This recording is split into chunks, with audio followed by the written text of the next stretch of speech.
skills in the gaming. 1xBet. Look around. Screens are everywhere. They allow you to immerse yourself in another world, into hundreds of different worlds. Here you can be anything you want, and we will support you in this. OG, Team Spirit, 1xBet. If you are with us, you win. Hello, son. Hi, Mom. Pretty girl. This is Eva. Nice to meet you. Thank you very much. Your dad's just making his favourite dinner. It's duck. Come on inside. They're all probably too gruesome to tell you while you're eating at the table. How's your food? Is everything okay? Good, good.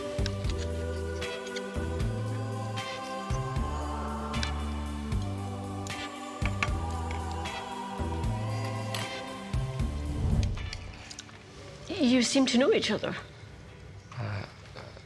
Yeah.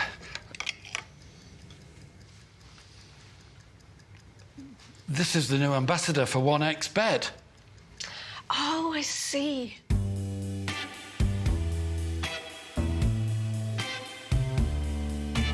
Everyone felt good when Eva Elfie became the new ambassador of 1xBet.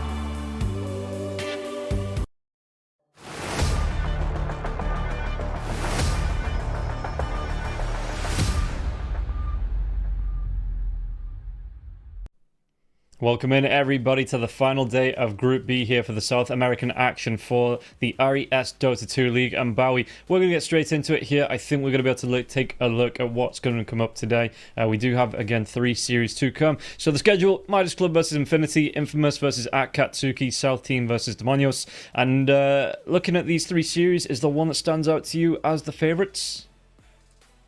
So for this series, I think I have Midas Club as slightly favorites. I think they have been very consistent, right? They did drop 1 or 2 games, but in general, they look so consistent, which is very promising for them. Yeah. Then Infamous Akatsuki, I think I have a slight edge towards Akatsuki, but it does feel like Infamous after they... It feels like they're growing a little bit. I don't think they're gonna be too old. That's what I'm trying to say. But I do expect Akatsuki to at least get 1 game. Mm-hmm. And then South Team Demonios. It kind of goes without saying, Demonios, they didn't get a single win. They were playing with tons of standings. I'm not even sure if they're gonna have standings for this one or not. But it does feel like they're out of juice. They're already eliminated. You can still play, right? But I'll just guess South Team's gonna take that 2-0. Yeah, I can kind of see the matches going like that. Demonios as well, kind of, like I say, at the bottom of the groups hasn't picked up a win yet, 0-8 in terms of matches won, lost. So, again, maybe just looking to pick a match today, to just get that, just that little boost before the groups ends. But Akatsuki is going to be sitting at the top. Meanwhile, second and third will be decided between the 2 teams. I do believe if Midas take 1 game, they are going to be secured in second place because they'll be on that 7-2. It'll be impossible for Infinity to hit. The highest they could go would be on that 6-3. Yeah, that's very true. Everyone else can only get 2 more points, which means it's either going to be Midas Club first or Akatsuki first if they get 1 or 2 losses. We might even get to see some tiebreakers, which would be nice.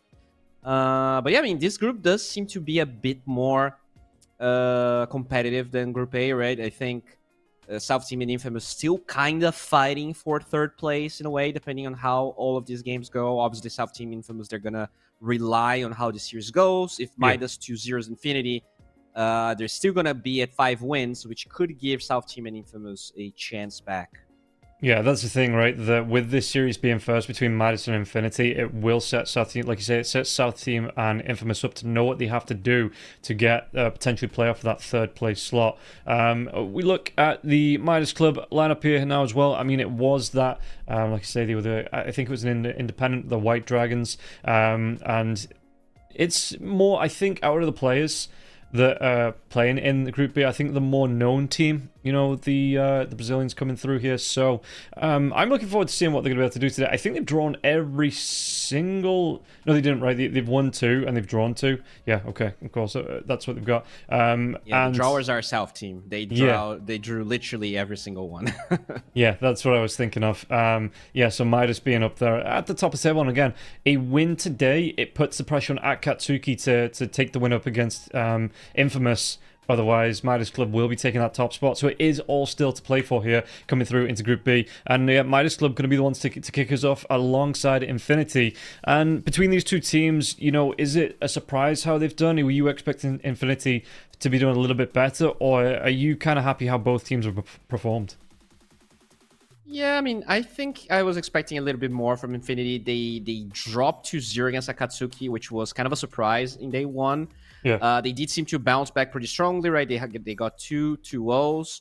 And the draw to South team is also maybe not as good of a result as they would expected, but I think that losing 2-0 is probably the biggest thing. I think they slightly underperformed, but they are looking pretty good. Their recent results are promising.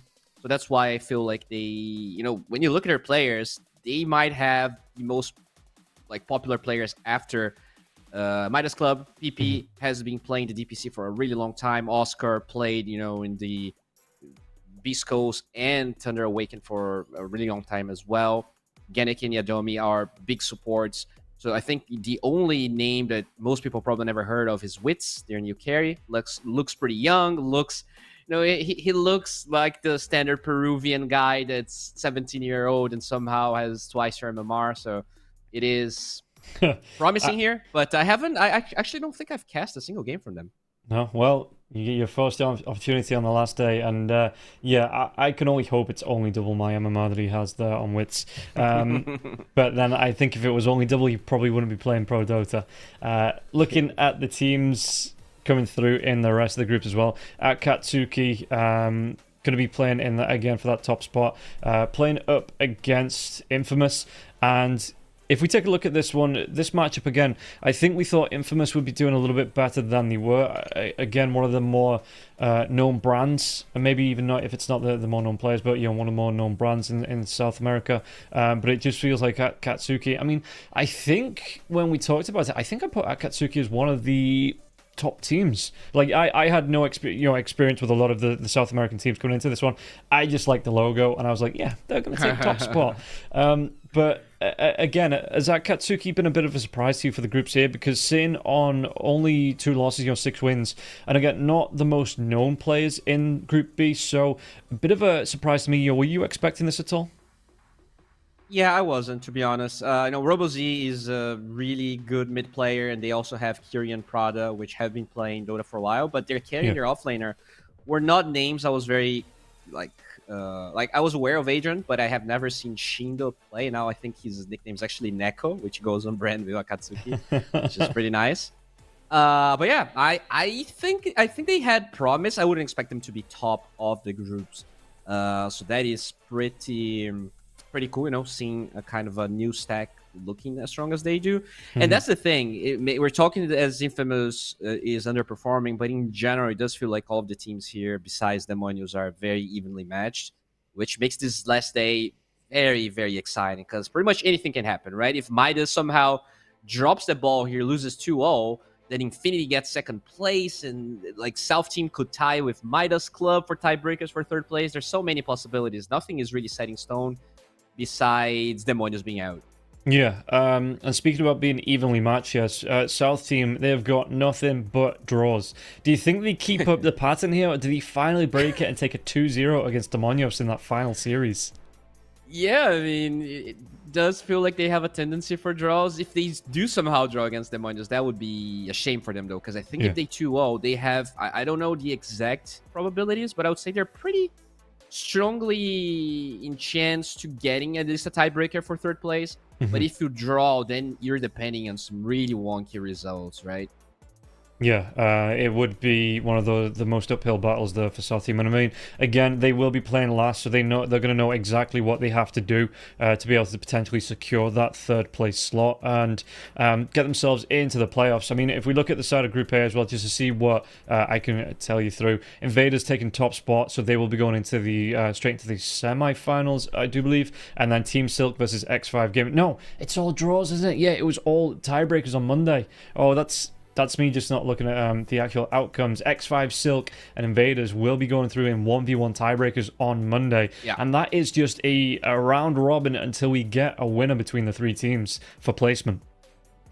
Yeah, exactly. Which could also be what happens here with Group B, depending on the results, which is, you know, pretty interesting now that we get the 1v1s. I think it's cute. You know, especially when it's a decision between, you know, first, second, third, like everyone's going through. I think that's fine. I'm not that big of a fan if like you're actually going to be out of the tournament and the 1v1 is the decider, right? Because like all of the other players don't have any say. It's only your mid laner against the other enemy mid laner. But you know, it is what it is, and it obviously kind of streamlines this tiebreakers a bit better because I think with this format we kind of tend to have more tiebreakers than normal, right? Yeah, and it does just set up for this, and like I said, because everybody needs to be placed. You know, it can't just be, oh, the bottom three are out, so, you know, it doesn't matter where they place, because there is still points on the line to get yourself through. Then, we do need to settle that, the placement for all of the teams. And yeah, to be able to stack up those points, because just because you don't do too well in this event doesn't mean you won't do well in the next event. And the points could be the difference between you making it to the LAN and you having to sit on the sidelines and watch another team go at the end of the year. And I gotta say, it is a really hype tiebreaker for Group A because you have Alone, Leostyle, and Sebas. All of those guys are incredibly high MMR. I'm actually gonna check here. So Alone, he is ranked 12. Right. Leostyle is rank 36. Okay. And Sebas is rank... Oh, he's actually rank 390? That seems wrong. Oh, no, he's rank 31. So they're all like, I don't know, hundreds of MMR apart only. You know, 11.5, 11.6, 11.7, something like that. It is definitely going to be a great show. I don't know how, picking the hero works, like who actually chooses, if there's like a coin flip or something, but it's going to be awesome.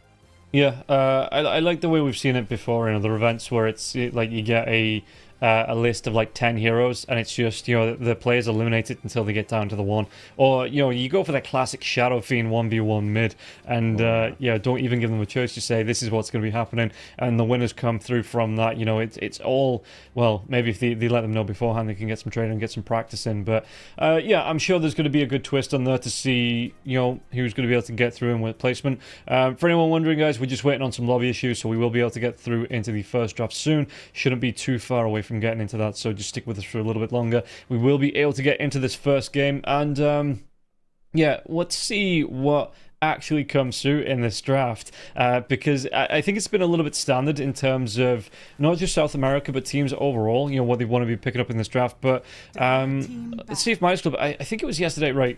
I have to check what match it was yesterday. Was it Infinity? It was. Infinity got the Pangolier twice and they absolutely ran both games. So Midas Club scouting that out and saying that we're not going to give it to you in this one. We're going to be taking this one away, because it was an absolute game changer for Infinity in that final series of the day. So I was actually checking here some of the win rates for this tournament, and it's so funny. For instance, Enchantress here in only in LATAM, RES LATAM, 100% win rate, 7 picks, 100% win rate. You go to Dream League, 16 games, 18% win rate. So obviously, I think they have a higher, higher amount of games in Dream League than we have here. But it's crazy to see that the meta is very different, and obviously sometimes the better teams in South America might not play a hero that the better teams in another region might play. So that also kind of works here. But it's going to be interesting to see what exactly is going to be picked up. But surprisingly, the hero that was most picked in RES LATAM is Crystal Maiden, 20 picks. Yeah, again, there was a team, I think it was at Katsuki. Let me just check that that have played it. I think out of 8 matches, they played it 6 times. And yesterday... I think Yeah. it was them. So South tried to snipe it yesterday. In fact, we were on that game, right? Because it was me and you on the first 2. And Excel tried to snipe the Crystal Maiden. It did not go well. It was a bit of a horror show for Excel, and got up to, I think it was like 16, 17 deaths in the match, and just couldn't really get going on that Crystal Maiden. So I wonder if it does get through here, and if teams, like you say, if that's something they've been practicing, because it is a good setup hero. So if you are familiar with it, is Midas Club going to be able to get the Timbersaw on the board here, Infinity? How are they going to respond? And they already banned that Omni Knight out themselves that we saw do so well against the Timbersaw yesterday. Yeah, they were playing Enigma pretty much every series, right? Midas, they played it on the other 2 games. And they did play Costabil Omni Knight in one of the games. So that being first phase removed is honestly kind of bonkers. And Midas is always going for those very specific hero, I guess, preference heroes rather than what's mad. I guess Lion is the only one that you could say gets contested a bit more often. Wind Ranger, it's kind of hit or miss. You don't see that much, but it does seem very strong in some games. So I like the set of bans here, and this Pangolier ban is obviously targeted here against our PP boy. He is known spammer of the hero. Yeah, the Crystal Maiden does come through, so I wonder what they're going to try and set it up with. It's really good. It's actually amazing against the Timbersaw there as well. As soon as you see that Timber Chain come out, if you can get the Frostbite, stopping him in his tracks. Because there's no missile on it. There's no projectile on the spell. You just pop it off, and the Timbersaw gets stopped right where he stood. So I wonder what they're going to try and pair with it here in the lane, as the Viper and the Morphling both get banned out. Yeah, Viper, really good answer to the Timbersaw as well. And we did see that being used effectively in the final game, I think it was, or the final series yesterday. I want to see Infinity target the Tiny that they're picking a lot as well. You don't have to ban it, but maybe you can pick it for yourself. I think they're going for some pretty early Tinies on Midas, and I didn't see that being addressed or like counter at all. Very curious to see if Infinity would be willing to grab it, right? I think Tiny benefits a lot from the Crystal Maiden mana region as well. We saw that a couple of times. And they do have the first pick of this phase. Yeah, so they're going to go in for the Batrider. Again, more control. Probably the support duo here for Infinity. And yeah, like you say, that Tiny that we saw yesterday going in for the Echo Saber Kanda build, it was just absolutely... I mean, how many heroes did he jump on that just instantly disappeared because of the Kanda into the Toss Avalanche combo? Yeah, I think it was like 16-4 both games. He had like a lot of kills, not a lot of deaths. Very stable Blink Dagger timing coming from 4DR in those games. Yeah, we'll see. I mean, it's kind of hard not to go with the Batrider right now. I'm talking about the time, but Batrider definitely seems like one of the best heroes of the patch right now. If you look at the win rate, it has 64% win rate in Dream League, and I think in this tournament it has about 66. So it really is one of the strongest heroes. Very often first phase ban, and they're gonna go with that Mirana. That honestly, I think in one of the games you saw, kind of had a really underwhelming start from Hiko. So hoping that they get a little bit more setup for the arrow, because the Timbersaw really brings nothing in that regard.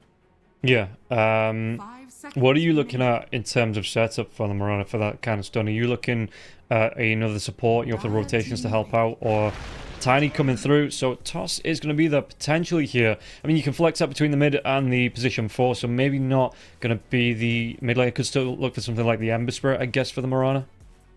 I think it's going to be Mirana 4. It does feel like Hiko prefers playing this hero. Yeah. And 4DR is so good with the Tiny. It just feels like... I kind of talked about it. I think he was out of the competitive environment for a while, and maybe his best heroes aren't necessarily what's really matter right now, but his Tiny seems to be working. Why go with anything that's not that? And we saw the same approach, having the TA mid against the Tiny. Obviously, Tiny before level 6, 0 armor hero. Even though Tiny can break your refractions, you can actually do really well in the lane.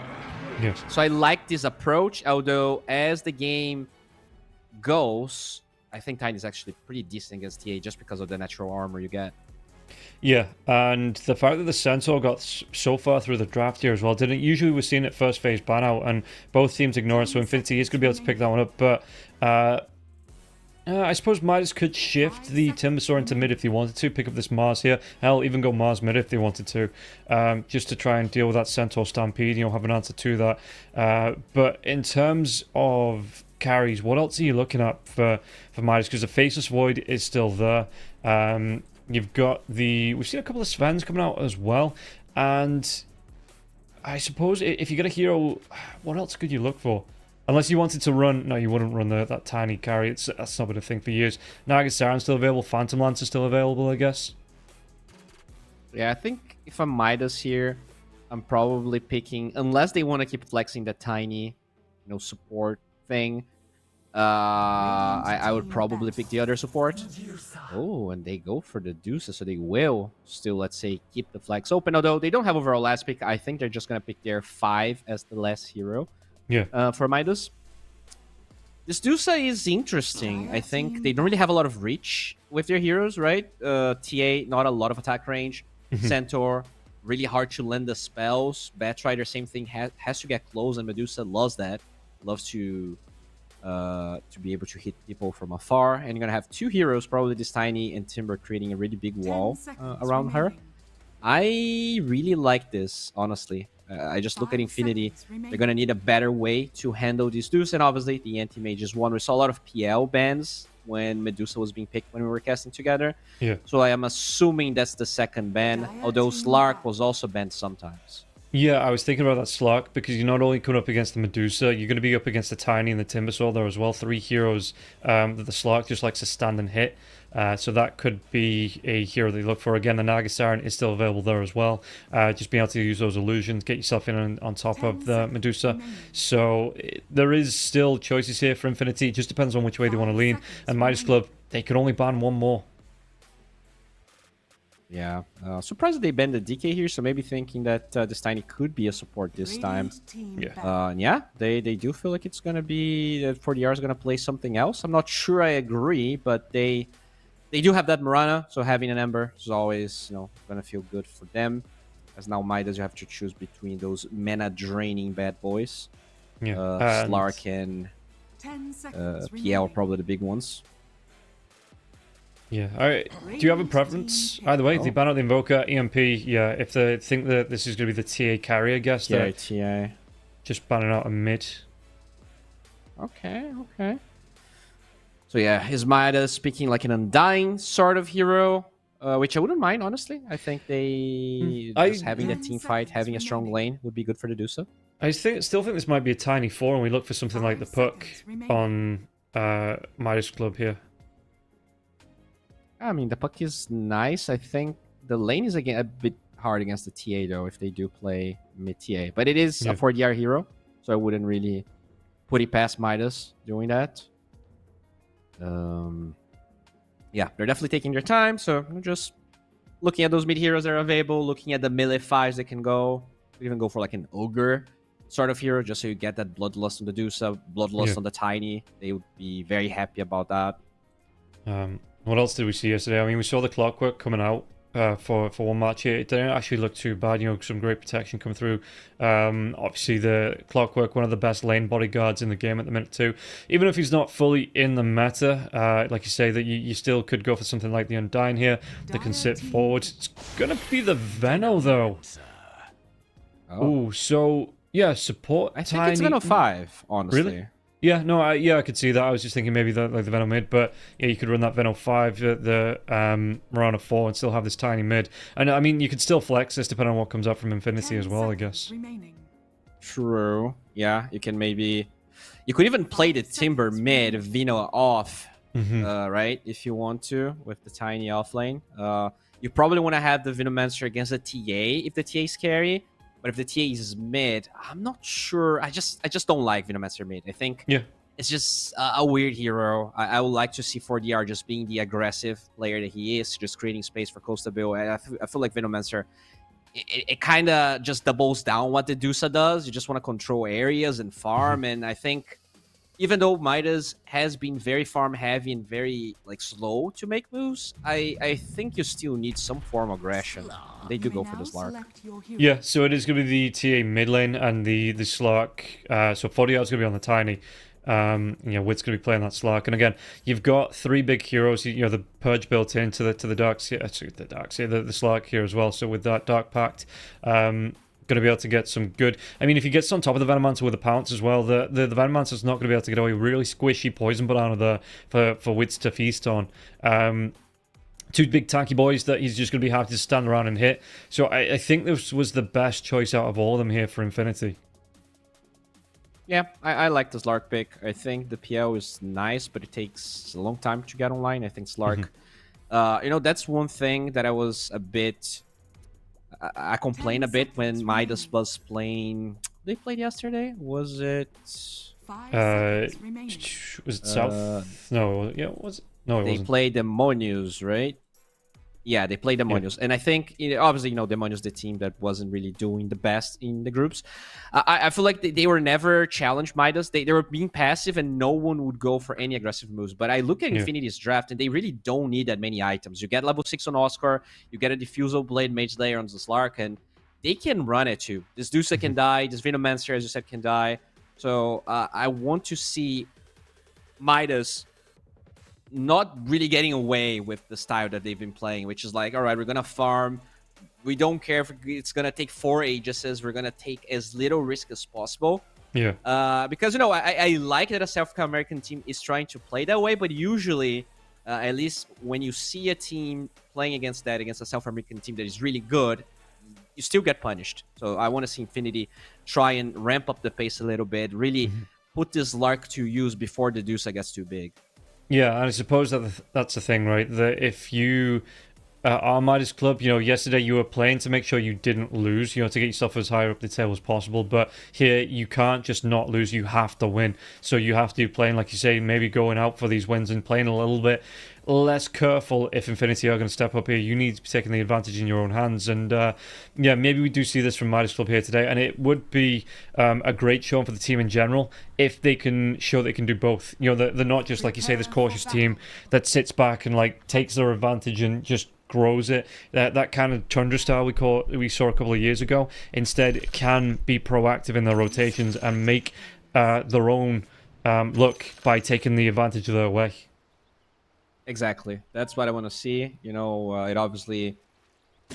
It would probably be a big boost of confidence for Midas if they can win with both styles as well. You're not only relying in the sort of play style. But if, for some chance, Infinity trades farm with Midas, I do feel like their draft is just superior. Yeah. This Dusa, even against a really farms Lark, is so hard to deal with because he's going to be kited. There's going to be Moonlight Shadow, Avalanches, and, this Timbersaw. It's just doing so much pure damage. And Slark, even when you go for a tankier build, it's still very easy to bring down. He just doesn't have a lot of HP. Yeah, the Slark is... I know there's been a lot of... Oh, Wits is going to see Hiko. He is, and that's not going to be from the wall. The tower shots do come through because Wits was able to get a couple of right clicks off there. Didn't actually skill anything up, so not going to steal any essences or anything.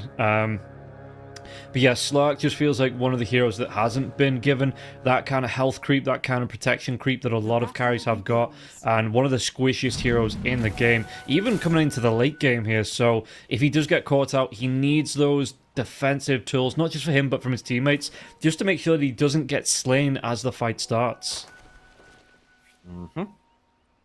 Very curious to see how this double range safe lane is going to work for Midas. I think this... so, yeah, I mean, Widgie is top, but I'm assuming he's going to go bottom eventually. There you go. Yeah. So, yeah, that is, to me, the weakest lane that they have on Infinity. Very skishy heroes. I think if, Infinity gets level 2, just get a Flame Break towards the Centaur with a Hoof Stomp, Double Edge, which should take a lot of damage. And you can see it already coming out. The Flame Break was used. I don't know if he landed the Venomous Scale there on the Batrider. He did, just coming to an end there. But the trade-wise...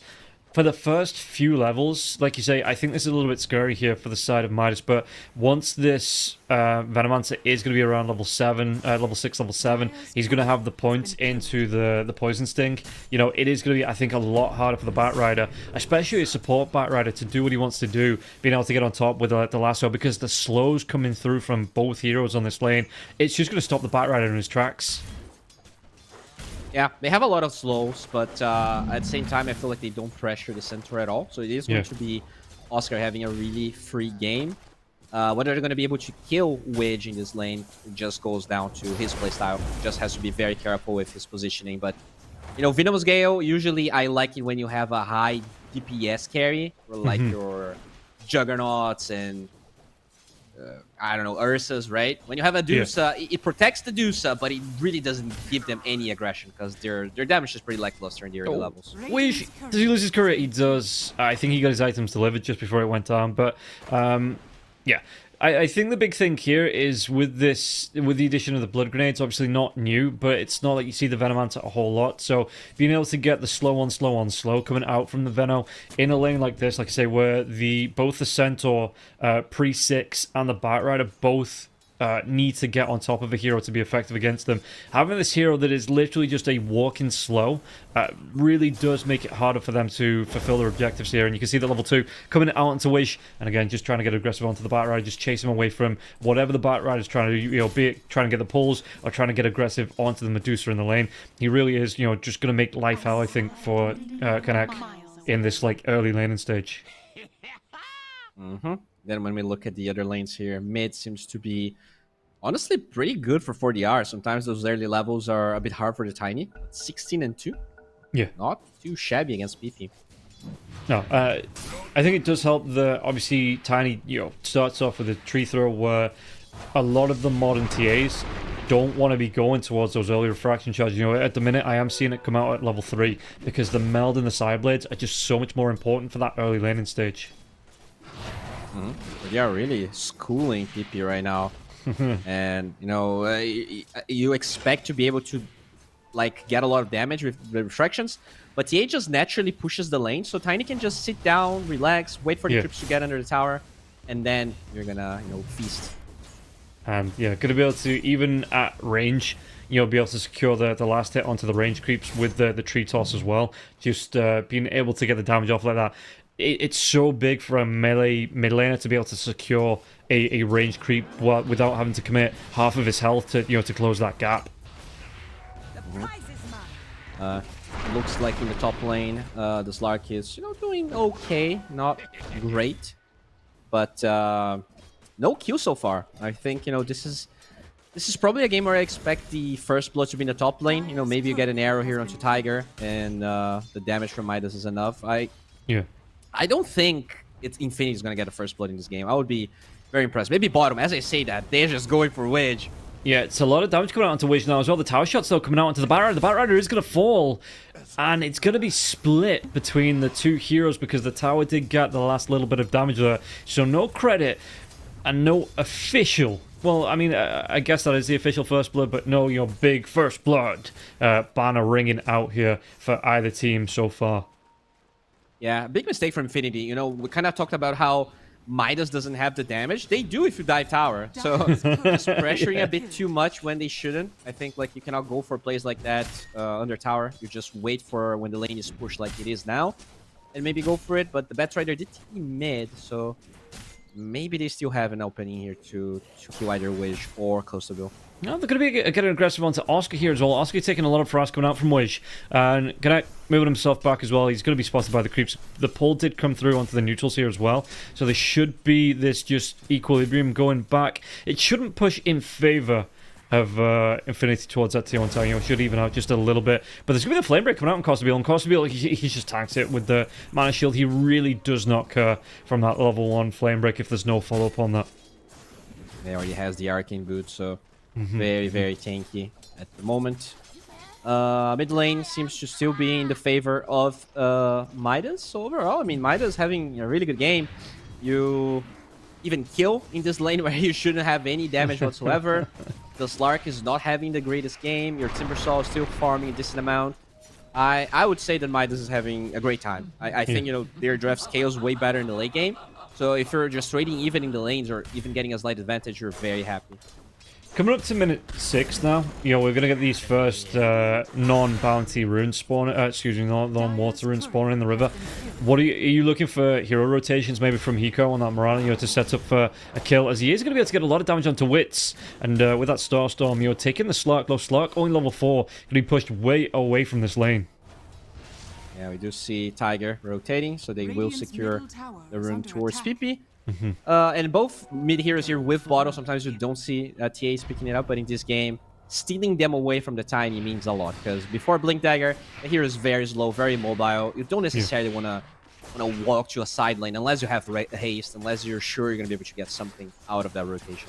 Yeah, and they know, actually, that there was a movement off here, Midas, so they put a lot of aggression onto Oscar, but, you know, it is a Centaur, he's a big tanky boy, he can soak up a lot of that damage, we'll just be able to stick around, soak some XP, and, well, not be in too much danger, because you can see the Canucks moving around, looking for that 7-minute Wisdom Rune here as well, and I wonder if there's going to be some aggression on the top lane, because Wit's forced into that salve. Venomancer has rotated in now, he's got that Dark Pack, because he's going to be able to use it, the pounce comes out, and there's going to be the rotation coming out from 4DR now as well. So 4DR, it's going to be a second kill on the board for Midas Club, as they take down that Crystal Maiden, and, oh no, it's starting again. Oh, Arrow, they're gonna does it get an arrow connect? here It onto does. mid. We have that Dark Pack going though, just in case he gets hit. The Starstorm comes through. One more right click. Is it going to be up here? With the Blood Grenade coming out, he's into 9 range. He's taking down the Dark Pact. It's going to be enough. It's going to keep him alive now. And Wish, he's going to be able to get the TP away. Hiko, he's got his TP. No leap for 34 seconds. Or what's he going to be able to do? The Frostbite comes in. So a lot of damage onto Hiko. Hiko, he throws out that arrow. Won't hit Wits. And it will cost him his life.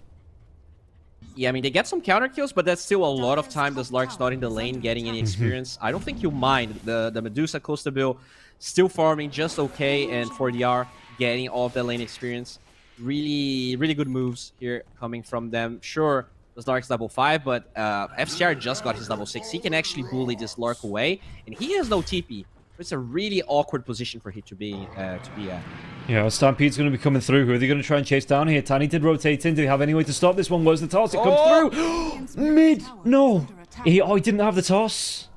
He already used it. Yeah, he was low because they used the combo, but not enough damage. And they do get a haste here onto Tiger. Really nice job at denying those runes. Can they kill FCR though? I don't think they can. Arrow's going to connect here onto the Crystal Maiden. Zoro got that chakram coming through. The Timber Chain, because of the blowback on the Flame Break, it doesn't connect here. And FCR, it's a lot of damage. Timber Chain up to the high ground, but for FCR, Leap comes in. And Wits, he's going to be able to get that kill. It doesn't get him his level 6, but that's just absolutely bonkers here that Wits was able to get the commit. Yeah, he's not got that pounce for 15 seconds. Doesn't have a TP here. Like you say, the arrow comes in. He's not going to be able to get himself away. And he is going to be taken down here. He can't use his Quelling Blade because it's a medium ground below the high ground of the camp. Right. So he was just stuck on that little platform, no way out of it. Oh, that's so unfortunate. I mean, he got the kill, but at what cost? Yeah, the unfortunate self-arteezy there, the Cliff Teasy comes out, and he was just... With no TP, there was no way for him to leave. The arrow, the connection's coming through. And, yeah, no... It's a little bit too early on for that Acceptor as well, so no second pounce to get him off. Oh, and now it's... So careful here. Yeah, he's going to use the Dark Pack. Starstorm comes a good lead from Hiko. The arrow, it connects onto a creep. It looks like FCR wants to carry on chasing here now as well. FCR is angry. Chakram comes through. Timber Chain to chase. No. Wits, again, still not level 6, so not going to have that regen here for being out of sight. He's about a creep away from it, but if he steps up into this creep wave, he is putting himself at risk of going down here, so he's just going to play it safe. Just look for that XP soak, but not actually the last hits here to try and get that level 6. He is a really good job at denying this 6 from Wits. He finally gets it with this last creep. But, you know, the damage is done. He's the lowest score CS by a long shot. Like, he is almost half Oscar CS. Yeah, it is. It ain't great, mate.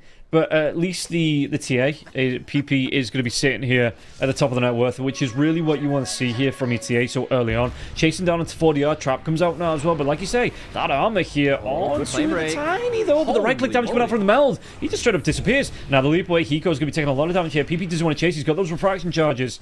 But he is going to give up the ghost. 3 heroes rotated into the mid lane to just push down this tier 1 tower. Hiko, what's he going to do? He's going to get some solo XP. He's got one more leap. The Moonlight Shadow comes out here.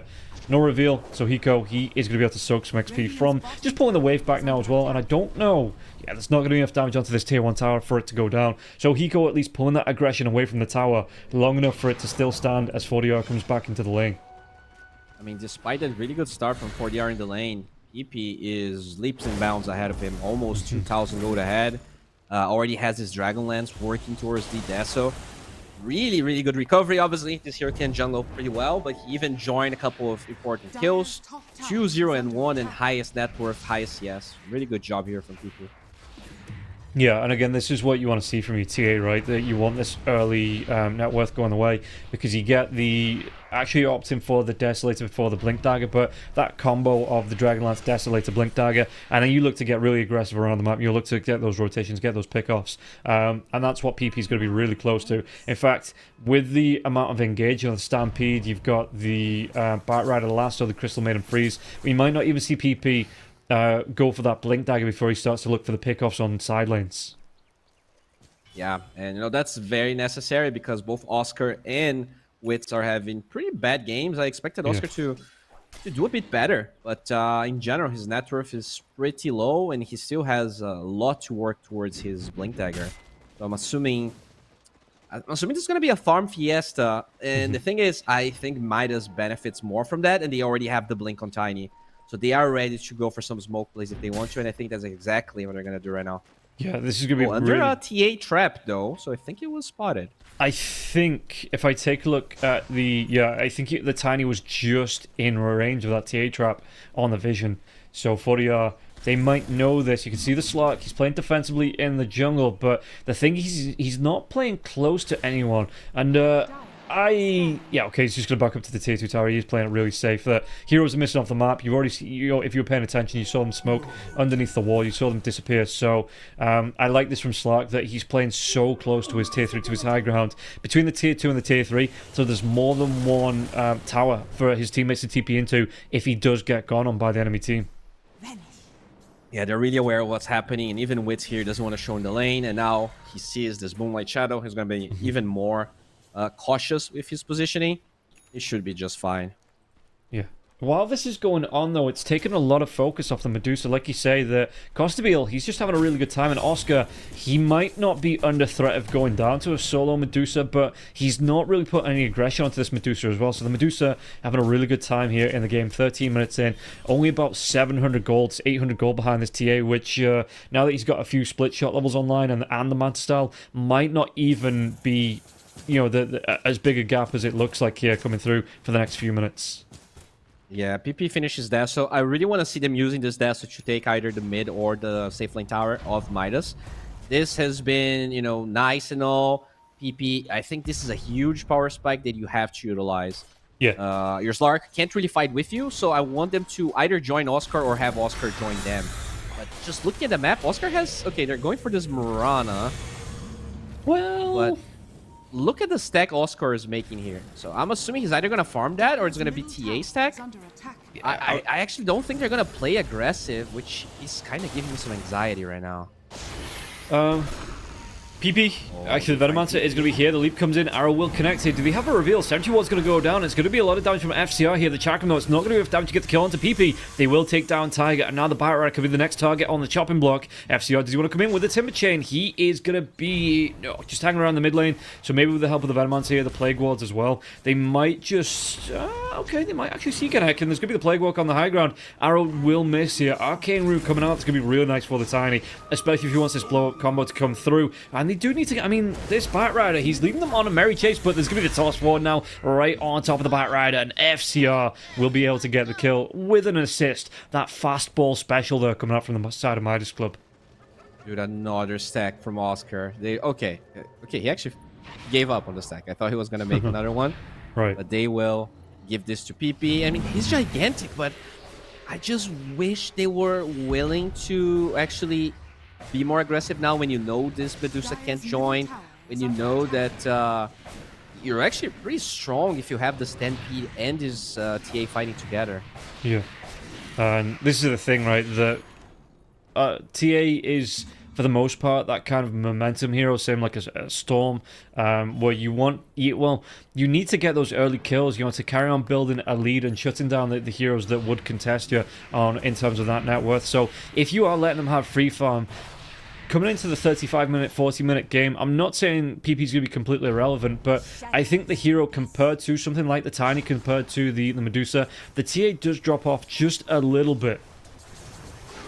Oh, there you go. The toss back on the TA. They're going to be able to get right on top of him here now as well. It's going to be more than enough damage, and Wish is going to be able to get the credit for the kill. Turning this one around. Do they go on to the Bat Rider now as well? They do have two heroes here in the form of Tiger and Oscar. Trying to go in. There's going to be the Blink in, the Stomp out now as well. The Timbersaw, he's going to go down. Freezing Field, the lasso. They get the kill onto Wish. So is this going to be worth it here in terms of getting the kill for the TA? I still don't think it's worth it. Losing the TA, like, that's their most important hero. But if they can find a 40R here... Well, 40R, he has an amplified damage rune coming out. Avalanche, does he want to pop it? He is going to pop it now as well. Waste some time on what's in that Shadow Dance. There's going to be the... Oh, really good toss. Gets the kill into the Bat Rider now as well. 40R, though, he might go down. The double edge. It's not going to be enough damage here. He's going to be using the bottle charges. Keeping himself going for a little bit longer. He's got that Blink Dagger off cooldown if he wants to come in. The Avalanche onto the Crystal Maiden. Crystal Maiden, just a little bit too far. He did try to get the damage coming out on the double edge. Damn, they do get the kill here. Oscar trying to go for the TP, and they know there's no more interrupts. So Oscar will be able to get himself away. That Crystal Nova came out, and it was inches off the Tiny, but because it didn't put his Blink on cooldown. He was able to turn it around, wait a second for the bolt charges heal, and then come right back into the river and get the kill on the Crystal Maiden.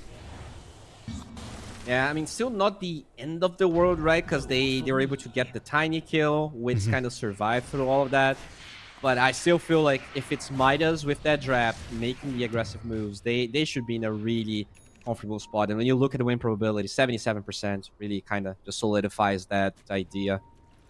Yeah, and it is only a 2k net worth lead, but at this point, you know, Midas shouldn't really have been given... I mean, Costabile himself, you know, you look at the difference between the two carries, it's 3k difference here between the Slurk and the Medusa, and the Medusa has been getting away with murder effectively because they Midas Club focused all that pressure onto the Slurk in the top lane, even forced him away from the wave for a little bit, and it's just it's freed up Costabile so much. And Infinity, they didn't react by putting counter pressure on the Medusa, and Costabile, he's happy as Larry here in this first game. Exactly. You know, Medusa being ahead of Slurk, that's expected. So you have to make so that you get farm by getting kills. Yeah. But that TA, I think, actually had some really good timings. You know, I'm not blaming PP necessarily. I'm just blaming the plan for Infinity in general. So that they never really try to be aggressive before this Blink on Oscar. And I think, like, you don't need this Veil to really be aggressive. He could have just kept the Helm, get the Blink, and then finish Veil a bit later. And that would have aligned perfectly with the Desolator timing and PP so that they could all fight together.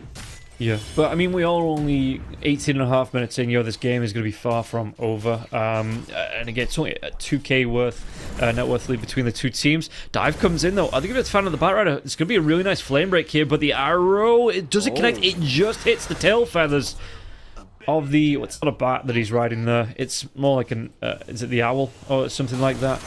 Yeah, I think it's an owl. But... yeah, it's that was just purely on the edge of the hitbox. It looks like that arrow from Hiko, and it will cost the Bat Rider his life. Yeah, so they're gonna have another timing here. The Blink on PP ready. His shard is huge against the Timbersaw, against the Mirana, and probably get a lot of kills once the shard is up. But once again, it is Midas. You know, Midas, the very passive team that doesn't care if the game lasts an hour. Being the aggressor. So it just goes to show how, I guess, little assertiveness Infinity is showing right now. Is it a Griffin? It might be a Griffin. Yeah.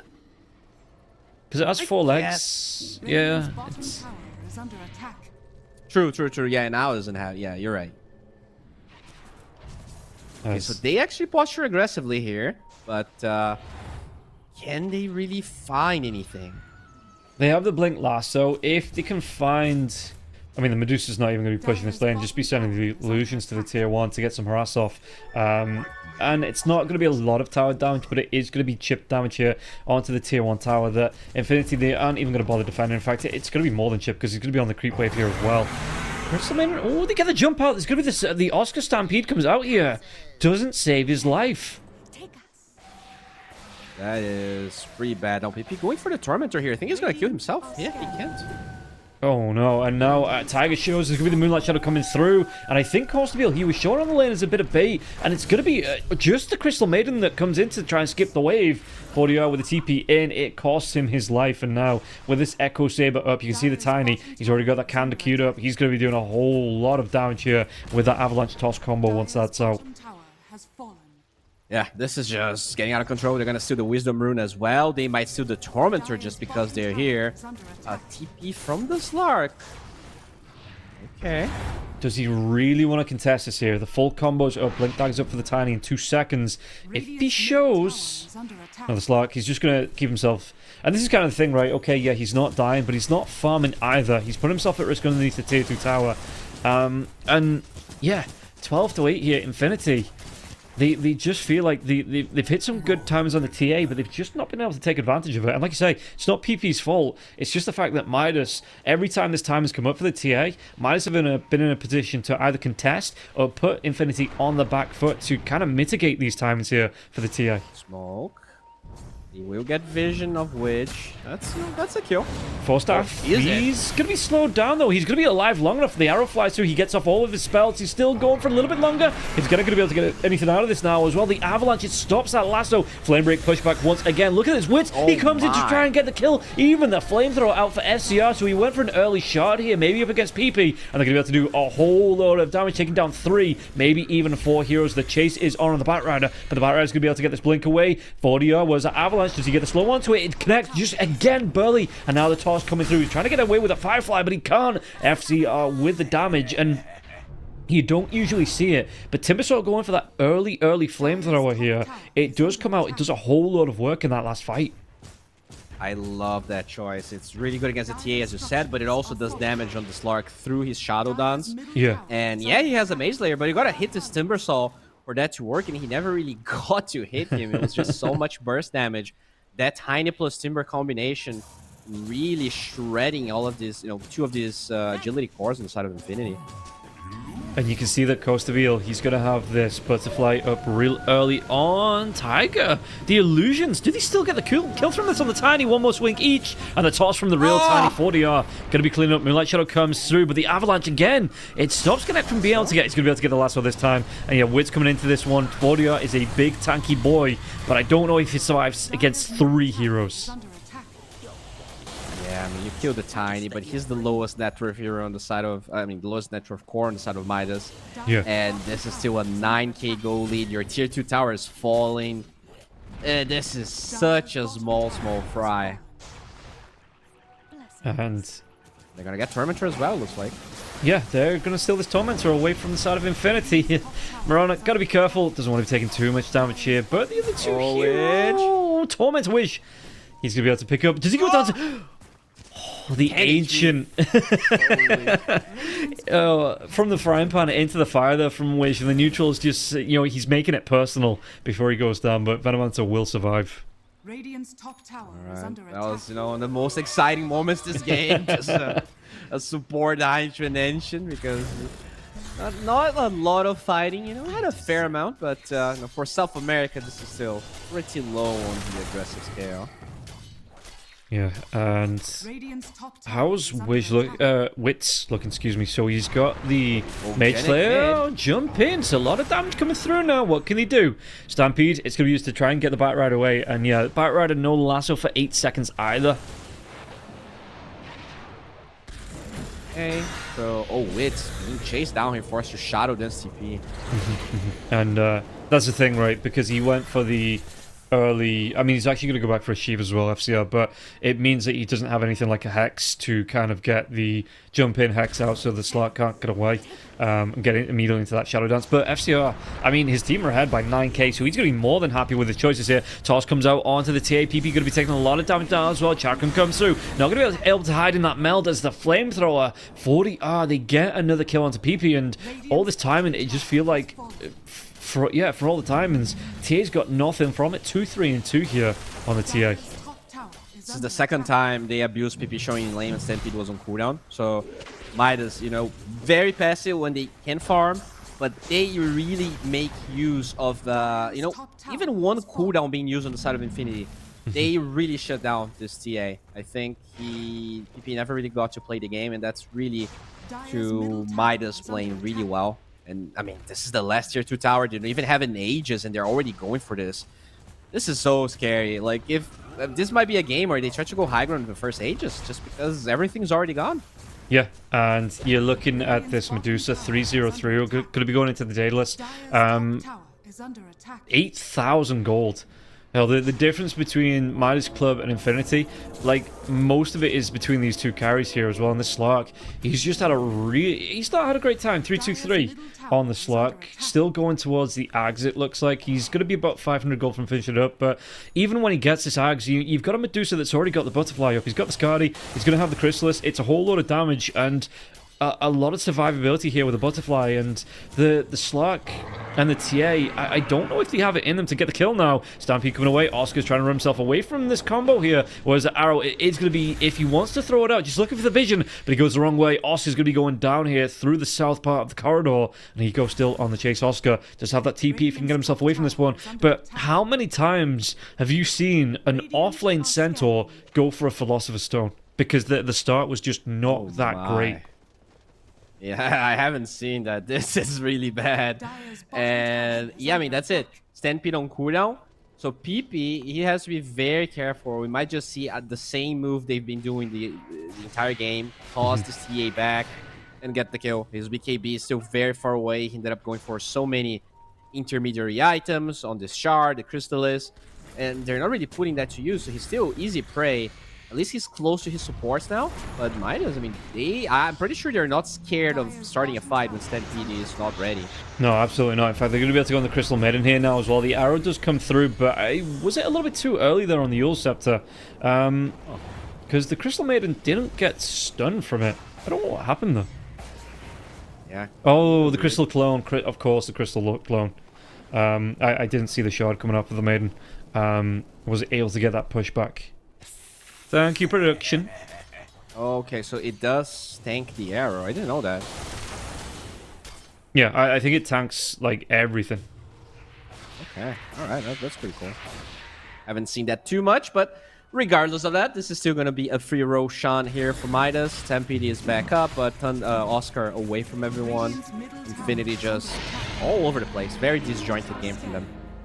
Yeah, and how do you kind of get the groove back here for Infinity? You know, what can they do to maybe win a fight? I know there's an Aegis up now. Gerrit could be in a little bit of trouble. Chase down FCR, trying to get on top of the Batrider. Batrider, can he get himself away? Well, thanks to the Firefly, he will be able to move. Well, no, in fact, he's going to go for the TP. Do they have the damage to take him down? Where's that Chakram? Oh. It is going to be here. The Whirling Death gets the kill. It looked like he was away, but Wish, he had other plans there for the Batrider, and Gerrit, he will fall. Yeah, very nicely done. And I mean, you were asking about winning fights. I think it's almost impossible. You might be able to get pickoffs, but fights is really hard. And I think the Centaur, yeah, gonna have to blow that Stampede. It doesn't matter. Nope. Well, he's gonna be slowed down after the Stampede was off. Pops that BKB, yeah, early on here. Blinks himself up to the high ground. Won't be caught out. Will be able to get the TP away, but I mean, that's almost in some cases as bad as dying here, having to blow that BKB for pretty much nothing. Yeah, now they know there's no BKB and they can just go and walk high ground because they spent zero important spells. I guess Moonlight Shadow is on cooldown, but that is the only one. No Stampede, no BKB. How is the center going to guard the tower? No, and you've still got this Medusa here rocking the Aegis. The Daedalus is out now as well. It's going to be a full core Medusa knocking at not just one lane, knocking at two lanes here, coming through onto your tier 3 towers. You do have that one fortification, but really, how much use is this going to be? If they can maybe get a good jump in on a lasso, do they have enough to get the kill onto Costaville? I really like the fact that they actually go to the bottom lane instead of going high ground, because it's much harder for the Lasso to bring the tier 4s instead of mid. And now, a little bit of damage onto Gerrit. Gerrit's going to be slowed down here as well. Won't be able to get that blink off. It is going to be constantly cancelled out here for a few seconds as they do take down a rack. So it's only the melee racks left in this bottom lane. And maybe, potentially, they will just... I mean, again, Medusa has this Aegis for nearly 3 minutes. He's just going to stand and deliver here, Costaville. And I don't really know if Infinity have it in them to kill this Medusa twice. I really don't think they do. This is the scary part. What stops Midas from repeating the same thing? Nothing. Well, they're gonna try and fight outside of the base with a smoke. I am not sure that's the play though. I really think you need some like lasso into tier 4 play. They find the Minomancer. They are going to be able to get this lasso off, but yeah, like you say, it's only going to be onto the Veno. The Veno is going to be down now for 47 seconds, but that was a big commit there on the lasso. So what can Infinity kind of eke out from now having that 5v4 advantage? And it looks like Midas will be pretty chill about this. They still have a long duration on the Aegis. They already got a lane of barracks anyways. But they find the CM. Yeah, this time the Crystal Clone won't save Tiger's life. Really good jump out now as well. Oscar's going to be able to get this blink in. Get a lot of damage coming through here, but can he take down the Tiny? Stampede will be used, and it's going to be 40R. Just starts to stand and deliver here. Oscar, again, another BKB TP out. This time they don't have the right click damage to take him down either. Eco taking some damage from Genic, but Genic's going to be careful. There's going to be the blink in from the Tiny. Doesn't connect into PP. PP was already away and down the steps. So what did they get from this? They got nothing. They lost a hero and even lost a buyback. In fact, they might even lose the Batrider here now as well. And Batrider, what can he do? Trying to get himself away using that Psychic Headband to get the push away. But it doesn't matter. FCR has the gap closed, has that kill. Oscar's and now going for this? Is going to be, yeah, he's got no BKB. Again, 50 seconds on this slow down. He is going to be taking a world of hurt here, Oscar. He is going to fall. He is dead. 69 seconds on the clock. No buyback here for the Centaur. Oh, 40, Yeah, he even finds a Crystal Maiden again, dude. It's really weird decision making from Oscar. Like, they have no business being that fight. You already don't have a hero. His Stampede and BKB were on cooldown. Just jumps with no vision, no follow-up. And this is going to be another lane, maybe more. They still have 47 seconds on this Aegis. I don't think they care if the Aegis is down. Like, if there's no buyback on the center, which there isn't, they're not going to back down. No, the Aegis goes down, you swap out, you get the Diffusal Blade in. And you just start ripping through heroes even more, because you quite literally is unstoppable here at the minute. You're 3-0-3, so he's not got the most kills in the game, but he's just here, he's an absolute wrecking ball on these buildings. PP taking a lot of damage now as well. The illusions come through. 40R, he gets the kill onto Wits on the other side of the map, and it looks like Wits, what was he looking for? I think it's just going to be GG call coming out. Yeah, they know there's no Slurk here to come through, and the damage onto the TA just to close this game out. And Infinity, they have had enough. No surprises. I think Midas outplayed them. I think they also had a really good draft. Yeah. And yeah, Infinity, way too passive. They didn't really... If you're trading farm as a Slark against Medusa, you can't really expect to win a game. Like, your timings are just much, much faster. And, you know, obviously the side lanes struggled more than I think they should have. But, you know, it was on PP. It was on the team to use those early... the only hero they had that was having a good game, which was the TA, to kind of try and snowball that game. And they never even tried. So, hopefully they can get back to the drawing board. But Midas playing, you know, just as well as they had in the other games, looking really sharp. Yeah, and that is going to close it out for the first game. And like you say, the Midas, they won that top slot. They want to be getting into the playoffs, so they're going to be doing everything they can here. And in fact, I think that knocks Infinity out of the ability to go, top 1 or 2 here with that Midas win. They could potentially still jump above even without Katsuki, because they can only get 1 win now. And they need to pull that off in the second game. But Midas Club just looks so comfortable, so in control here in that first game. So we will be getting through into the second game. But first, we're going to take a 10-minute break. So we'll see you after this to see how it comes out. 1xBet and Eva Alfie present betting on all esports events on the website and in the 1xBet app. 1xBet. Play with Eva.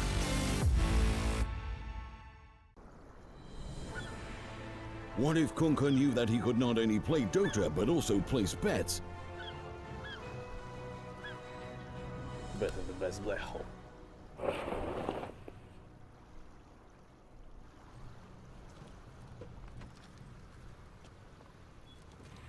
1xBet, bookmaker company.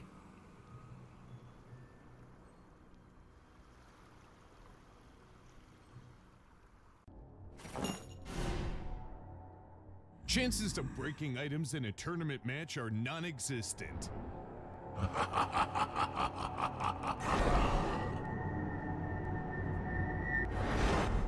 Chances of winning at 1xBet are always real.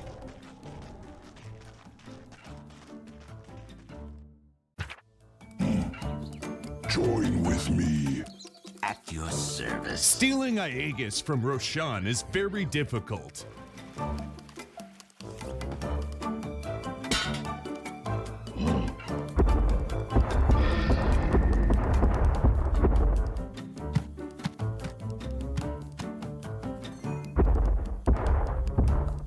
Winning at 1xBet is super easy.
your skills into gaming. 1xBet. Look around. Screens are everywhere. They allow you to immerse yourself in another world, into hundreds of different worlds. Here you can be anything you want, and we will support you in this. OG, Team Spirit, 1xBet. If you are with us, you win. Hello, son. Hi, Mom. Pretty girl. This is Eva. Nice to meet you. Thank you very much. Your dad's just making his favorite dinner. It's duck. Come on inside. They're all probably too gruesome to tell you while you're eating at the table. How's your food? Is everything okay? Good, good.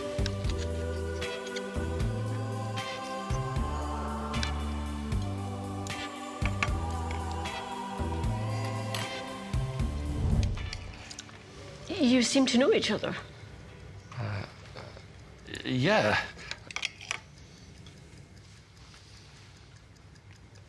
This is the new ambassador for 1xBet.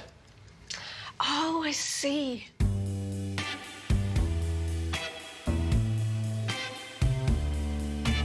Everyone felt good when Eva Elfie became the new ambassador of 1xBet.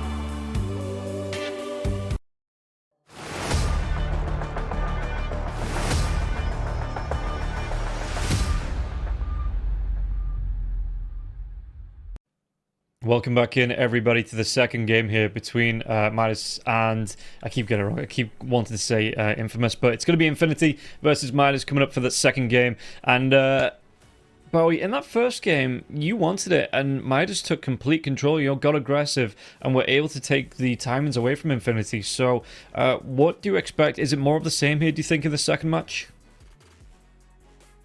I hope not, right? I want something a bit more competitive coming from these two teams. And to me, the biggest problem was the TA pick. I think like they tried to counter the timing lane. That necessarily didn't happen, actually. But then, like, your gut feeling, like what you want to be doing as TA is always farming. And I don't think you want to have that with two side lanes struggling. Yeah. So at the end of the day, if you're gonna pick this TA, you cannot have the side lanes go the way that they did. And honestly, I think they had pretty decent side lanes. The Batrider just feeding that first blood on their tower was a big mistake. The Slark didn't really get to the point that I wanted. Another CM loss. The win rate in this tournament is now 42%. So yeah, I mean, if you just deal with this Tiny, ban it or pick it, and then don't pick TA to counter it. That's the second time they tried to do that against Midas, and it just never works out. No, it was looking really rough. Like I say, the TA hit some really good timings on the items, but it did get nullified throughout the entire match. And yeah, I feel that Infinity, they just need those lane-winning heroes here, because the Slark had a really, really bad time up against the Timbersaw.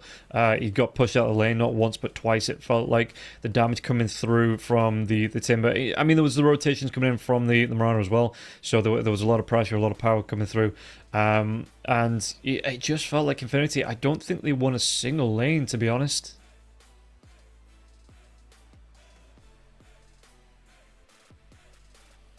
Yeah, you're still good. You dropped off for a second or so, but you are back. Radiant team ban. Oh no. Okay, 10 so seconds remaining. Radiant team ban. Dire team ban.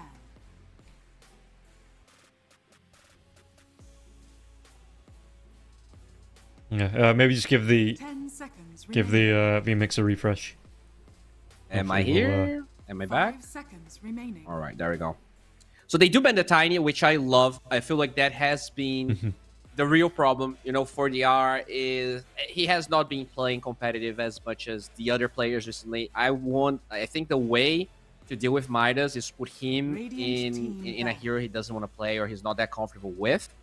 And I think banning that Tiny is really a good start. I don't think you need to ban the Dusa, to be honest. But, just try and get a clean slate. Force goes to Bill playing something else. I don't think you're going to be able to, kind of, go through his hero pool, right? He played carry Omni Knight. If he's willing to do that, he's willing to do pretty much anything. But sure, Panda do so, whatever. I think the tiny is really what matters, and I'm happy they did it. Yeah, meanwhile on the side of Midas Club, they ban out the Tinker, the Undying. Pango once again, it makes sense, and the Lion, and yeah, this Tinker is PP a Tinker player? Is that something that he's got up his sleeve? I guess it is, but I'm gonna check how many Tinker games we have here on Dream League, and it is literally 0. I think even competitive, if you look for Tinker, like this hero's been dead ever since they introduced the new Shiva's buffs. There's like, if you go to Dota 2 Pro Tracker and you type Tinker, there's 0 games. So no professional player worth his salt is even attempting, right? If BZM is not playing Tinker, the hero is bad. So very surprising that they ban it. But, sure. Yeah. He might be a Long Tinker may it player. continue. Yeah. Yeah. Thank God. We're not seeing a lot of meeples too, so that's pretty cool. Yeah, is that hero just dead now, thanks to the reductions coming through on things? Like the dig reduction went down, was it 30 to 20% or something like that? And he did get a couple of other nerfs in there as well. The meepo I don't that think it's just dead, like, but it seems like people are only last picking it now, and in the past Right. it was a first pick sometimes. Speaking about first picks, Midas Club immediately go into this Omni Knight as the Timber Sword comes out. So Infinity here, I wonder if this forces them to run the Timber mid, because we saw yesterday the Omni Knight absolutely ruined the Timber Saw in that matchup. Yeah, could be possible. If this was a team with Thompson, he could even play it mid. So I don't think you necessarily can run away from the Omni Knight. But yeah, maybe they'll play this Timber mid. But I think if you're playing Timber mid without having an actual lane counter, a DK, a Tiny, it does feel a bit bad sometimes. So, sometimes you just pick your poison. You first pick this Timber because it's something that Oscar is willing to play. And you don't care if he gets, kind of a bad laning stage as long as the other lanes have a good time. So, yeah, I don't think you necessarily need to take it away. But that Batrider, I really like Midas draft right now. It is... this Timber Saw is already very countered.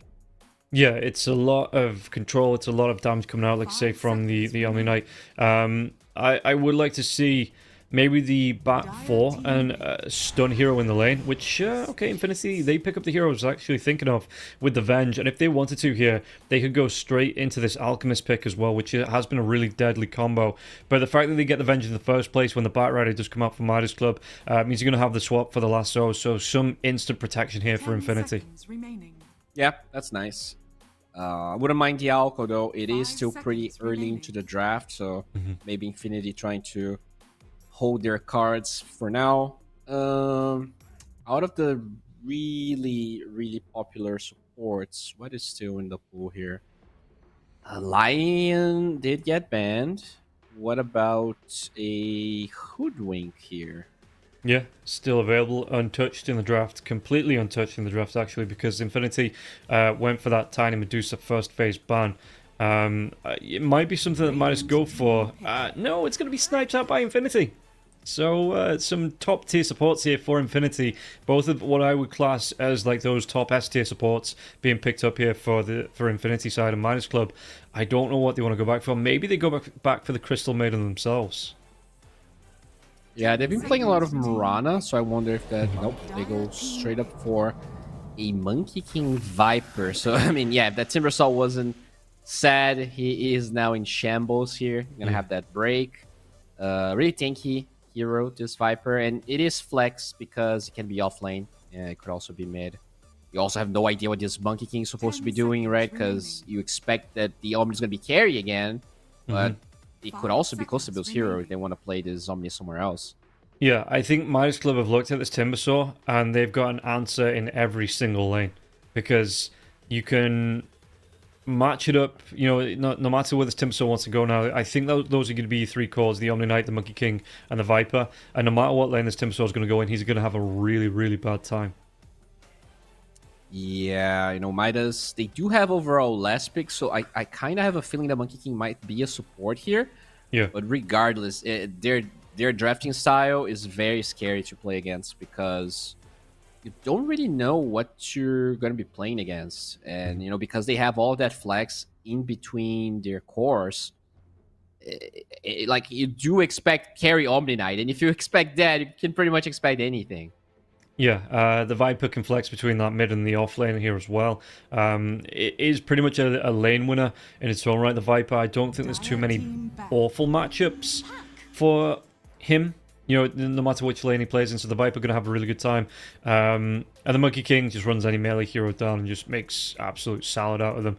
So Infinity, they do pick up the puck here for the mid lane. Is that something you think that if potentially this is a mid lane Viper, doesn't at least lose the lane here? Yeah, I don't think it... Yeah, it shouldn't lose the lane. It's not an easy matchup, but it should be playable, I think. Now, they need a carry on the side of Infinity. Yeah, I mean, it's a really tough... Yeah, I think the Morphling Naga were really good bans here for Midas. Now you need something that is elusive enough that it doesn't care about the Viper, but at the same time, it has to be overall tanky because you have this pure damage of the Omni Knight, you have the Bat Rider to worry about. I kind of want to say Slark again, but I was not convinced by Wit's performance in game 1. I think if it's a Slark coming out, the Omni Knight just burns through him. Even, Shadow Dance coming through, yeah. Omni Knight's a big tanky hero that the Slark can steal stats from, but with that purification, with the Hammer of Purity there as well, I just think the Slark disappears. Even with something like a Mage Slayer in his hands, the Omni Knight will still just burst him down. Not to mention the Viper just being able to... Yeah. Okay, that is somehow elusive. I think he has the same problems as Lark does, in the sense that it can get bursted.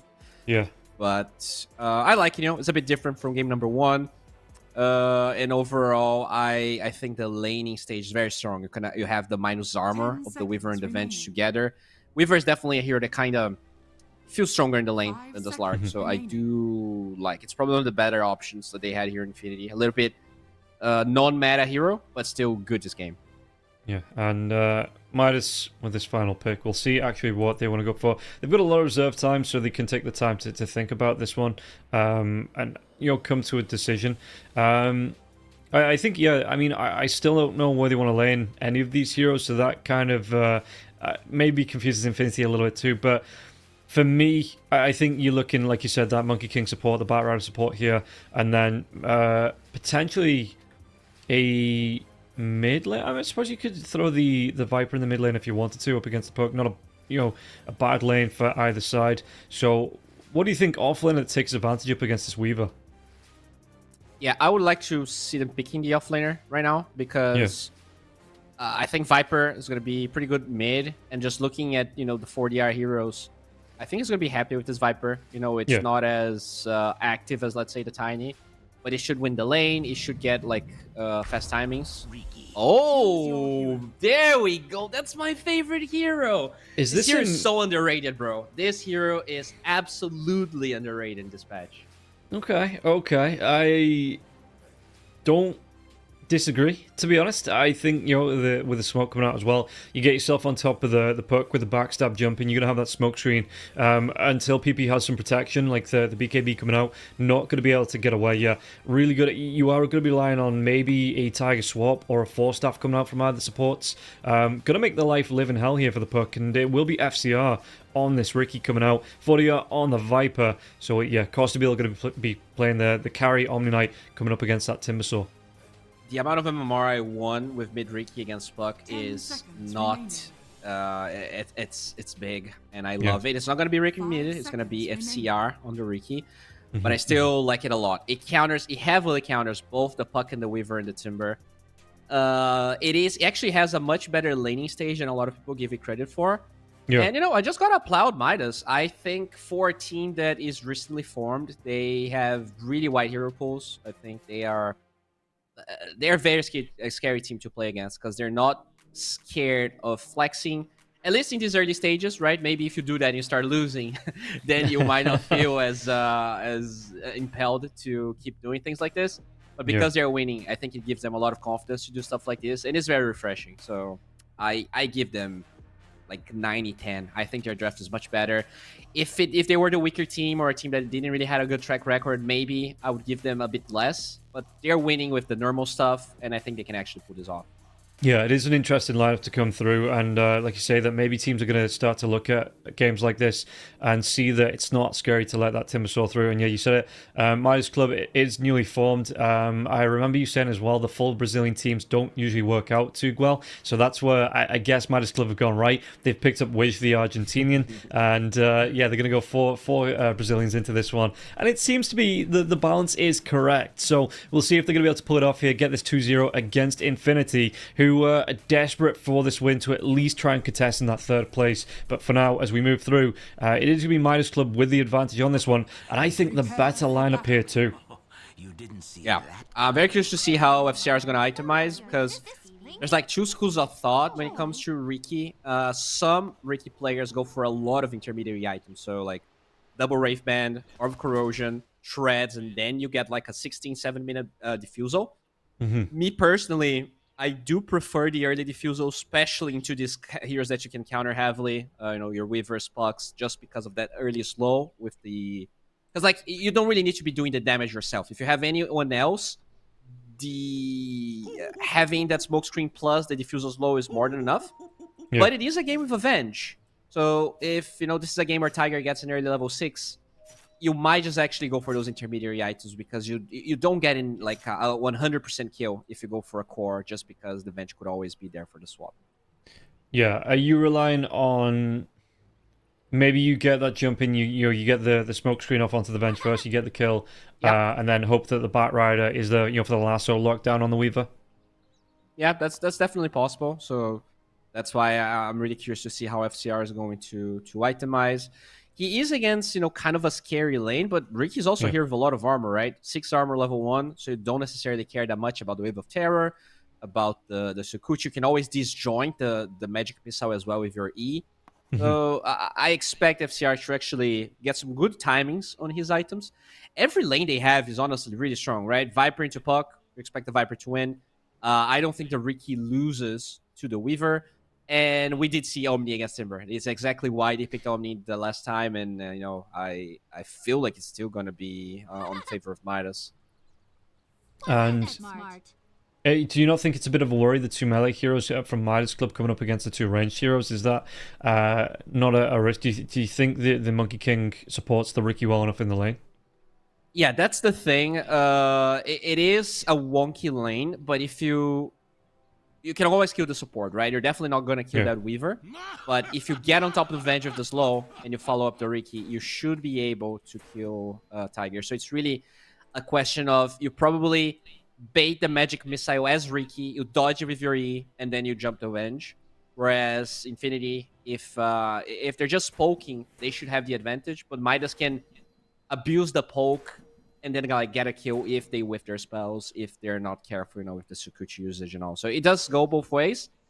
But it's not like Infinity can kill the Midas heroes. If the lane is just like this attrition type of lane, Infinity should have an advantage, but probably not kills. And I think that's good enough for Riki. Like, as long as you can farm and you don't die, you're going to hit those timings. And like, what's going to happen? Puck's going to be forced to rush a 4-staff? Is the Weaver going to get an early 4-staff? Because that's the only save besides the swap. I suppose that Wits would be, it wouldn't be the worst thing in the world, because Wits could be looking towards getting the Dragonlance into the Hurricane Pike, that he would at some point be wanting that Hurricane Pike anyway. So even though it's a bit of a detour, it's not completely off the path of Wits' build. It just means it just would feel bad that this 4-staff would be that item that came out so early on for the Weaver.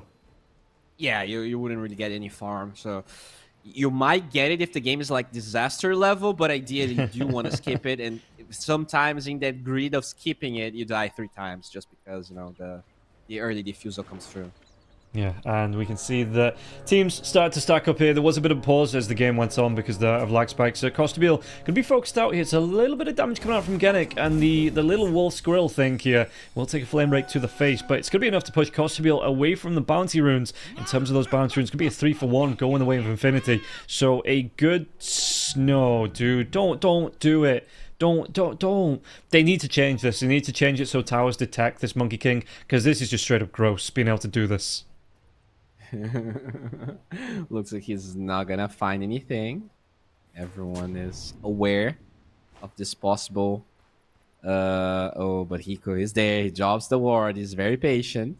Yeah, and it's forced the rotation back from the Vengeful Spirit here, Tiger. So it's gonna put a 1v1 FCR up against Wits in the safe lane, and I wonder if Tiger, he gets the D ward, yeah, immediately gets that D ward off, and the Monkey King, well, sad Monkey King noises, but things like this should not be rewarded here. He's moving himself through the trees, though. He sees the moving tree, and yeah, the courier coming through here, but the magic missile coming out. Hiko, he could just go for that TP away if he wants to now, but he's just gonna be playing around. He's wasting so much time for this Vengeful Spirit, and yeah, the Monkey King, he might not even leave just yet. He's gonna be in that courier form.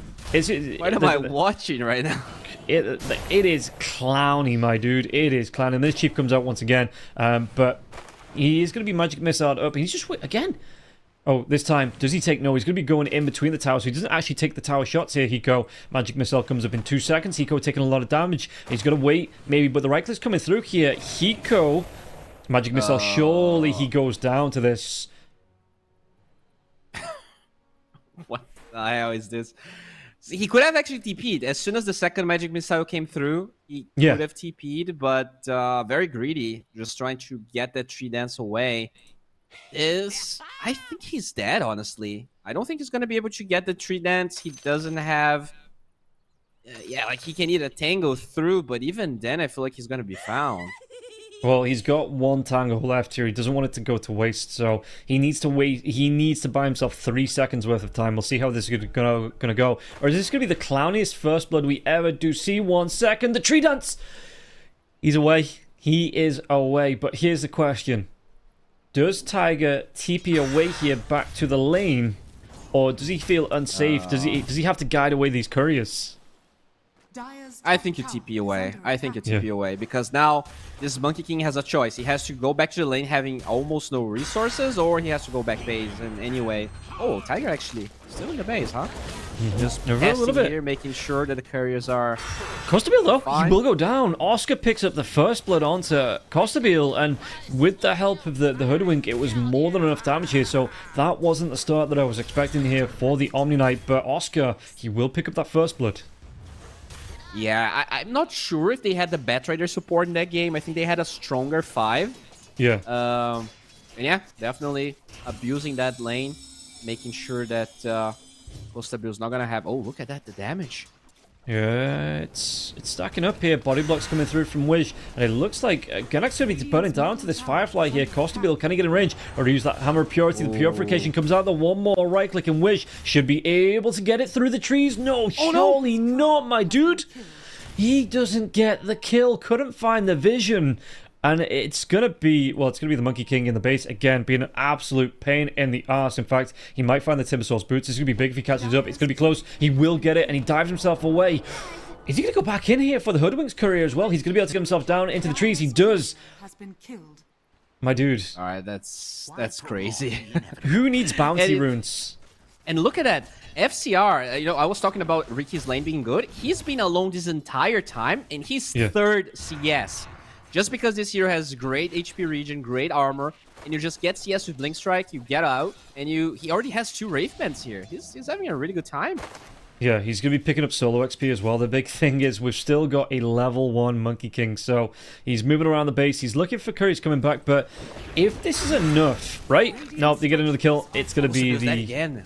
Yeah, Costabile not having a great time here on this Omni Knight. And like you say, maybe thanks to not having the support with a stun. I think that's what he needed from the draft. This Batrider came out so early on, but you don't have a Crystal Maiden you don't have that Vengeful Spirit, you don't have a support that's got that built-in stun that's going to offer some control. Hell, like a Witch Doctor would be good, just because of the pure damage that the Omni Knight does. Would stack up really good with the Mallet. He's going to be able to get the kill onto Genic, and Wish goes down here.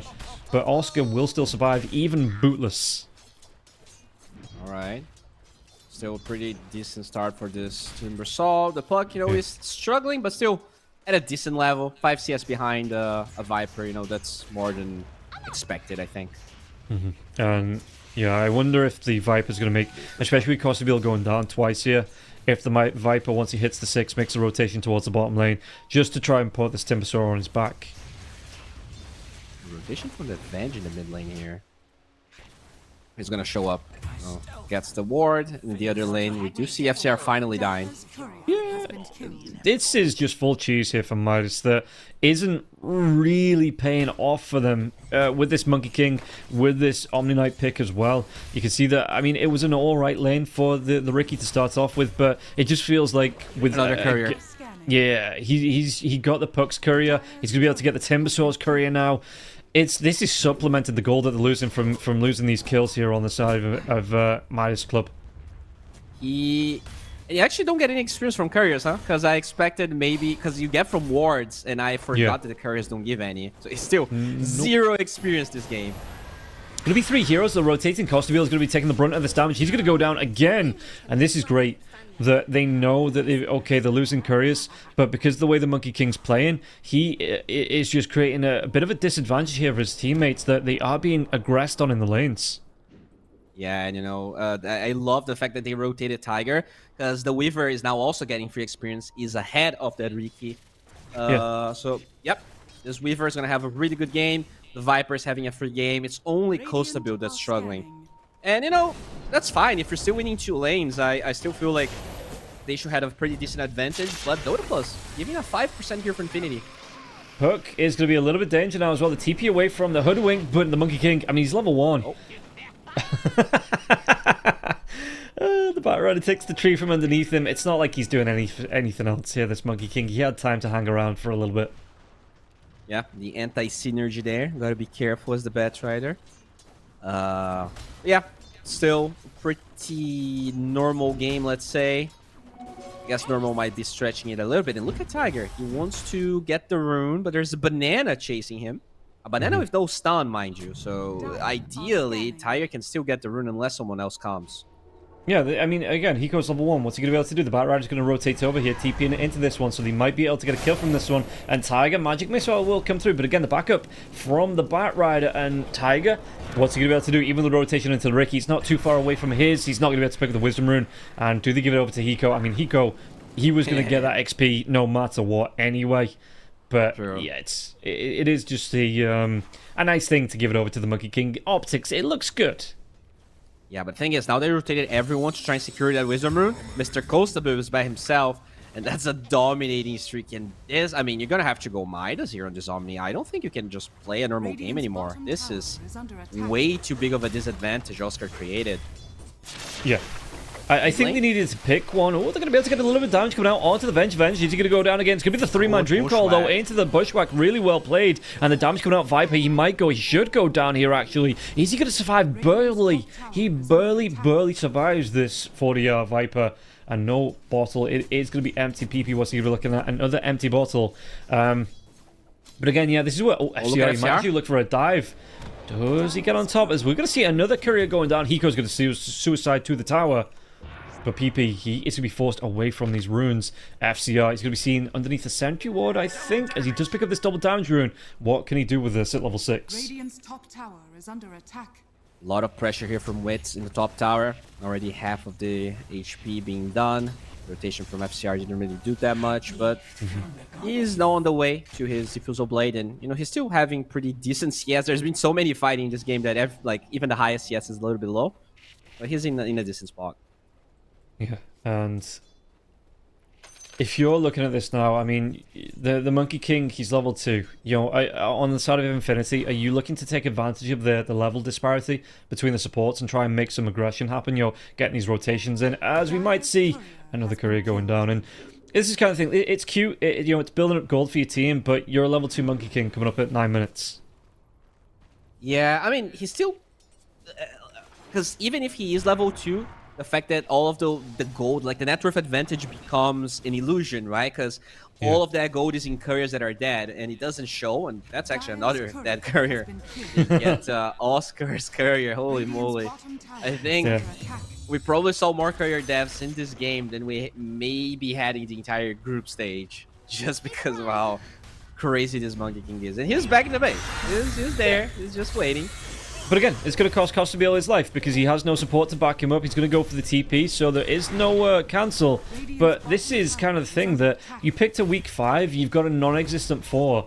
This Omni Knight is getting barely anything out of the lane here. In fact, he might be able to get the kill onto Witch now as well. Flamebreak comes through. Timber Chain was already here for Oscar. Oscar's going to have those mana boots. Where's that Charkham 1 second away? The Bushwhack, it won't connect. Timber Chain going to be used here. There's not a Roshan down at the night time. It will be coming up in a couple of seconds, but Witch going to be able to get the TP away. Good TP. Creating a lot of space. Smokes and mirrors for the other cores. You know, this Viper. Uncontested in the middle lane. Going for the Orchid. I really like this option. Amazing against the Puck. That's how you kind of offset Puck's mobility in this game. But, you know, it's going to take a while. Looking at the build here for the R, he ended up going for the 4 points in poison attack. He doesn't allow you to farm that fast. Which means that the first time you're really going to have to fight is probably the defusal of FCR, because Costabile, he's a non-factor right now. He needs like 10 minutes of farm. We just need another cam, like a picture-in-picture of this Monkey King, because he is forcing rotations. This time he forces a rotation from the Hoodwink. Even the Venge still hunting through him, Tiger through this jungle, but with the rotation of the Puck towards this bottom lane, this is going to be a really nice tier 1 tower coming out from Infinity, and Fortification is going to be there, but the Catapult should finish the job if Oscar doesn't, so Oscar comes back in. Fortification was off, gives it over, and yeah, Oscar will pick it up, so gets that gold, gets that tier 1 tower, and again, it just feels like Midas Club, as much of these lanes were designed to win, it feels like they're on the back foot. Yeah, definitely feels that way. The win probability is actually increasing even further here in Infinity. And I think the biggest problem has been this Omni Knight. He was just left for the Wolves, and Oscar just this was a first pick Timbersaw, and he's still really squeezing a lot of value out of that pick. And actually going for a new Scepter. Interesting choice, I guess. That's going to be his way out of the Diffusal Blades low, out of that possible Orchid that 4DR is working towards. And are we going to see another one? We absolutely are here. The Bushwhack Acorn Shot's going to follow up. Is the Bushwhack going to be here? He goes out of the tree. Oh, coming through from the Poke now. So Dream Call, it's going to be immediately broken. Did he guess right on the tree, though? It's still going to wear off. He gets that jump away. They go the wrong direction. Okay. He might only be level 2, but he is being an absolute menace here, Hiko, on this Monkey King. Yeah, he definitely is. Just creating so much out of so little. Have we seen someone this low level at minute 12? He's level 2 at 12 minutes. Like, have we ever seen this? Honestly, I'm gonna tag Knoxville because I have a feeling this has to be on the lowest levels in a game that's like this, even, right? Yeah, I'm pretty sure it is the closest. The Monkey King, the Puck Courier, and he's just walking around in the tree. The fountain, the towers, they need to be able to see this just to stop this quite literal mischief here from Hiko, getting towards all these couriers. And it's, yeah, I mean, if he's in one fight without dying, thanks to the hero levels, he's going to go up like 4 levels. Yeah. But the Bushwhack, it does connect, drags him down here. Genic is level 6, doesn't have the mana though for the Sharpshooter. So Hiko, he's going to be able to get the Balance Strike off. Genic completely out of mana here. No mana boots just yet. So the chase through the trees, and once again, Hiko, he's just going to pull more attention away from these lanes. It's actually so funny. There's still so many people dedicating their time to try and shut him down. FCR though, finally finished his Diffusal Blade. That's how they could possibly kill Wits. The Venge is not here. In fact, all the supports are just scrambling to try and deal with this Monkey King. But there's some real... Yeah, he's hiding the Courier. Finishes it off now. Could potentially jump Wits. But it looks like they're actually going... Oh, he's deciding they're going mid. Okay, moving in. Monkey King, I think he scouted out Oscar here in the jungle. And Omni Knight... Level 8, I mean, he's just going to go straight into it. He wants that Echo Save, yeah. At some point, he will build into the Harpoon as well. But I think you go either Blink or BKB next for this Omni Knight. It's actually going to be the Shard. Okay, so completes the Echo Saver and straight in ship for the Shard here for the Omni Knight. Going to be a little bit of an aggressive build, helps him farm, but really helps him fight this one out. And speaking about fighting it out, it's a lot of damage on Hiko. Mega kill spree coming out for Oscar. And yeah, I'm not surprised the tips are dropping. Wedge, top lane. Do he have the damage to get the kill here? There's going to be the rotation coming from FCR. And FCR, does he want to go for the kill onto Tiger? Costabile rotates into this one. But Tiger's going to be able to get that TP away. And FCR doesn't guess right and trying to close that hero down. Yeah, they're very slow here. That Orchid is gonna be like ready minute 15, maybe 16 for 4DR, and the Puck is already aware of that. So I'm assuming he's gonna go get a new Scepter eventually. This is looking really good for Infinity, and now they're finally rotating with Oscar already. Well, I guess he was rotating. No, we're deciding to go bottom. But overall, it does feel like Infinity, like the status quo, definitely benefits them, despite all of the chaos they were able to create with Eco. Okay. Well, okay, they're going to be able to go into Timsaw now as well. Your Scepter comes out, trying to waste some of the smoke screen. There's going to be the balance strike, bounce back into that smoke screen by the Flame Break. But look at that, the damage coming out onto 3 heroes now, just because of the Timber Chain Whirl in Death. And the Timbersaw, yeah, they just don't have the damage to kill him. Oscar, he's had an amazing start to this game, an amazing middle now too. And this Timbersaw, they've not been able to shut him down here at Midas Club the way they really wanted it to. Orchid on 4DR. If he but he's actually surrounded by 3 heroes. Yeah, though, it's going to be a lot of damage coming out onto Genic. There's going to be the swap for the shield. Is that going to be enough to get the kill, though? The Viper goes down, and Genic's still alive here. Yule Scepter coming out, protection for FCR. He's going to be able to get himself away with the multi-strikes now. But the damage, it's going to be more than enough after Oscar comes into this fight. And they might even be able to get another one out of this. It's going to be Wish that goes down on the top lane. Costabile taking a whole lot of damage from Wits. The chase down here from Wits onto the top of him. And Costabile, he has to go for the TP. Is that going to be enough with the Sakuchi to get the damage out of Wits? He does get the kill, doesn't even need the Sakuchi. This is so many Maelstroms there. He got like 3 out of 4 attacks or something like that. You thought you had me, didn't you?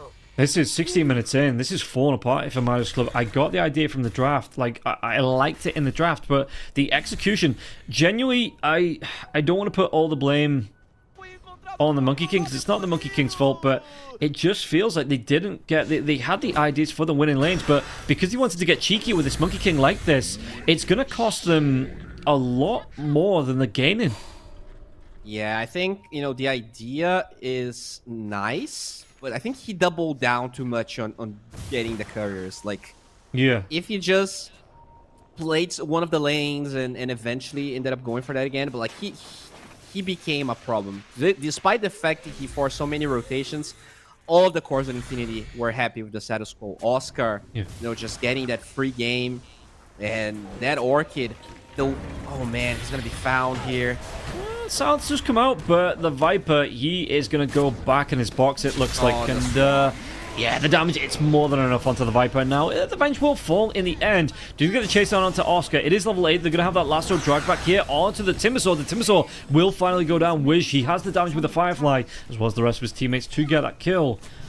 And Oscar does give a decent amount of gold away there as well. Oh, jump in, silence. Do they have the kill onto the Puck? The Puck, he's going to be outside of that smoke screen now. Going to be able to drop the Dream Call. Double balance strike will connect. And Hiko's trying to do what he can with the Wukong's command, but he's going to be careful because Wits rotating in, moving through. It's a lot of damage onto the Monkey King, but you've got to look for that overextension. The Piggy Pole, it's going to be enough to get the Monkey King away, but Costabile, he's going to be the one that goes down for the save on the support. It costs to carry the life. There's already a Hurricane Pike here. Wits is so farm, and I mean, they already have so many solutions to this Fusil Blade. The U-Scepter on the Timber, the Pike on this Weaver, and I'm sure the Puck is also going to have at least the Blink Dagger. It's going to allow him to have some protection over it. This is snowballing really fast. Yeah, and it is only a 6k net worth lead here for Infinity. I say only 18 minutes in. It is a really nice lead. You can see everything, you know, slowly sinking the way of Infinity there on the graph, and I don't know what items for Midas Club, you know, gets them back into this one, because it feels like every trade is just go Infinity's ways on the fights. Yeah, I mean, Midas, they were very good at slowly taking control of a game. So I still feel like, you know, they should have an advantage, but this is going to be a big test for them, because if they win this game, I'm going to be very impressed. They find Genic. Yeah, they're going to be able to get the jump out now, coming through. Swap comes through. Genic, though, he's going to fight for a little bit longer. They get the pushback onto the Ricky. The Ricky's going to go down. Really good sharpshooter now as well. Genic can get himself away from this one. Viper strike onto the Weaver. The Weaver now, it's going to be 3-4v1 onto the Viper. The Viper, he's going to be the next one to fall. And Genic, he was the one engaged through. He lives through all of that. Yeah, this is so bad for 4DR. He had a really good laning stage, but when your Viper Orchid debut goes as badly as his has, it becomes a problem, right? He got the Orchid, joined the fight, he was surrounded by 4 heroes, couldn't get a kill, and then he just died every fight he joined. And I think that's you know what I was talking about when they banned the Tiny. He was looking really good on the Tiny, but how good are his other heroes in in this scenario where he hasn't been playing for that long? It looks like this Viper, just not hitting as hard as the Tiny right now. I think that thanks to it sounds like I'm flaming the Monkey King. I'm really not. But thanks to the Monkey King hanging around in the base, the Venge had a really good stint in the mid lane. Once Oscar had established himself in the lane and Costabile couldn't contest him, you had the rotations up from the Hoodwink. He could defend the couriers in the base. And the Venge, FCR, yeah, taking a lot of damage here. Do they get the chase down the Sharpshooter? It won't connect to do the damage, to do the kill damage, but yeah, it just felt like, thanks to, again, the Monkey King hanging around in the base, that Infinity had that one hero advantage on the lanes, and they've really made it count. Yeah, they really did. If this Monkey King was maybe going to that Omni lane to try and help them, offset all of that pressure. I think Wedge still had a really good game, all things considered. But he ended up going for this drums build instead of the Blink Dagger, which I'm not sure I really agree with. I feel like that early Blink could have been another way for them to get the puck kill. Maybe they felt like that Diffusal Blade was going to do all of the work. Yeah. But they already have solutions for all heroes. The puck is going for a Kaya Sanj as well. He's going to be really tanky. Has the Popul's Gift. Super tanky on the puck already. Yeah, and how do you... Because Midas Club, they've got to get themselves back into this one, but in terms of kills, you're looking at it's 5 to 20 here, and they still need to farm these items up. In fact, what's the Omni Knight coming through? He's already got that shard, so it is going to be the Blink Dagger for the Omni. To be honest, I don't mind this, but I maybe would have preferred to see something offensive coming out like this Orchid. Maybe like the Harpoon that's going to give him some more stats over the Blink, because it feels like Midas Club, they don't need to worry about getting on top of Infinity, because Infinity are coming to them, and they are getting the kills doing it. That is definitely the case right now. They're going to find Hiko hiding here. They probably think they're going to get this Tormentor as well. Oh, they're not. They actually want to defend bottom and farm this huge stack. Yeah, and why not? Good farm for Oscar, just adds to his net worth. It's not like they're under pressure here from the side of Infinity. It's kind of the reverse of the last game where they're setting the pace, and every time Midas Club tried to interrupt it, trying to shake things up, it cost Midas Club at least one hero. Exactly. Real Smoke now, looking for maybe Wits, but he's a really hard hero to kill. Has that Hurricane Pike, even has a Vitality booster for some extra HP. You're probably not killing that. Oh no, Wedge didn't pop the dust. Yeah, Wedge on Wits, it's not gonna happen. Wits just sneaks past this Bat Rider, and he just gives him the straight up alley-oop. He's out of there, and again, it's a little bit more wasted time for the side of Midas Club, and they're not gonna be successful on this pickup. So they're just gonna force Roshan here as Infinity. Love to play. They have the heroes, they have the damage, and this should be it for Roshan. No chance that Midas can do anything about this. No, they're not in a position to fight here. When the damage come through inside the Roche pit, you've still got to look at it, right? You've got the Chakra and the Whirling Death coming through. You've got a... They find Hiko again? Ooh, level 7, the Sharpshooter is going to miss here, but I don't think he's going to... Does he survive through it? No way this dude... Yeah, he just immediately... Yeah, he's gone for the exit item, I guess. Shh, no. I thought the neutral was going to get the deny on here. Meanwhile, top lane, Costabile going to be taking a lot of damage coming through onto this one. Wit's going to get the kill. There is going to be the Guardian Angel here for the protection on Costabile, so he might survive through this for a little bit longer, but the Guardian Angel might wear off, and Venge, Tiger, he's going to want to get the kill. Another 4-star 4 coming out onto Wits, trying to get onto the kill onto the Bat Rider. One more right-click, and Wits takes down Wiz. And it's just going to be, again, 3 more good pickoffs. And, I mean, we spoke about going for this early Hurricane Pike, but it really has worked out for Wits. Yeah, it has definitely been great. And because he could go for the Maelstrom first, could go for the, he wasn't rushing the Force Staff. He just completed a Hurricane Pike after the farming item, and that was definitely the best item he could have chosen for this game. And, there's Aegis on Infinity, and there's, 2 random Midas heroes starting to get pick calls while the Vipers and the Ancients and the Monkey King is doing Monkey King things. It's just... the game plan has totally been lost. You know, it feels like this is a pub game. Everyone's doing their own thing, and I don't blame them. It's really hard to like find a way into this game, but they're gonna find a hoodwink here. Oh no, he was too quick with the smoke screen. Yeah, sharpshooter into dust as well, so it's going to get that slowdown. FCR did get that backstab off to get the blink away from the bushwhack. Otherwise, he might have gone down here. Oscar rotating on to this one. Net worth wise, we're looking at 25 minutes of 15k net worth lead here, 24 kills to 5, and it's a 91% win probability coming out in favor of the side of Infinity. Yeah, and I think Gaben is right on the money here. This looks really hard to come back from. And it's crazy because when you look at the cores of Midas that needed to have a good game, I do feel like both Ricky and the Viper, speaking of them, they find this Timber, but he has that new Scepter. Is it going to be enough damage to get the kill here? They are stacking it up. They've got the Monkey King rotating in now as well. He's broke. He's silenced. He's swapped out. He's alive? Oh! No way. Does he not take out to the Vipers anything? He doesn't. They're going to be able to survive through this one. And now Peeper comes in. He's going to be able to come in with the amplified damage rune. They turn this one around. They get the kill onto FCR. He was so close to dying there, but they just couldn't confirm the kill onto Oscar. Yep. That is a problem. Also, not a big fan of 4DR's skill build. I think if you go for this Orchid build, you really want to have the 10 talent once you have the Orchid for that extra magic damage. The poison attack magic resistance reduction. I think that could have actually been a kill if you had it. You don't really need corrosive skin maxed out as a healing Viper, but regardless. That's not the reason they're losing this game. That's just a small detail. Yeah, it's just felt like all the little things are coming together here for Infinity. They are making it work. And Midas Club, after doing so well in that last game, they've gone for a little bit more of a cheesy draft, and it's not worked out. And it's a major risk here as well, because again, it's not guaranteed that they get into the top 3. So with this draft, they've kind of put themselves in an awkward position if they don't you're win. Right. They might be in the top 3, but they're definitely now fighting for top 1 and 2, and just going through, getting more points, getting that money means so much. As Hiko is not getting any money, he's just getting the D. Yeah, Oscar, how's he looking? He's got that Shivas going towards his Boots of Travel. This is a big Timbersaw.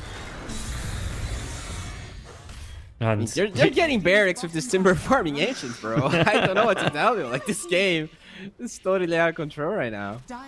Now it's this curse coming out for PP. He feels like... Did he get through the backdoor protection here? If Kennex stepped up to get some right clicks in. Yes, they did. Tiger still going to have to get the kill into FCR. With the help of this PP puck. And the Gleipnir is going to latch onto the 2 supports here. Dive coming in from Weaver. He's going to go right into the base sharpshooter. Can they get the kill into the Monkey King? Does he want to go under tier 4s now? It's a Byrider gets taken down by PP. Diving through that tier 3 tower to get to it. The creep wave now will connect in, and they should be able to get the kill. Like you say, onto this Rax. Everything is going down here. Coastabile, he's got that Guardian Angel. He's going to try and go for the repel TP out as well, it looks like. Radiant's middle tower is under attack. Okay. Should be okay, but the barracks, they are definitely not. Oh, look at that. They're using the courier to drag the creeps, dude. Midas, they're so nerds. What is happening? Yeah, it's only going to last for so long, though. In fact, I'm surprised that they didn't lose the courier here to do this one. And as the magic missile comes in onto the puck, the Aegis is on Wits. That's why you feel so comfortable just slowly sieging down this building here onto the Weaver. But the rest of the team do need to be a little bit careful now, because Midas Club on the high ground, they will be grouped up as 4 and 5, looking to take down any stray heroes caught out of position with this Bat Rider, with the jump in from SCR. They are going to be able to get on top of the Hoodwink now, but it looks like the Bat Rider, he's going to take the brunt of the damage from this one as well. Hiko, he drops a Wukong's command. He's trying to hang around on the edge of it, but he's going to be forced out of this now as well. FCR tries to get that backstep up to the high ground, but look at this. Infinity, they just want to chase in. They're going to say, this is our base now. You have to push us out. Sharpshooter hits onto the Viper, and they're going to be able to break the base. Yeah, that is looking really rough. Even without the Aegis. Even with that buyback, which just dies seconds after. Yeah, and it's I don't know here, because the Bite Rider, he gets taken out. He's committed the lasso for this one. The Wukong's Command's gone down. Viper Strike got used there as well. So that's 3 big ultimates here on the side of Midas Club. And you've still got a mountain pressure come through from the side of Infinity that they want to take down a second tier 3, maybe even another set of racks. Yeah, they're TPing Omni Knight back, but there's no Bat Rider for 30. And they have these 2 Orchids that are not really being put to use. Maybe you can solo kill Tiger here if Costabil gets the jump, and he's going to go for it. He's trying to get out. FCR, there's going to be a little bit of damage coming out onto Tiger. Tiger is dead here, but now that tier 3 tower's down. The Infinity, they're going to go. They're going to be able to get the kill onto Viper. Dream Call comes out, gets him. He's dead for 50 seconds. No buyback on the Viper. And this is going to be another lane of racks being just slowly whittled away from Infinity. And there's no tier 3 tower on the top lane now as well. So again, Infinity, they just move up to the 3rd tier 3 tower and say, okay, lads, how are you defending this one? Doesn't look like they can. That Viper's a non-factor. We're gonna find Hiko again. No waves are gonna be cut. No hope here for Midas. This is, yeah, I mean, there's a BKB on Riki. If you go BKB on Riki, you know that the game's going really bad. This is probably one of, if there's a hero that doesn't want to build BKB, I think it has to be him. It's just, there's so many other items you want to have. Costabil on the back lines. Right here. He's not even going to be able to get the kill onto Oscar here now. So yeah, it gets that jump, the perk damage. He tried to go for the harpoon to drag PP in, but PP, he was, I mean, both heroes here, way too tanky. You've got a perk with a Parasma here as well. So GG, going to be called Midas. Unfortunately for them, it is going to be the draw, but Infinity, they pick up the second win. Going to be more than happy with this one, and it does keep them in play. And it's going to be for, I think, Infamous as well as Akatsuki to chase here up the table. Yeah, I mean, we kind of talked about it during the draft, right? It's all fun and games when you're flexing those heroes, when you're going for the weird picks and it works. But then you lose a game like this, and then maybe your confidence gets shaken, right? It's nice to pretend you're LGD 2021, but you have to be able to execute that mid Spirit Breaker, that offlane Riki, and at least today, in this game, they were not able to. They're still in a really solid position, right? They're going to be 7-3, which means Infinity is going to be 6-4. So still okay for Midas, but it does depend on how Akatsuki is going to perform, how Infamous and South Team are also going to perform. And unfortunately, I'm not going to be here, but I'll be watching you and our boy Harry. Yeah, it is going to be a swap in the casters as we take a break. So the next 2 series is going to be me and Harry to close out the group stages. But first, we are going to take a 10-minute break. Be back with the second, third series right after this. 1xBet and Eva Alfie present betting on all esports events on the website and in the 1xBet app. 1xBet. Play with Eva.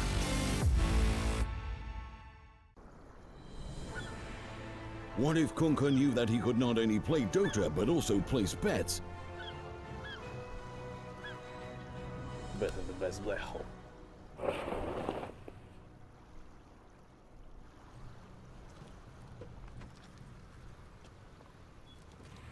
1xBet, bookmaker company.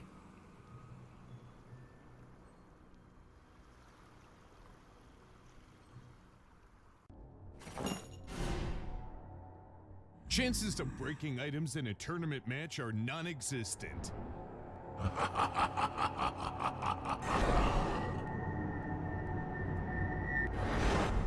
Chances of winning at 1xBet are always real.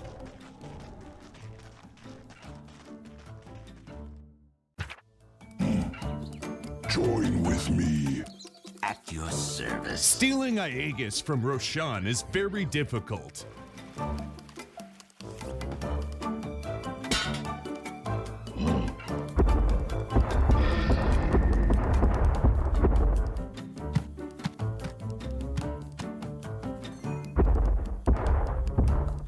Winning at 1xBet is super easy.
Skills in the Gaming, 1xBet. Look around. Screens are everywhere.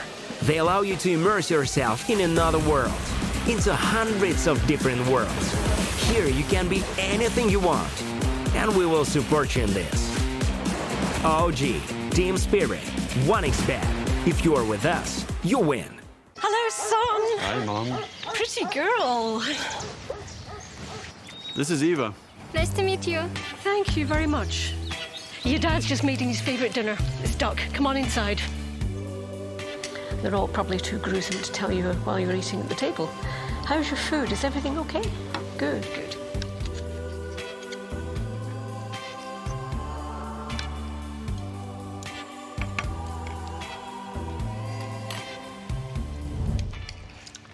You seem to know each other.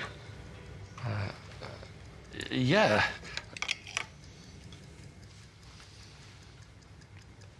This is the new ambassador for 1xBet.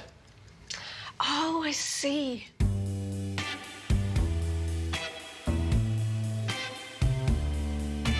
Everyone felt good when Eva Elfie became the new ambassador of 1xBet.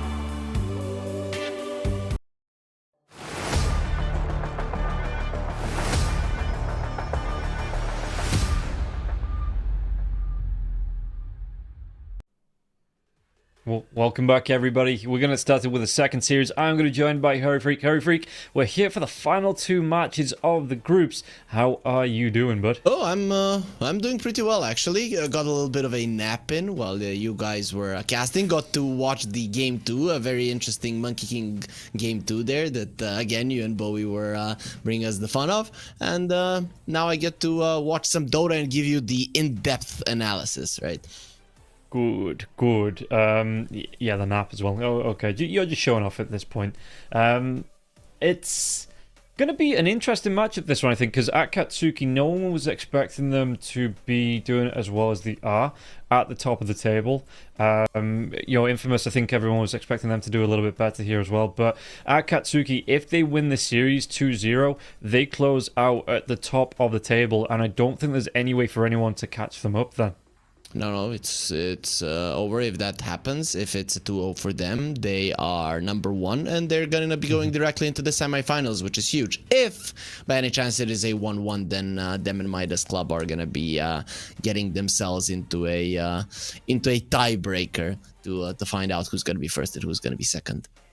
Yeah, and I do believe, Infamous coming into this one, they need to... I don't know. They can't, right? Because they're going to end on 5-5. So no, yeah, they cannot come. They cannot go through, especially because Infinity they took a game off of Midas Club earlier, so they're 6-3. Yeah, it's over for them. Oh, okay. That's. I mean, that could do two things here. It could galvanize them. You could say we want to go out on a high. If this is going to be our last show, and we want to try and go out on a win, or it could just be the Soul Crush coming through. And that Katsuki might just be in for the walkover. But it does mean I'm pretty sure this means that Infamous are out, and South Team are the only team here that have a chance to jump up into third place.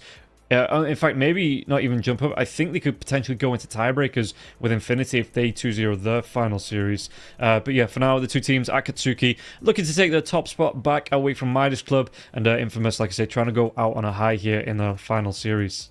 So what was the series between South Team and Infinity? That's the thing that I want to know about.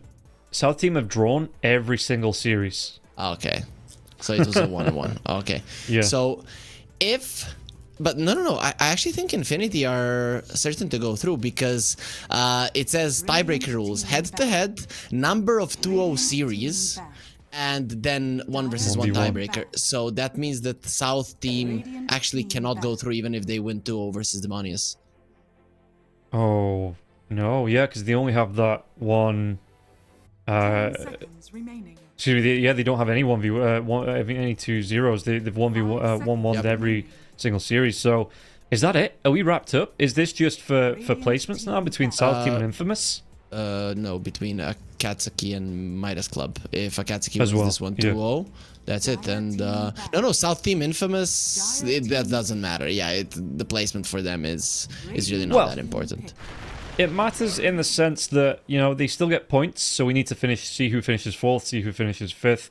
But I think that there's no way for... Yeah, so Infamous, if they take a win here, they might be able to jump into 4th spot if South Team lose. But it's... Yeah, it's still up in the air between these two teams. And again, the top does matter in terms of placement for those points, you know, coming at the end of the year for that LAN. But yeah, for here and now, they won't be moving through into the playoffs. And we do have a draft while we've been so distracted trying to figure out the table. Already seeing the bans out. We're going to see the Rubik coming out here for Akatsuki. But ban-wise, we're going to see the Batrider be taken away, the Dragon Knight, Marana, as well as that Enchantress, Centaur, Hoodwink, and the Venge all being taken away. Infamous, they do get this Tiny. With the past couple of days, we've seen this position 2 Tiny coming out.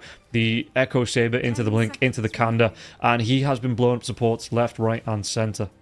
I don't know why this didn't start happening sooner, especially in the big leagues, right? Because there's so many of these squishy supports that are being played. I was like, tiny, it bursts them, like punish them, punish those squishies, but like a lion. Oh no, he's gonna drain somebody and he's gonna be immune to magic. Just annihilate him. Just delete him. Shadow Demons, Rubiks, I don't know, Vengeful Spirits, Hoodwinks, just kill even Enchantress. And then finally people are starting to play it, especially with a lot of the, like, maybe not in this tournament, but even in this tournament, but you know, all of the top tier mid laners, like the new guys on the block, let's say like Malorine, he's the type of player that would be able to use it properly just to kill the supports all the time.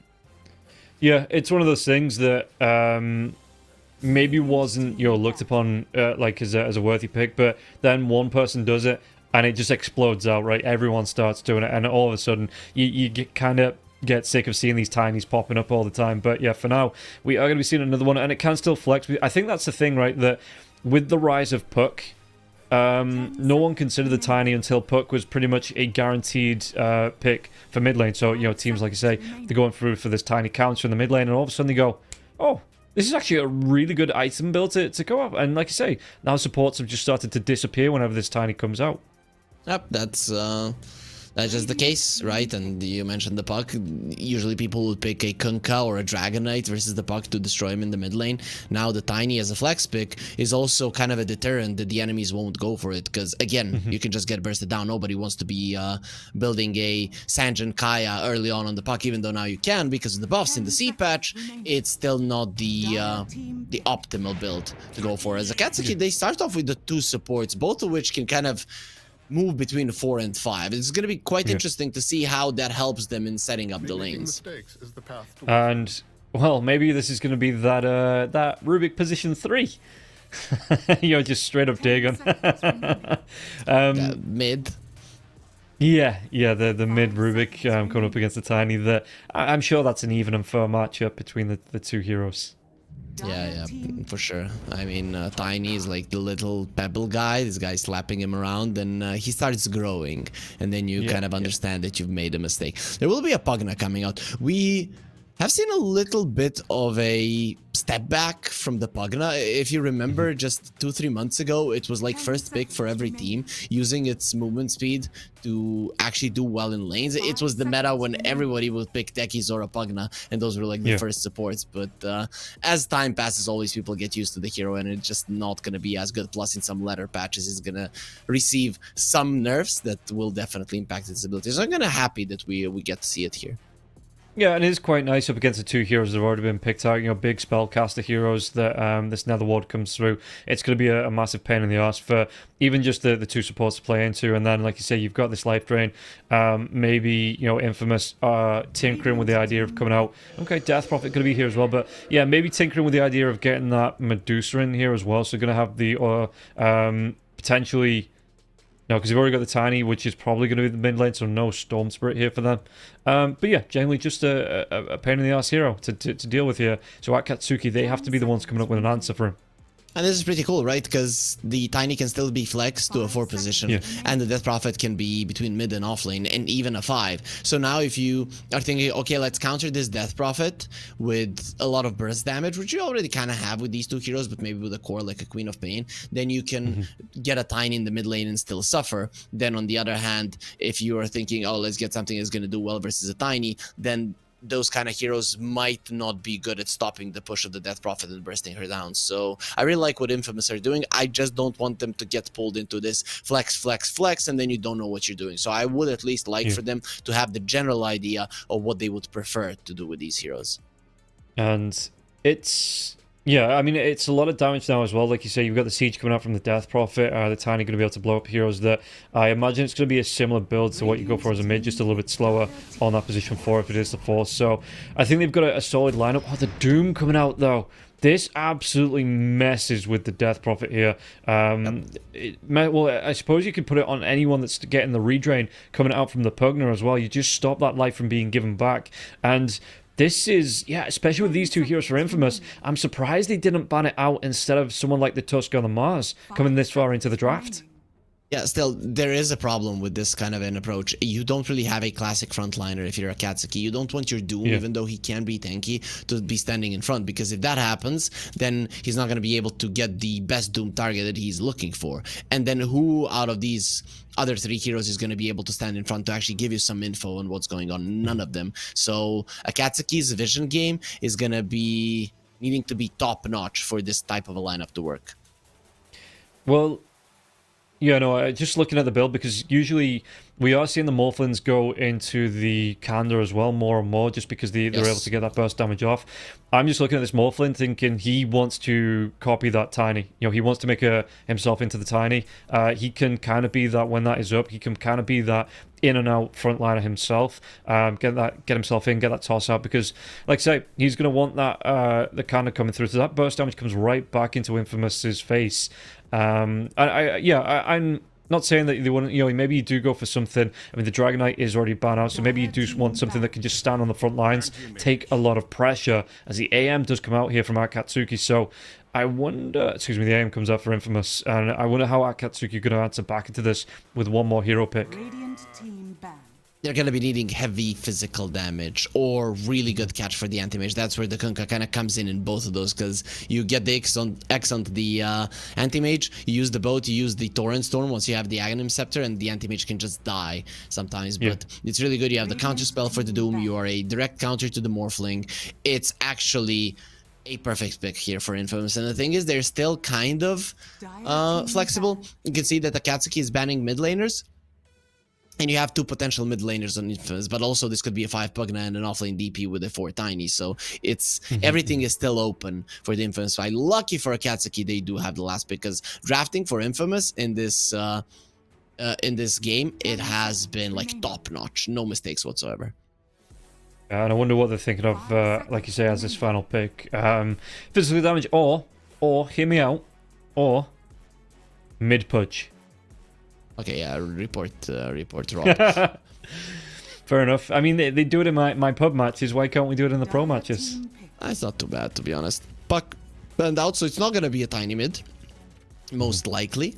But they only reveal it now with that ban. So for Akatsuki, I'm thinking maybe a TA is in the pool, right? Because Pugna is not going to be that good at saving people because there's a Morphling, so the Crepify can sometimes backfire.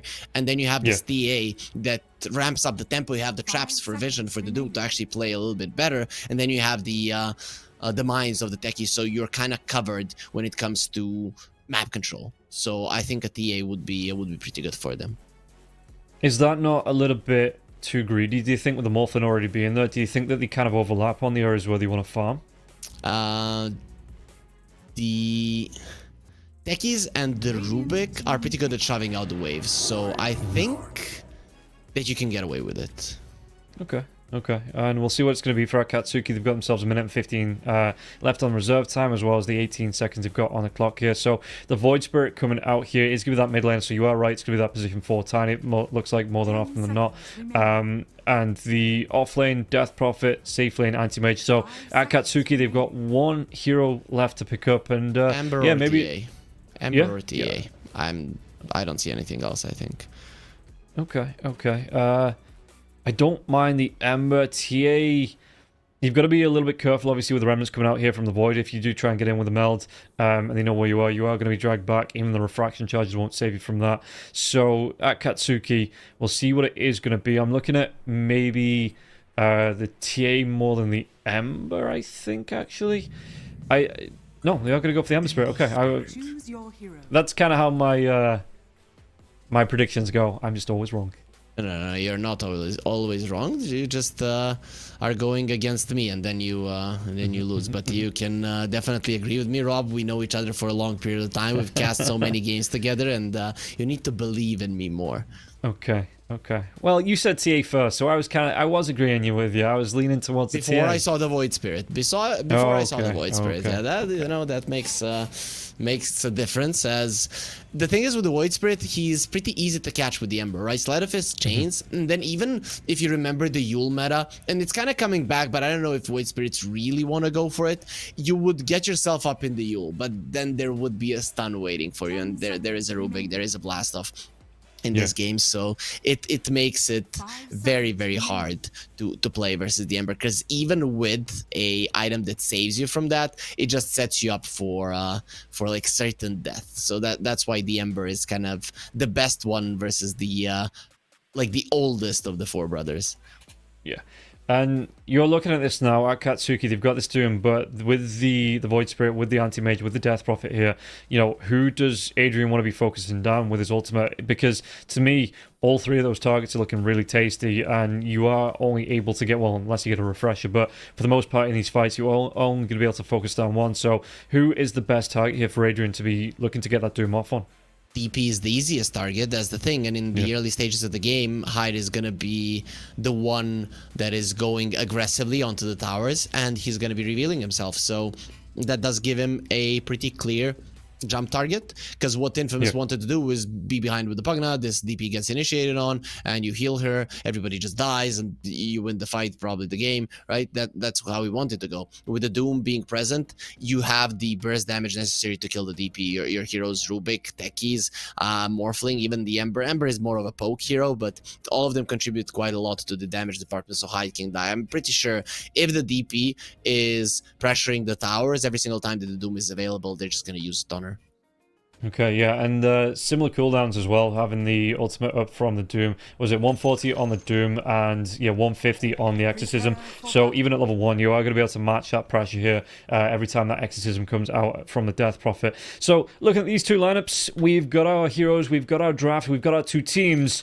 Who are you predicting here for this first game going to be taking the big W? I mean, coming into the series, I think Akatsuki are a big favorite, and even though Infamous, I really like how they drafted in this game in general, I don't see that roundup of the draft with the Void Spirit all that much. So I think what I wanted to see was maybe another pusher, maybe another frontliner that would get the Doom's hate onto himself in the early mid game, so that the DP can take down towers. This way, I think you can delay the tower pushes of Infamous, and if that happens with the DP and the Pugna on your side, you're just not gonna have the map and the resources necessary to win with this anti-mage. So I think I'm gonna be leaning Akatsuki. They still should win this series 2-0. In previous results, kind of put them way in front of Infamous. Okay, well, we'll see how it's going to go. And I know you're talking about frontliners here for the side of Akatsuki, but apart from the Tiny, really, the other 9 heroes, nobody really wants a dance partner here from, it seems like, from either side. So we'll see how these fights are actually going to break down and who's going to be able to take advantage of being able to get a little bit more aggressive. Kajos is going to be hit by the Sticky Bomb level 1 now as well. It's a little bit of damage onto the Anti-Mage. Not skilled anything up just yet, so he's got that safety barrier if he needs it in the blink. Or the actual barrier, but you don't see that one picked up all too often, especially with that blink being available. But Anti-Mage Casual is going to be taking a lot of damage. I wonder if, item-wise, he's going to be coming in, he's waiting for the tangos on the courier, and then I imagine just going to TP himself to the lane. Was that a perfect TP? Yeah, it was. Yeah. Nicely done. But still a very weird move from him. I mean, he could have gotten closer to the courier and then just TP'd. I don't know why he was doing that. Either way, coming to the lane, this is gonna be a painful one for him. Luckily, Pugna is a decent hero to help him. Yeah, he's a fast little skeleton, and I think this is really going to help, especially up against a hero like the Techies, where he just wants to get in his face, drop those nether blasts, and then get himself back out. What do you expect in terms of like the Doom up against the AM? How comfortable is the AM going to be here in this lane? The Techies makes it pretty rough because it's it's like the highest range hero, so it's not gonna be all that comfortable for Kajua. I think he is not gonna be suffering, but it's not gonna be an easy lane whatsoever. Okay. Just because I've been seeing the Dooms recently, they completely ignore this Devour. They just go in for the Infernal Blade. So if you do get on top of the Anti-Mage when he's trying to farm out, it's a nice mini stun, and the damage over the top as well for against the Anti-Mage. It really, even though he's got the counter spell, even though he's got the blink, after a couple of levels, it does really start to hurt, I think, for any melee hero coming up against this Doom.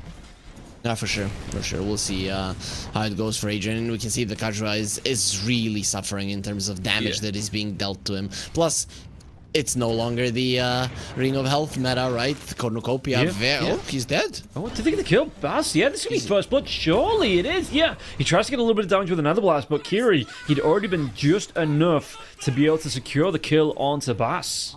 Yeah, nicely done, really, and there it is, the blood grenade always changes our perception, even after so much time. Somebody feels like they're gonna live, and then you get that slow and a little bit of overtime damage, and even a speedy skeleton, as a Pugna that you called him. That's you just cannot escape, and finally we get to look at some of the other lanes. Yeah, so looking at the bottom lane, we're going to see this Morphlin coming up against, he's going to have the Rubik by his side, coming up against the Death Prophet, coming up against the Tiny. In terms of farm as well, he's doing okay. He's got himself 11 on the board, so he's doing as well as the Anti-Mage at the minute. But is this going to be as aggressive a lane from the Tiny Death Prophet as we're seeing from the Doom Techies? The thing is that only the Rubik can die. The Morphling is not in any kind of chances of going down because you do not have burst damage on Infamous on this lane, so that makes it pretty okay for the Morphling.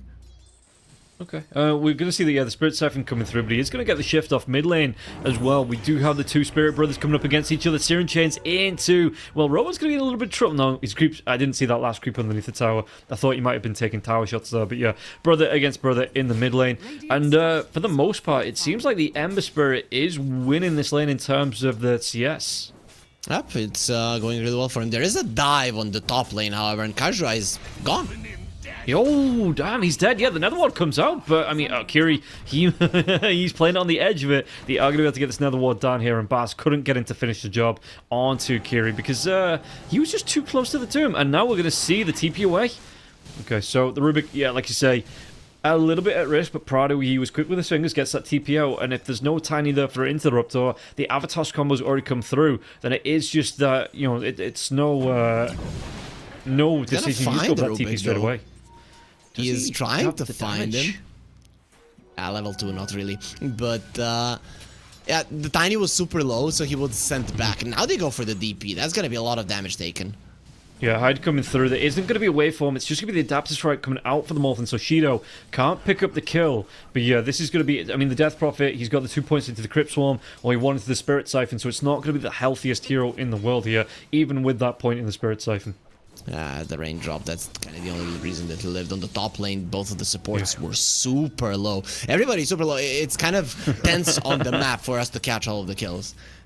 Yeah, and Kajua, well, there's going to be the rotation back in from Bass, but Bass has got to be careful. We've already seen him go down once to the Techies, and he's playing, again, very defensively, just trying to hang around, which I don't know if it's something that the AM really benefits from, having your support hang around behind you. It feels like the AM, he doesn't want to be the punching bag, he wants his support to be up front, at least getting the trades and harass, but it just feels like the Techies has the advantage here with all this burst damage coming out onto the Pugna.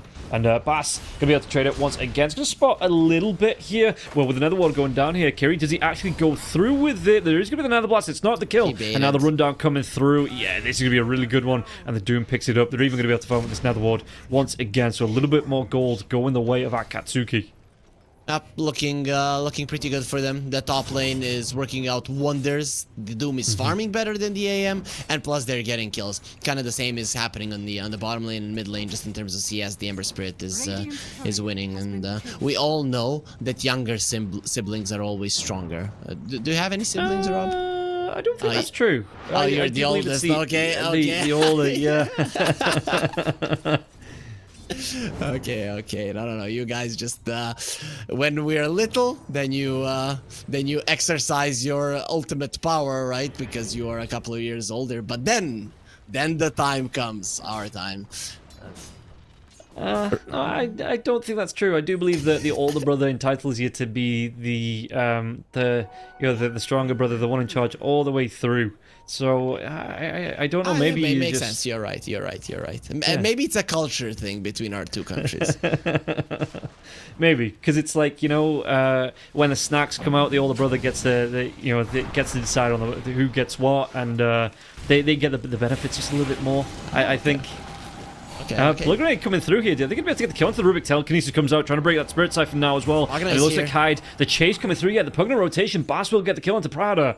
So it was a good setup, but this just means that the AM, he's under so much pressure now without his support. And yeah, you can see he's already tried to get that, just trying to get the farm, but having to go for the blink away. And Doom, like you say, top of the net worth. He's gone for that, I think, at the 1 point here, the Doom, into the Devour. So he's going to be benefiting from the extra harass coming through from these Infernal Blades. He's even got himself the Mud Golem, so he's got the boulder toss. And the split still works on the Doom right after he dies. Yep. Yeah, the Doomlings are there, of course. The little Dooms.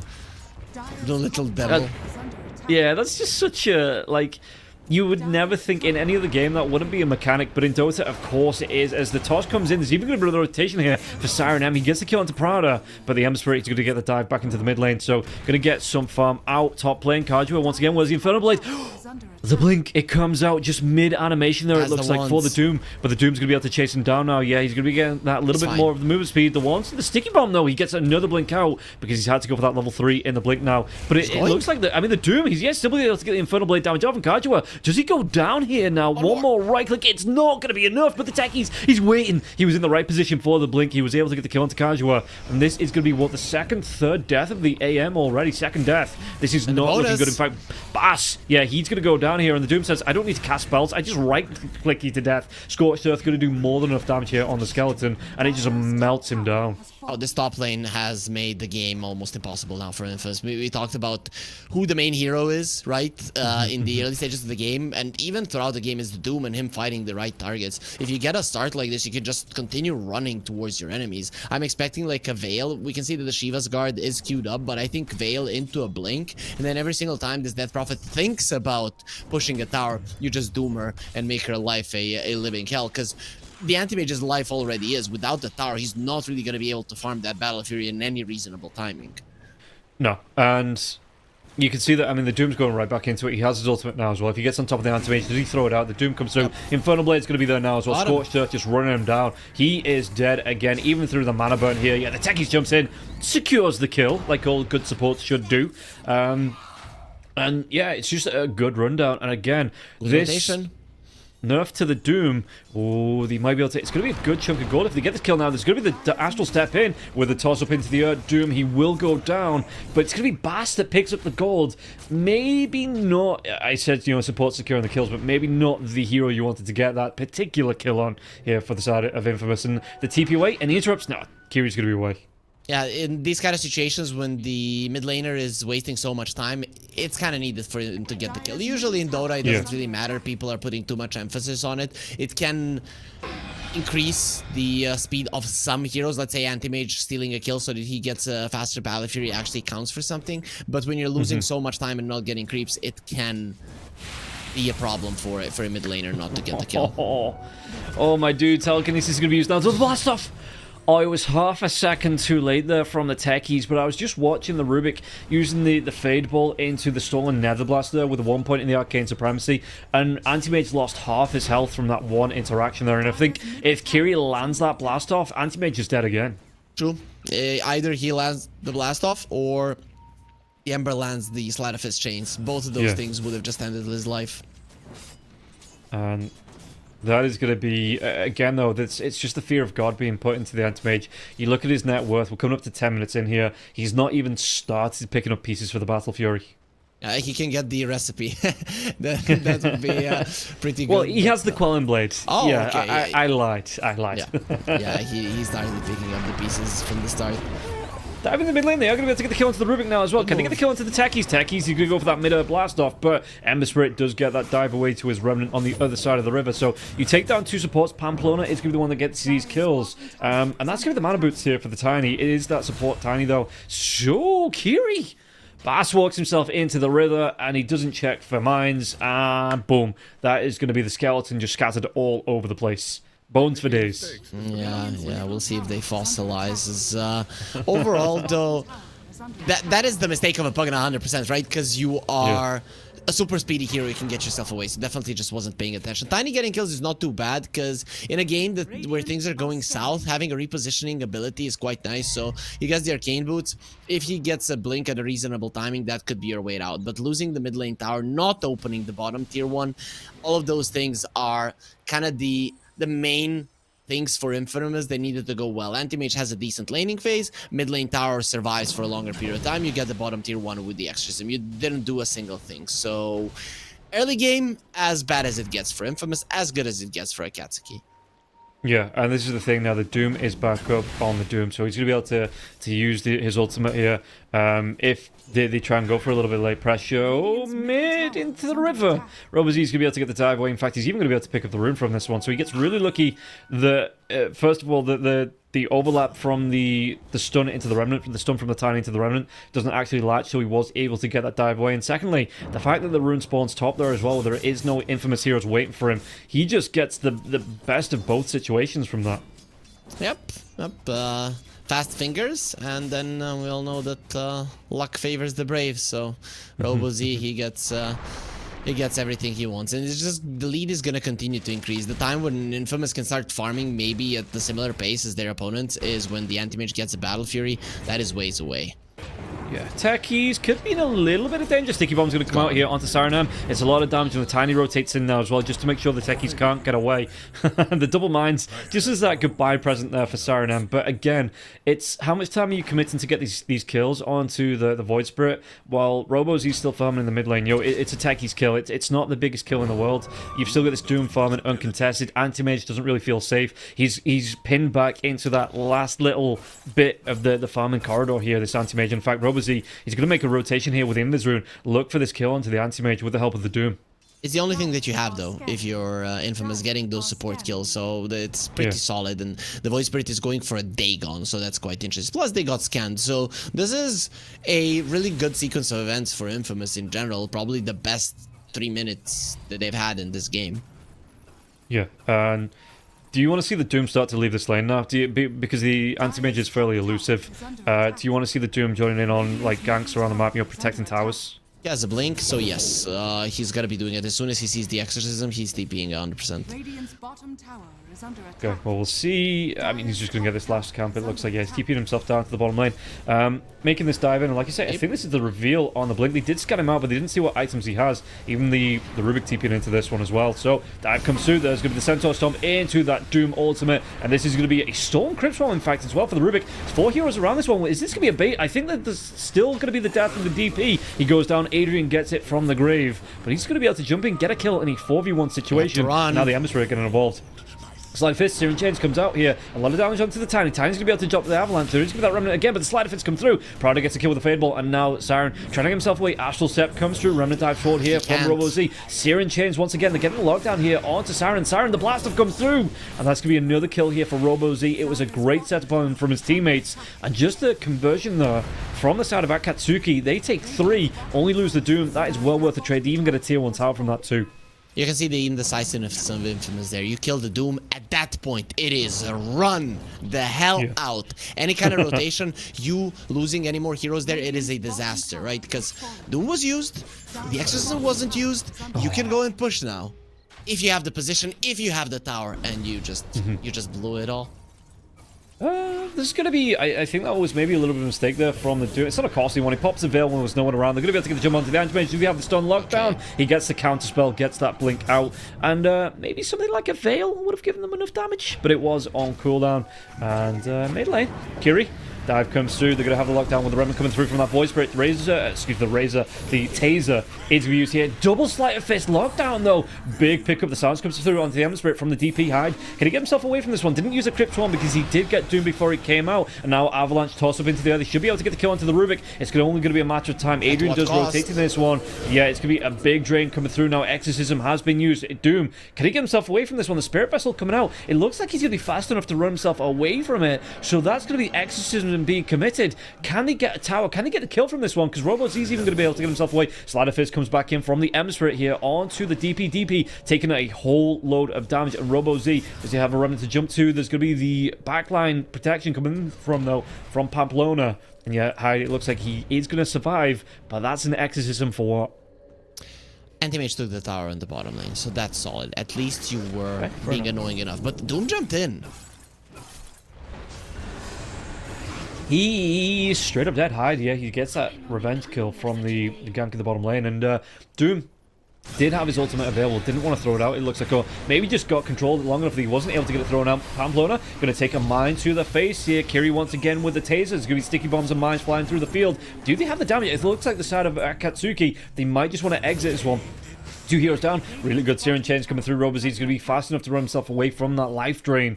And yeah, it looks like they're just going to go for the reset. Once that Techies goes down, it is a 5 versus 3 in Akatsuki's disadvantage. They don't want to be taking that fight. So while that earlier fight was happening, the Tiny got the shield rune from the bottom lane, and that's the only reason why he lived, right? He would have exploded in a second. But when you're a hero as that has as high of an HP as a Tiny, you get like 850 HP from it. It really makes a huge difference in this part of the game. How much do you like this, that the Tiny's going back for the Yule Scepter here?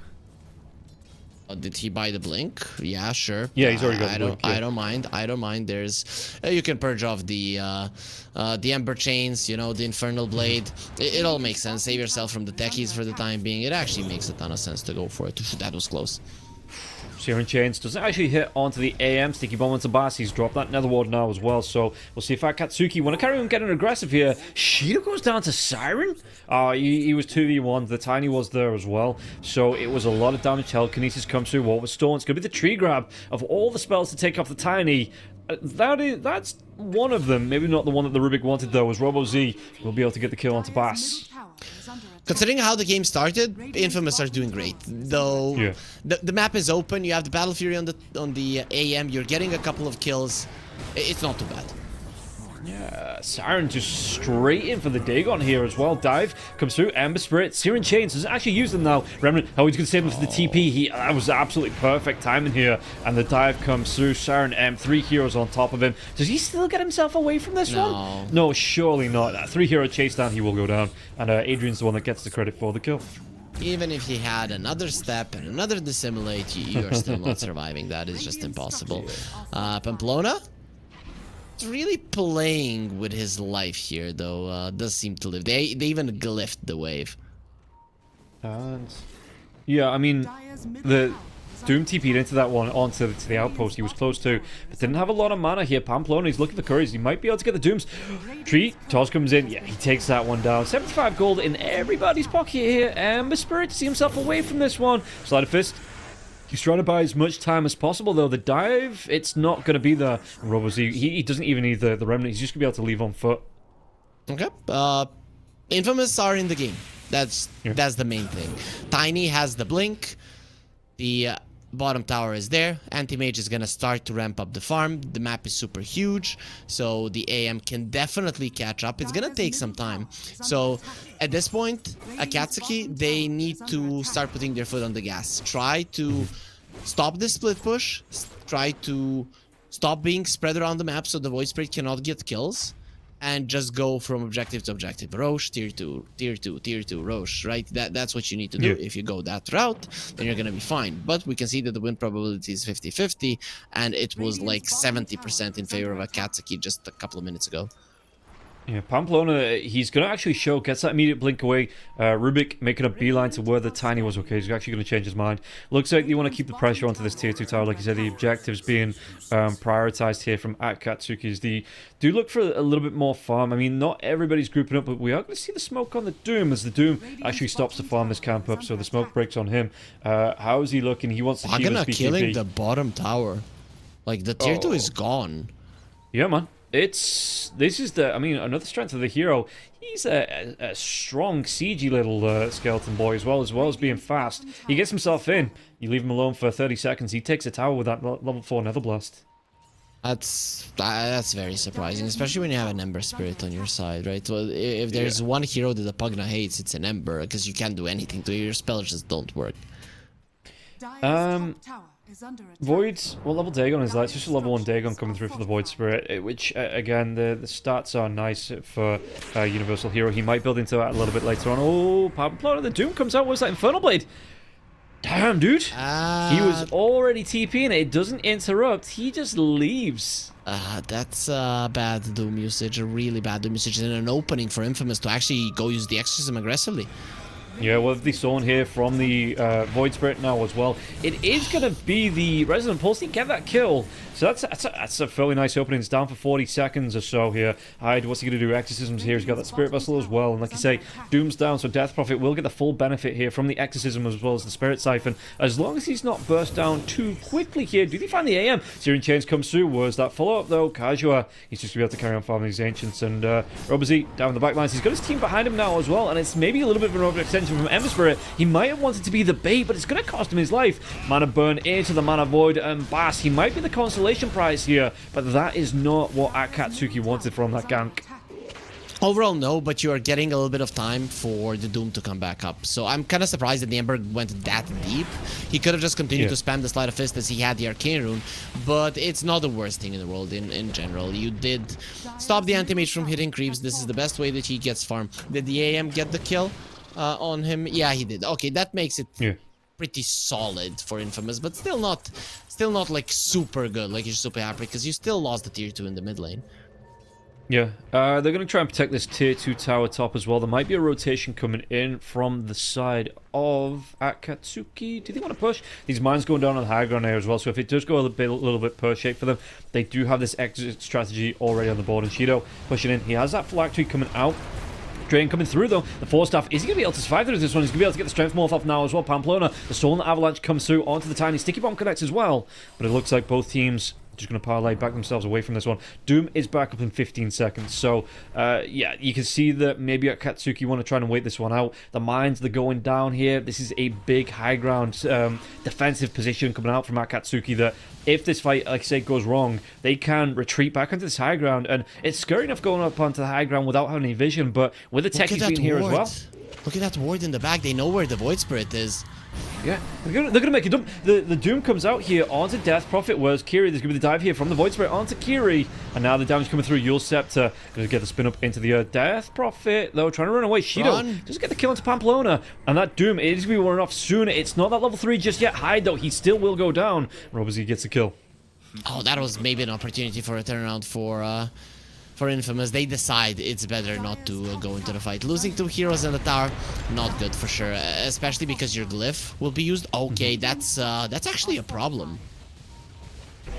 Yeah. Was that the level 2 glyph? Was that the? Yep. No, you cannot refresh it. You cannot refresh it because the mid lane tier 2 already dropped. Yeah, that's gone, dude. And, okay, the Morphlin's just going to use his illusions to put pressure on. He's got no creep wave anyway, because the Pugna is skipping the wave. Even going to be able to steal this Wisdom Rune. So getting cheeky onto Bass. How's he looking? He wants that Dagon for himself here on Bass. So we might see a couple of Dagons. And, yeah, the Morph, got to be careful. If they both go up to level 5, if the game goes that way, your Morphlin's got to be really careful about this strength, IG balance, and make sure that he doesn't get double Dagon to death. And this is a cheeky gameplay, right? We are gonna burst the Morphling down. If it doesn't work, well, sure, then we just stand there and let him punch us in the face and get all the revenge in the world. But yeah, you can try. You do have this burst potential now with the double Dagon. There's gonna be an Aghanim Scepter on the Void Spirit. Already has it, so the burst potential is there. The Morphling can't die. Yeah, and Shido gets the kill onto Bass. Bass stuck around in that little corridor. Too long. Ember Spirit, though, he might be able to get the jump onto the anti-mage here. With the Soul and Avalanche, they do. Counterspell comes out, but the Searing Chains was already there. He's going to be able to use the Manta Style, and AM is always so close to going down, but was able to get himself away with that Manta Style. And yeah, Ember Spirit maybe going to be a little bit sad that he didn't get that kill, but it does, again, force the AM away from farming. And net worth-wise, he's going to be 4,000 gold behind this Morphling. I mean, Noob Rubik doesn't have the Dagon as the Pugna on the other team, so you don't kill the anti-mage. He has like a Glimmer Cape. okay, bro. Nobody likes that one. As, yeah? The Dagon's reserved for the position 3 Rubik. But what about the Pugna? Oh, that's just a Pugna. That's just, you know, you can't stop the Pugna from doing anything. He's just going to do whatever he wants. Did you ever have those games when you play with other 4 friends and you pick a Pugna and then you just all build Dagons so that with the Decrepify you can burn somebody down? Yeah, yeah, of course you did. Everybody did. Yeah. That was the old Turbo strategy, right? When Turbo was really popular when it first came out, and it was just the race to see who could get Pugna, and then you just built 4 Dagons anyway. Yeah, I mean, but not Turbo. That's just not fun. You bully one of the enemy team's players, then they're like, haha, we took your 30 MMR, but you don't care because you all had fun. And he didn't. Yeah. I mean, it's Turbo. There's no MMR in Turbo. I'm told Turbo is a very welcoming and not try-hardy place at all.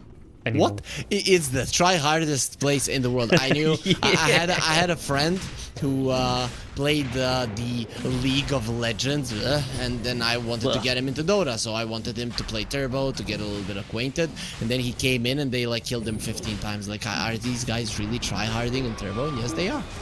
Yeah, they absolutely are. Speaking about tryharding now as well, they're going to have that vision here at Katsuki on the high ground, so it's a lot of damage, and Papillon just straight up disappears here. Bass, he might be the next one to go that life drain, mate. You do not have the sustain through this one. Casual taking a lot of damage here. He's trying to get himself away. Yeah, look at this one. He gets that counter spell out once again. You'll Scepter out. The dive comes through. This is going to be the buyback. This is going to be the dieback of the Tiny, and they take down the Death Prophet here as well. And Bass, does he want to come into this one? Where is the little skeleton going? That's the buyback on him as well. He just says, okay, cool. No, you can have the roast. You know, let's call this one a draw here. As at Katsuki, they take down, was that 4 heroes? It was, with the 2 deaths on the Tiny. Yep, they got quite a lot done there. But look at the Morphling. Just look at that physical damage with the Kanda, what he's doing to them. First, he just rips apart Bass. And then when he starts attacking this anti-mage, Karja just has to run away or he dies instantly. Yeah. And, yeah, no, this is like... it is the build for the Morphin, right? That you get so much burst damage coming through for the Kanda, getting these empowers as well as the crits, that he takes full advantage of this item, and you can kind of see it that, I mean, you look at the Anti-Mage anyway, he's got his Manta Style, he's got his Battle Fury, but it's really rough for him to try and fight into this one if they don't have that hero advantage. Let's see. The 15k gold lead, you have the Aegis, there is no glyph. I don't know how you stop this. The Tiny would be a good answer, but he's dead for a couple of more seconds because of the dieback, and plus the Morphling has a BKB. This is... I really like he changed his mind from a Satanic to a BKB because he knows that the push is coming. Yeah, this might be the Aegis pop, but can he do it? Tries to no Shido. He pops his BKB. Gonna be able to get that waveform away now as well. They're gonna have the blow up onto the Tiny. Tiny dead again. 46 seconds, not as long this time, because it is the second death after that buyback here. So the Morphling, like I said, the BKB has been used to great effect there as well. They're gonna be able to get a kill and a set of racks from this one. In fact, they might not be done just yet. The dive coming through. Siren M gonna try and hide himself with the Avalanche stolen once again from the roof if they have the control. Searing Chains and the silence out. Techies. Is he gonna be able to get the dive away? Dissimulate. He's trying to run himself away from this one. The Remnant chasing through from the Ember Spirit. Yule Scepter comes through. Do they have that control? They have another Avalanche. And this is going to be Prada picking up the kill onto Siren. Oh, back in the Radiant side of the map. We've not been here in a while here. Bass trying to get that life drain coming out here. But the Doom trying to get the kill without using an ultimate now as well. And the Decrepify, once again, Bass, what can he do? It's going to be another life drain. It's not going to be, because there's going to be an Infernal Blade. And Adrian gets the kill without committing his ultimate. Really well played there from the Doom. Please Bass got the tower, but it is a dieback on the Pugna. I really like that Adrian, he didn't even think about chasing the Void Spirit, and he just came towards the bottom lane. And also Rubik there, he made a slight mistake being too close to the Void Spirit. He got silenced twice with the Resonant Pulse. That's why he couldn't get the lift off after the chains have expired, and they had to chase him around a bit. Either way, it ended up in a kill, but it is a couple of seconds that you could have saved 100%. Yeah, and Morphlin, he's still going. Well, he's going to go back now towards the Satanic. Looks like he's already got himself that Mobbing Mask on deck. His illusion's just doing so much damage to the tower now. So look at how quickly this creep wave, it's going to disappear. He's got that. Is he in the anti-mage form? I think he was. Cause he was. Or was that? No, it was it was the illusion. Yeah, okay. I didn't realize that Kajua picked that one up now. Avalanche comes through. He still has this Aegis now as well. He might be able to pop it. He will be able to pop it, but he's going to have that BKB when he comes back up. Going to get that Falcon's Blade back in his inventory, and he just immediately gets the waveform away. So safety first here for the Morphlin. Anti-Mage Illusion does dive forward, but easily cleaned up from Shido. And yeah, they're going to go for that last tier 2 tower on the map here from the side of Infamous and try and get the squeeze good and proper onto Infamous. Keep them locked into their base. Yeah, when there's a couple of moments where an anti-mage axe is good. Either you're super far ahead, or the enemies are pushing your high ground, right? If you're super far behind. The thing is that there's still something else left to take on the map, and really Akatsuki are not on a timer. Morphling is the type of hero that can do immense amounts of physical damage, so he can be a problem for the anti-mage even in the later portions of the game if he's ahead, and he definitely is, so you do not have to hurry overall. Oh, no, you don't. Prada's going to get a shard, so he has that safety telekinesis coming through now as well. And Doom, how far away from the Octarine is he?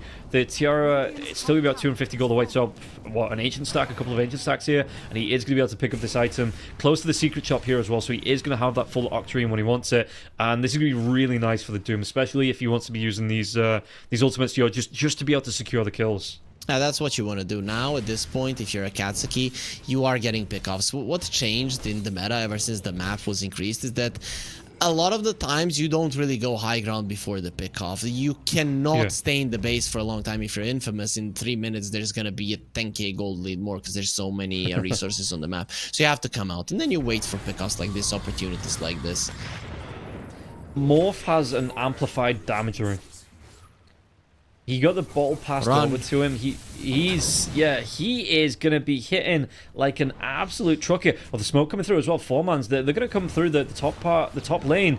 Just trying to get the smoke wraparound coming through. Kajua, he sends this illusion forward once again. And Shido, he just wants to carry on pushing through. No Aegis this time. He pops that amp damage rune, and there's going to be the dive back. No! He gets away from it, and now they control the backlines now as well. What damage can they do here? Dive to the tier 4 towers. There's going to be 4 heroes. The Doom comes out onto the Void Spirit, and it's a lot of damage. It's going to be an Exorcism being popped here. Prada's going to be careful. He might be taken down, will be taken down. The Void Spirit gets so low. He is going to be killed off now. Both supports on the side of Akatsuki, they are gone, but 2 cores going down. And Pamplona, he might be the next one. The Avalanche Stone here from Shido, because he steals that tiny form, and the damage comes through the right clicks. Look at this one. They are absolutely cleaning up the dive onto Kajua, and Kajua, he just has to go for that defensive blink backwards now. Oh, through the Decrepify.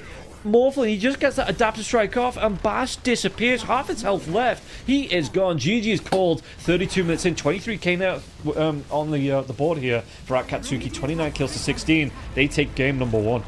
I really liked how when they saw this Pugna Death Prophet pick from Infamous that kind of left a draft in Infamous favor in that point. You get a Ember and you get the Morphling and the Doom after that. So all 3 of your cores were pretty good at dealing with it. And then this poor Pugna couldn't do anything other than split push. And I have to say, the Pugna that was completely countered had probably the most impact on the side of Infamous. So it kind of goes to show how the game was going. It was going pretty bad.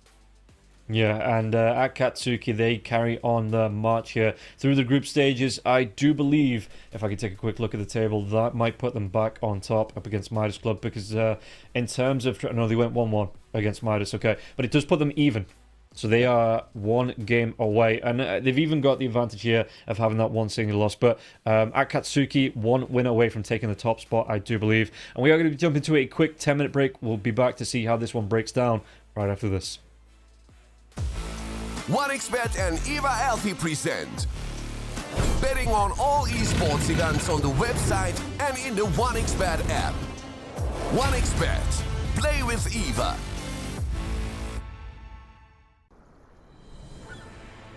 What if Kunka knew that he could not only play Dota but also place bets? Better than the best black hole.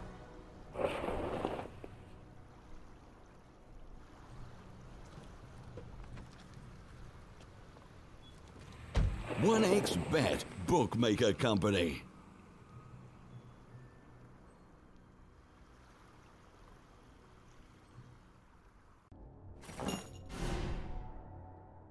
Chances of breaking items in a tournament match are non-existent.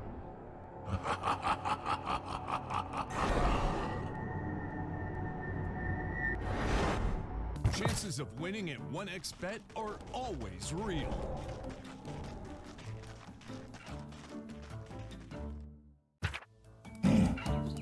Join with me. At your service. Stealing Aegis from Roshan is very difficult.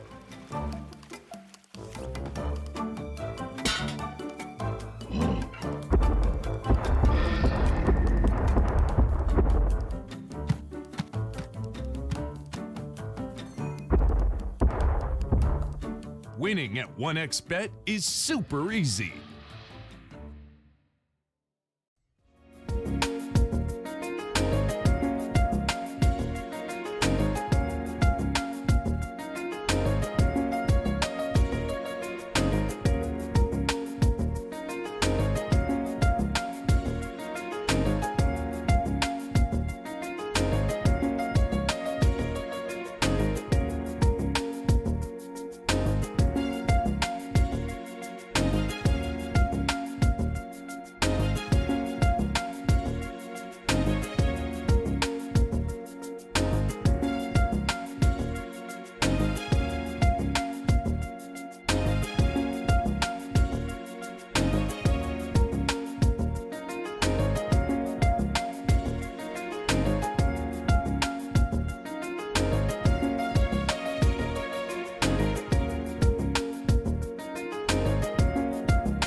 skills in the gaming. 1xBet. Look around. Screens are everywhere. They allow you to immerse yourself in another world, into hundreds of different worlds. Here you can be anything you want, and we will support you in this. OG, Team Spirit, 1xBet. If you are with us, you win. Hello, son. Hi, Mom. Pretty girl. This is Eva. Nice to meet you. Thank you very much. Your dad's just making his favorite dinner. It's duck. Come on inside. They're all probably too gruesome to tell you while you're eating at the table. How's your food? Is everything okay? Good, good.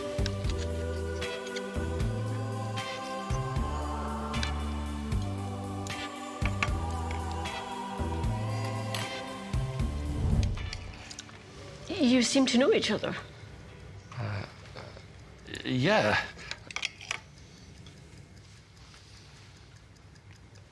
This is the new ambassador for 1xBet. Oh, I see.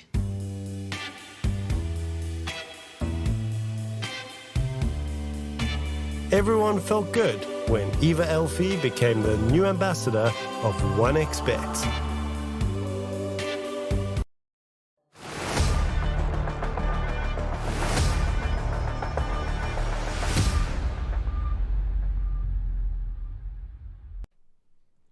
Welcome back in, everybody, to the second game here between Akatsuki and Infamous. And in that last game, you know, Akatsuki was just completely in control. You know, once they got fighting, they were unstoppable here. And it maybe gave a little bit of pause to Infamous as they have to consider the second draft coming through onto this one. But yeah, Akatsuki, they just continue their role. They look like they're just purring along here. So how do you try and stop them here, Hurryfree? You know, what's the drafting for ideas for Infamous?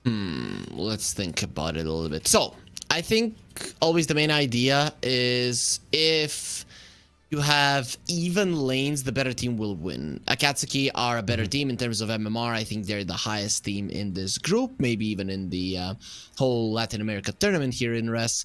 So, I think that you have to get an edge in that part of the map to have any kind of shot, because you saw Infamous, they started coming back a little bit when timing of theirs started to come up, but because you put yourself in such an unfavorable position when it comes to the early game objectives, the game is just almost impossible to play, and then you are going with some shenanigans and relying on the mistakes of your opponent. So lanes have to be the #1 priority, because if you lose those versus a better team, your chances of winning a game are close to none. Yeah, and Akatsuki this time coming through again. They want to come through with only, I think it's one. Is it even a loss? I think it was it a draw that they got here for, yeah. So they've got a couple of draws underneath their belts. So with this win, like I say, it puts them at the top of the table. I don't think we're going to see any messing around, and this is where Midas Club might kind of come to regret the second game that we just saw with that Monkey King that was running around, you know, with the weak lanes for the Omni Knight up against the Timbersaw that did cost them the second win here. That Akatsuki, if they win this, they take top of the table. They go straight into the semi-finals. Unfortunately for Midas Club, they will be going into the quarterfinals, so that's one more chance for them to be eliminated here. And yeah, Akatsuki, I think Akatsuki, if they take the top spot, they've more than deserved it, because they, like I say, they've looked solid all the way through Group B. Yeah, I think they look the best overall, even in the games that they have lost, you know, in those series that went 1-1. I still think that they did quite well, and their showing was pretty consistent, which can sometimes be a problem in some of these, let's call them younger regions. Even though South America, Southeast Asia, they're no longer that.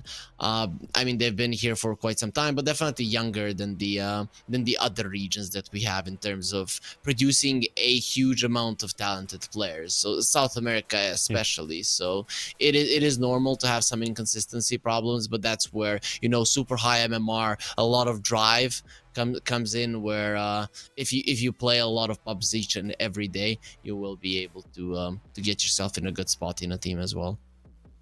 Yeah, and just being able to, like you say, it is still a growing region, so just being able to compete in events like this. I mean, coming into it, again, like I said at the beginning of the game, I don't think anyone gave Akatsuki I don't want to say the time of day, but nobody was looking at them to be the favourites. I think it was Infamous and Infinity. They were the ones that the teams were looking at. White Dragon into Midas Club there as well. So the fact that they're in with this chance, I mean, you look at the players. Shido doesn't even have a Wikipedia page. That's kind of thing that he's kind of come out. I know Bowie's saying he's a fresh player. He's looking good. And this is where they're going to be able to get themselves established. So yeah, looking really good for Akatsuki. I am looking forward to seeing them go further. And like I say, you need to win every single... Well, you don't need to win every single, but you need to be in the top teams to get those points up to make sure you get to the LAN. And that could be a big step here for a new team like Akatsuki, because getting that LAN advantage... especially now that there's no minors going on, you don't have regular lands for tier 2 teams. That is a big thing that can benefit you. Just be able to get that edge over your opponents. So if they can get themselves to land, like I say, that could be a big step up for Akatsuki, or anyone coming through from the South American region. Yeah, I don't think we've had like a minor type land for quite a long time, haven't we? Right? I would say the last one. Yeah, no, there's not really been anything since it got taken away from the DPC, so the change to the DPC. That's cool. There's not been anything that these lower teams have been able to take advantage of. So, yeah, this is kind of your path to one of those, and you've got to grab it when the opportunity presents itself. I was a big fan in how the DPC brought in some new talent, but it didn't elevate the teams. Usually it would be 1 or 2 players that get poached from some of the lower tier teams that would make it then into the big leagues. But having the minors or minor type tournaments, right? So LAN that has a decent prize pool that tier 2.5 teams are going to be able to participate in through, I mean, hard qualifiers, but doesn't matter.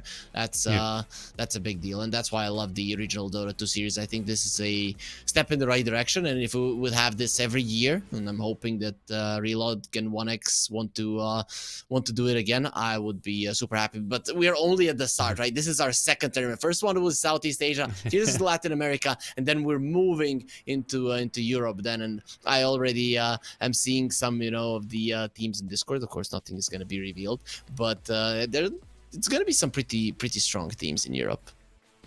Yeah, I'm looking forward to seeing, how this plays out, because like you say, it's not just this, we have 1 qualifiers per region. This is going to be over the next, I think it's going to be over like the next 6 months that it's all going to play out for these 3 regions. So it is a marathon and not a sprint here for the teams, and they need to be getting themselves in the right mindset for this, as we do get ourselves into the mindset for the draft. So we'll see how this one's going to play out. But yeah, having this experience, like you said, that consistent events like this for the teams, it's going to be, especially coming into the events, right? That if the bigger teams coming into the LAN at the end of the year, they're already going to have that practice. They're already going to be switched on for the events that they're having. So having these small leagues, consistent leagues, it can do nothing but good for the tier 2 scene. Dude, $200,000 for tournaments in each of these regions, $200,000 pumped into them.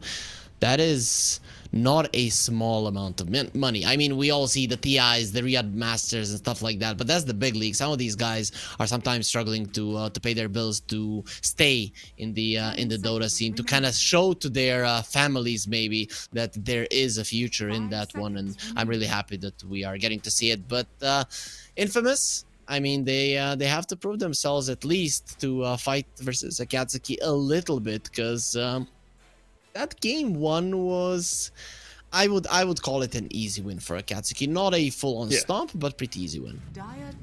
Yeah, once that Doom took control of the top lane, the anti-mage got forced out. It delayed the Battle Fury, while you saw that Akatsuki, they felt comfortable on the farm.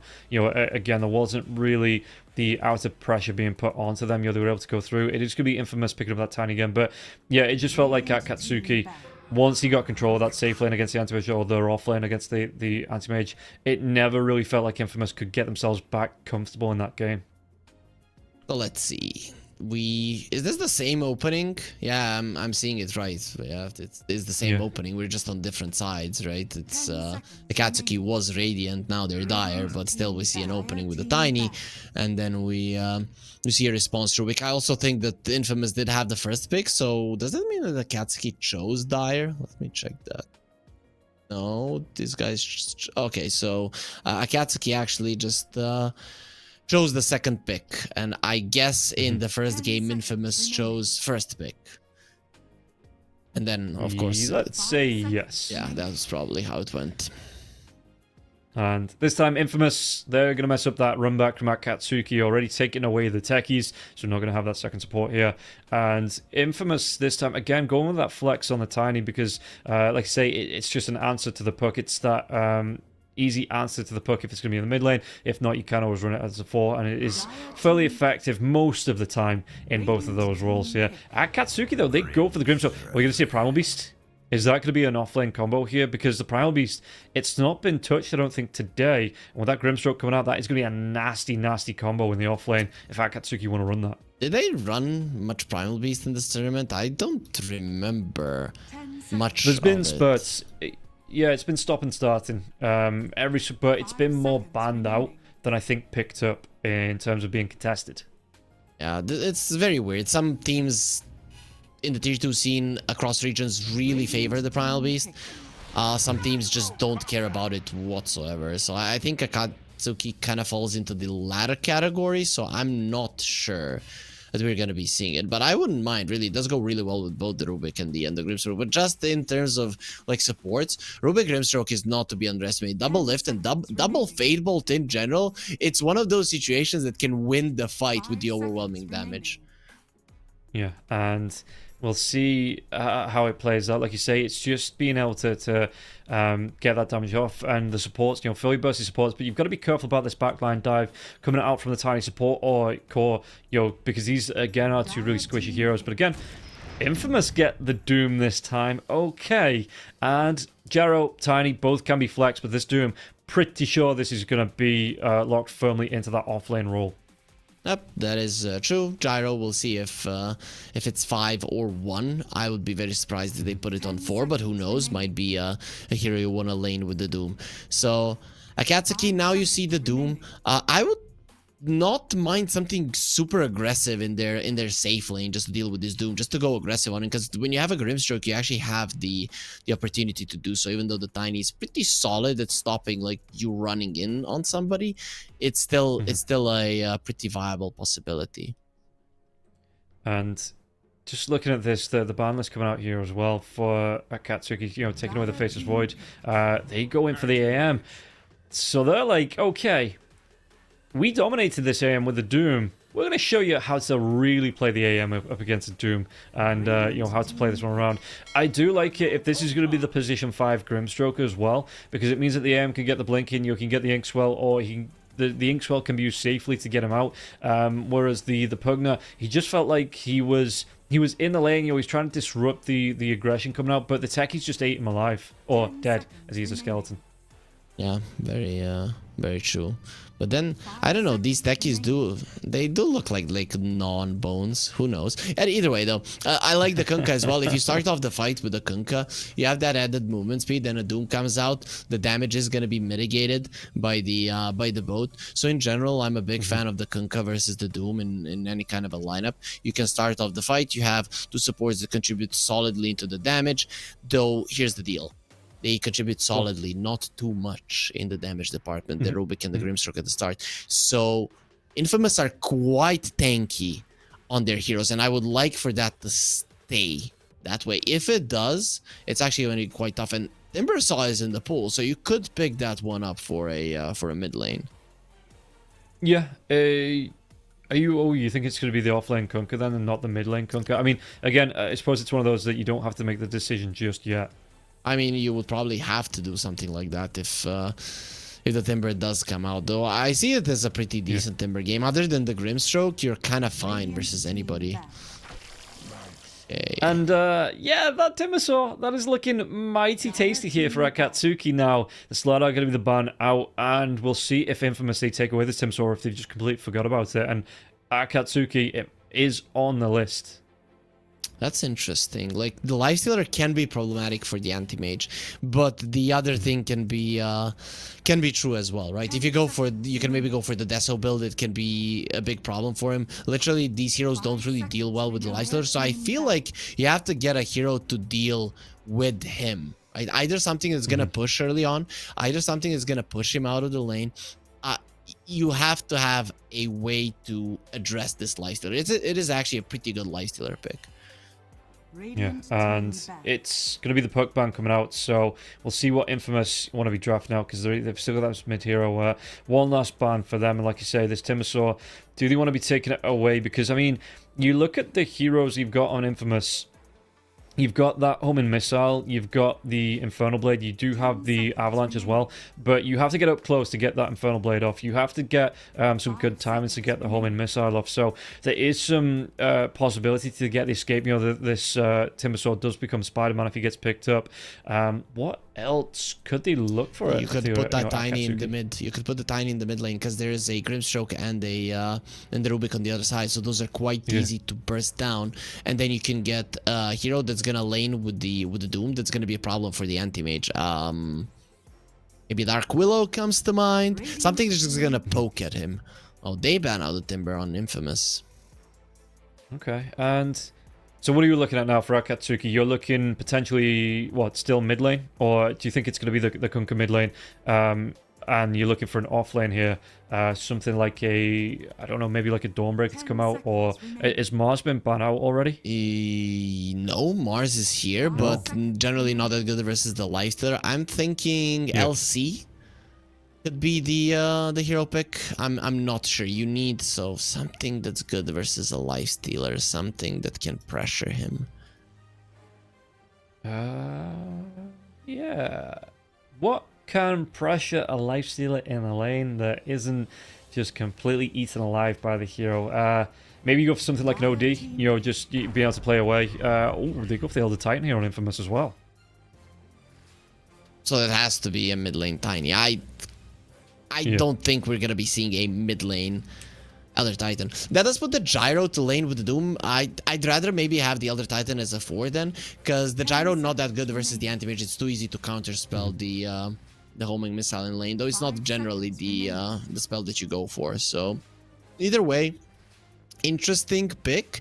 A lot of mixture of physical and magical damage on Infamous, so the natural order is most definitely gonna be impactful. If you're on Akatsuki here, would you consider the Necrophos, or is that still a bad hero even after the heart buff? I wouldn't considering because there's a Doom on the other side, but oh yeah, true, yeah, that does kind of scupper that plan just a little bit. So what are we looking at here for Akatsuki? I'm thinking LC. Night Stalker. Night Stalker wouldn't be bad. That's a hero that I would like versus the Lifestealer. Actually, you get in with the silence and you can actually burst him down. Yeah, I was looking at like backline dive, and then I look at Infamous draft and I go, what backline? Yep. I suppose the Gyrocopter, but even the Gyrocopter's a big tanky. Well, he's fairly nice with what he's going to be building into. He's got some protection from the rocket barrage as well. So yeah, I think Infamous. It's kind of like, oops, all frontliners, you know, at Katsuki. At least they should be getting off some good 4-5 man boats. Yeah, well, let's see. Akatsuki, they played an offlane Storm, if I'm not mistaken. So they go TA, send the Kunkka to the offlane, play the TA mid, play tempo with an anti-mage. Not impossible. Pretty hard. This is a hard draft for Akatsuki to pull off. I don't hate it, but yeah, it's. I suppose you're gonna have Adrian that's gonna be able to do the damage onto Kajua even without coming close. You have the right clicks, just being able to get the Tidebringers off. Kajua obviously wanted to come in close on the lanes anyway. He's gonna have some form of just runaway here on Adrian. The harass should still be there, but yeah, overall, I'm not. I don't know. I couldn't split these two drafts. I don't know which one I prefer, to be honest. I think I prefer Infamous, but the thing is that this Akatsuki draft, it can kind of pop off, right? Because these two supports, sometimes they do a very low amount of damage and sometimes they do a ton of damage. So we are gonna have a lobby rehost, Rob, so be sure to get into the new lobby. I think one of the partners or some of the somebody was missing from it. The players are there, so it is gonna be the same draft. We just need to rehost it, unfortunately, but it doesn't matter. We're gonna be getting ourselves right into it. Yeah, we are in, and I think we're going to swap it over. Yeah, we'll swap it over to the all pick once everyone's back in the lobby.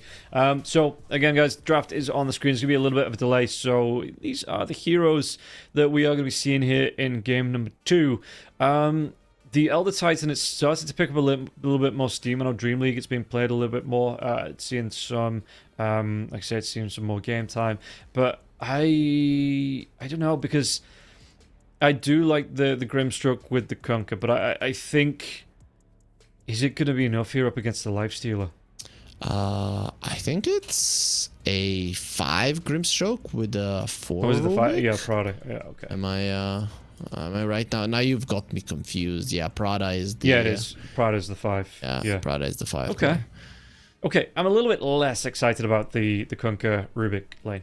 Just a little bit though, not overall disappointed. Just a scooch. How excited were you actually before? Right, I didn't see the excitement in your eyes. I'm not gonna lie. So now I'm kind of curious.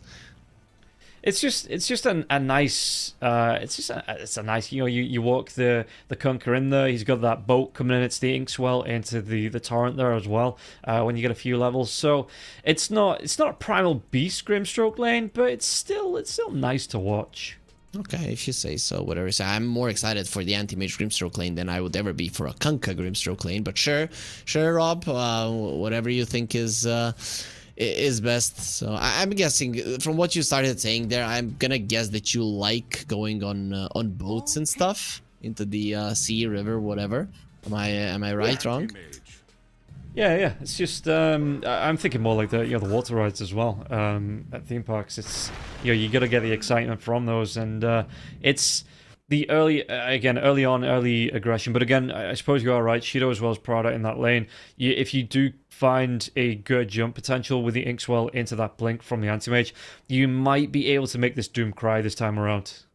So if you come to LAN, once it does happen, and hoping that you will be here, you would probably, I don't know yet, but you would probably be right on the river, right in a hotel next to a river, so we can go like kayak, maybe rowing or something, if you're down to get swept away. Yeah, can we share one of those swan boats, that you pedal with your feet, just me and you? I don't know if they have those for river usage. I feel like river is kind of strong to do that, but sure, if you have a wish to get swept away and go into some other country, riverside, sure, we can try.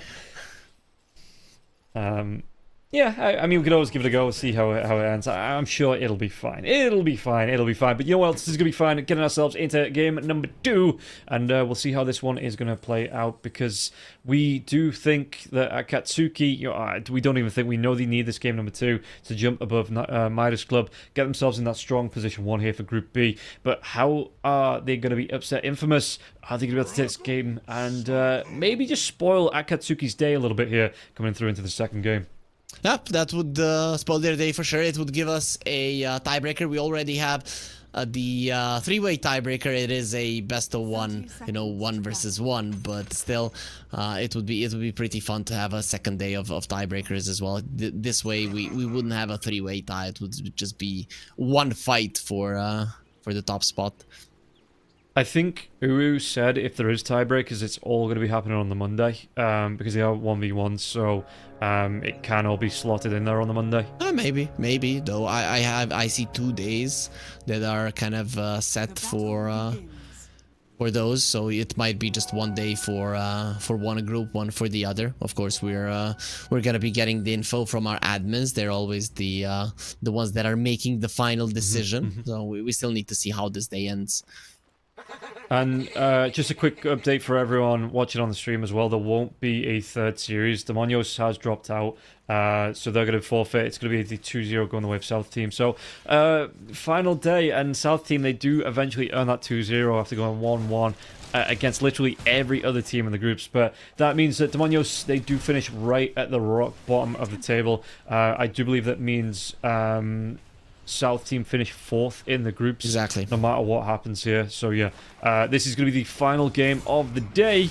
As Bass just using that spirit. You know, it is cheeky when he does it. You get the TP through, or the twin gate moving through, and it just comes through every single lane, and he gets a big boost in terms of the damage coming through thanks to that Astral Spirit call through. Yeah, but he kind of forgot about his career, and I can understand him. If I'm playing an Elder Titan, I'm like, punch, I don't care about no career. Like, who the hell cares about a little guy delivering me items? You're my lackey, and I'm the main guy. Yeah, and we're looking at, in terms of this lane, that you are going to be able to run down with Bastion. He's going to get that extra chase down, especially because he's got that windlace. Do you just want to be putting all your aggression onto Kiri? Once the Astral Spirit comes out, you're just going for the right clicks and make the life hard here for the Rubik in the lane? Yeah, I guess you want to, and his life is very hard. Underneath the tier 1, is this going to be first blood? It is, and Bass, he's going to be coming through onto this one. Does he get the kill return onto Adrian? Adrian, he just needs one more right click. Does he have the movement speed? No cleave, no nothing. Oh, the torrent. This is going to be enough, and Adrian will pick up that kill here. So he immediately gets some revenge for his teammate, but it wastes just a little bit of time of the Kunkka. Now the Kunkka, right into Kajua's waiting arms and teeth and claws and quite literally everything else his life still has he can use to do damage to Adrian. You're still fine. You got the first blood if you were Elder Titan, and then you get a full wand coming back to lane with a lot of regen. Rubik, of course, didn't get to bring that much for his Kunkka. So in general, this is gonna be pretty decent for him. But still, Kunkka getting a solo kill, that can sometimes be a problem. You get a couple of points in the Tiebringer, and then suddenly the lane is not going that well for the Lifestealer. And if we look at the lanes again, Akatsuki are ahead, and this is what I was talking about. They're just players of a slightly higher caliber than their opponents. Yeah, they're having a really good time. You can see in the safe lane as well for them. Shido, he's getting the farm out now. He's not being forced away in the lane so far. I know we're only 3 minutes in, but yeah, the anti-mage in the last game, he really didn't have as good a time as Shido's having here. And Hyde on the Doom, he's going to be taking some of these strokes of fate to the face. It's not a lot of damage to start off with, but it does add up over time. The Inkswell start to come out. Oh, bottom lane now as well. Kajua, he did get telekinesis drag back. The blood grenade comes up with the double storm. Torrent won't connect, and Kajua, he's going to go the long way round back to safety, it looks like, but he will get back safe-ish. Level 3 Kunkka starts packing a punch. That's where the Tidebringer can make a difference. And Lifestealer is solid at running down heroes. He's not solid at killing creeps early on in the game for sure.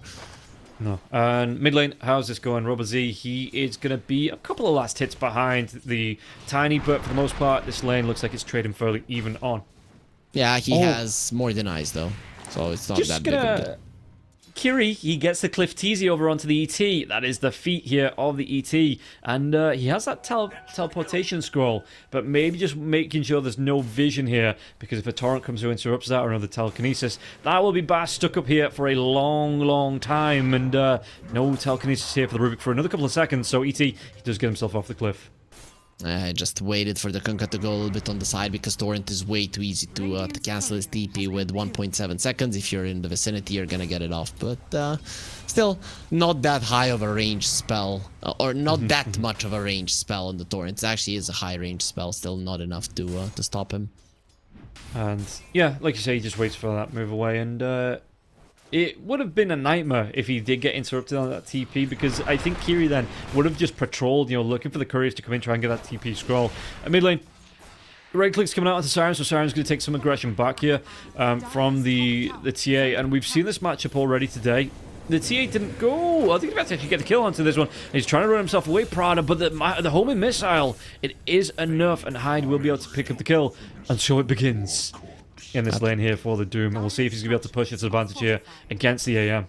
I mean, that chain lightning, Doom getting it super early was pretty good for him, as he was getting a ton of CS with it and also some harass, and then at some point you're gonna misstep. This is exactly what happened to the Grimster. Good for him though, he used most of his mana, and that just makes sure that at least you went through some region of your enemy, so you haven't died for nothing, so now you can make a play. Jump in, Inkswell. The Doom doesn't have any mana left here for that mana burn to be effective, but the right clicks is going to be off in Shido. He gets that kill out. Now, chasing down a Pamplona. Is he dead as well? Looks pretty dead to me. Nah, Yeah, tower. there's a lot of damage. He's going to be slowed down with the Stroke of Fate. In fact, right clicks, one more coming through from the Anti-Mage. Anti-Mage, he's going to commit to this one. The blink away from the tower range. He gets the kill, and he's going to be low. But he's still going to be able to get the kill. Got to be careful, though. The Doom will be TPing himself back into the lane, so can't risk this one. Meanwhile, in the bottom lane, Kajua, how is he looking?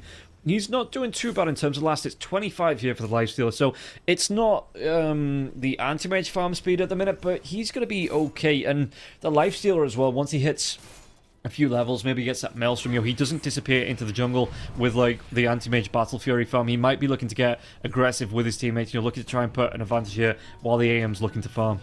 He buys a Maelstrom this game, I think he's losing the game. I think you cannot go with it. The main thing for the Lifestealer here is to stay in the lane as long as possible. If you can stay for 20 minutes in the bottom lane, do it. So Armlet all the way through needs to be the approach from the Lifestealer. Well, what other items are you looking for then? Do you want that Rage Card build, or are you looking, if you want to stick in this lane for 20 minutes, maybe the Radiance build? Armlet, Radiance is fine. Not too bad. Armlet, I wouldn't even mind the Deso, to be honest, because you are versus a AM. You have ways to go through the refractions with the Avalanche, with the Rocket Barrage, with Scorched Earth, Infernal Blade, all of that, so they can open up the TA for you to gobble her up as well. I think it's more about just bursting heroes down. That's what the Lifestealer should do in this game. Okay, Cheeto going to be chased down here. There is going to be the rotation out from the ET. They know this is happening now as well. So TA rotates in. There's going to be the sounds coming through as well. It's up for the lockdown. It's a lot of damage coming through, but ET is going to go down. The blink comes in from Cheeto, and Cheeto, the right clicks, he's going to be able to pick up this kill. Cheeto, he's not level 6 just yet, so he's not going to be able to use this Mana Void here. Even though everyone's getting low, Pamplona, though, he's going to go down. Even Siren N rotated into this one. It's going to be just a good old-fashioned mosh pit coming through. They get the kill into Cheeto in the end here, but they've still got 3 supports. Prowler, he's trying to play his best because he's low on health, but he just still wants to get these spells off. So the Inkswell coming through. Siren not going to be able to dislodge this one, and the right clicks. It's going to be another kill. Robo Z. Surely he picks up and Kiri. And now the body block's coming through. The trap slowing down into Hyde, but it's still going to be hybrid him down. Scorched Earth gets this kill. Adrian even TPing into this one. So the slowdown was that X mark. Did he have an X mark onto the Kunk? They do. Level 1. Chase down Hyde. He's going to be able to break vision. Gets himself away. No, I don't know if you saw that one when the Tiny used his illusion room, which is great versus the traps. He actually got stuck between the 2 illusions in the tree, and it kept him in place for maybe a second longer. I don't know if it would have allowed him to live, but maybe it would have. Either way, the Tiny dying there is actually a huge problem. That is your playmaker, and he's at the bottom of the network chart when it comes to cores. And yeah, that was a really nice fight. They got the kill onto the Anti-Mage. They lost a couple from that Infamous, but again, just being able to slow this Battle Fury time, slow the roll of Shido, I think it's well worth the trade here. And now you're going to have the level 6 on the Doom as well. He's got that ultimate up if he finds another jump. Speaking about jumps, Kajua, though, he's going to get jumped in this bottom lane. X marks a spot. He's got that 1 point. Going to be dragged back by the X mark. He's got that 1 point in Rage, but it's going to be a little bit too late. Okay, he's going to use it now just to make sure he gets the runaway. AM is being hunted on the top lane. Yeah, they want this one. It's going to be, was it 4 heroes again? Getting aggressive onto him. The toss comes out here. Is he going to go down? Shido, he's got that blink in 1 second. It doesn't matter. He is dead, and they just used the 2 heroes to get this one. Good control coming through, and yeah, his supports just couldn't get there in time. Use the bad counter spell. He needed to wait for the homing missile, but sometimes you panic when you see a Tiny running in on you. You use the counter spell, and that mistake cost him his life. Yeah, so it's actually a really good fight. Infamous, they want to be going out again, even though they're already out of it. They're looking to try and push this one.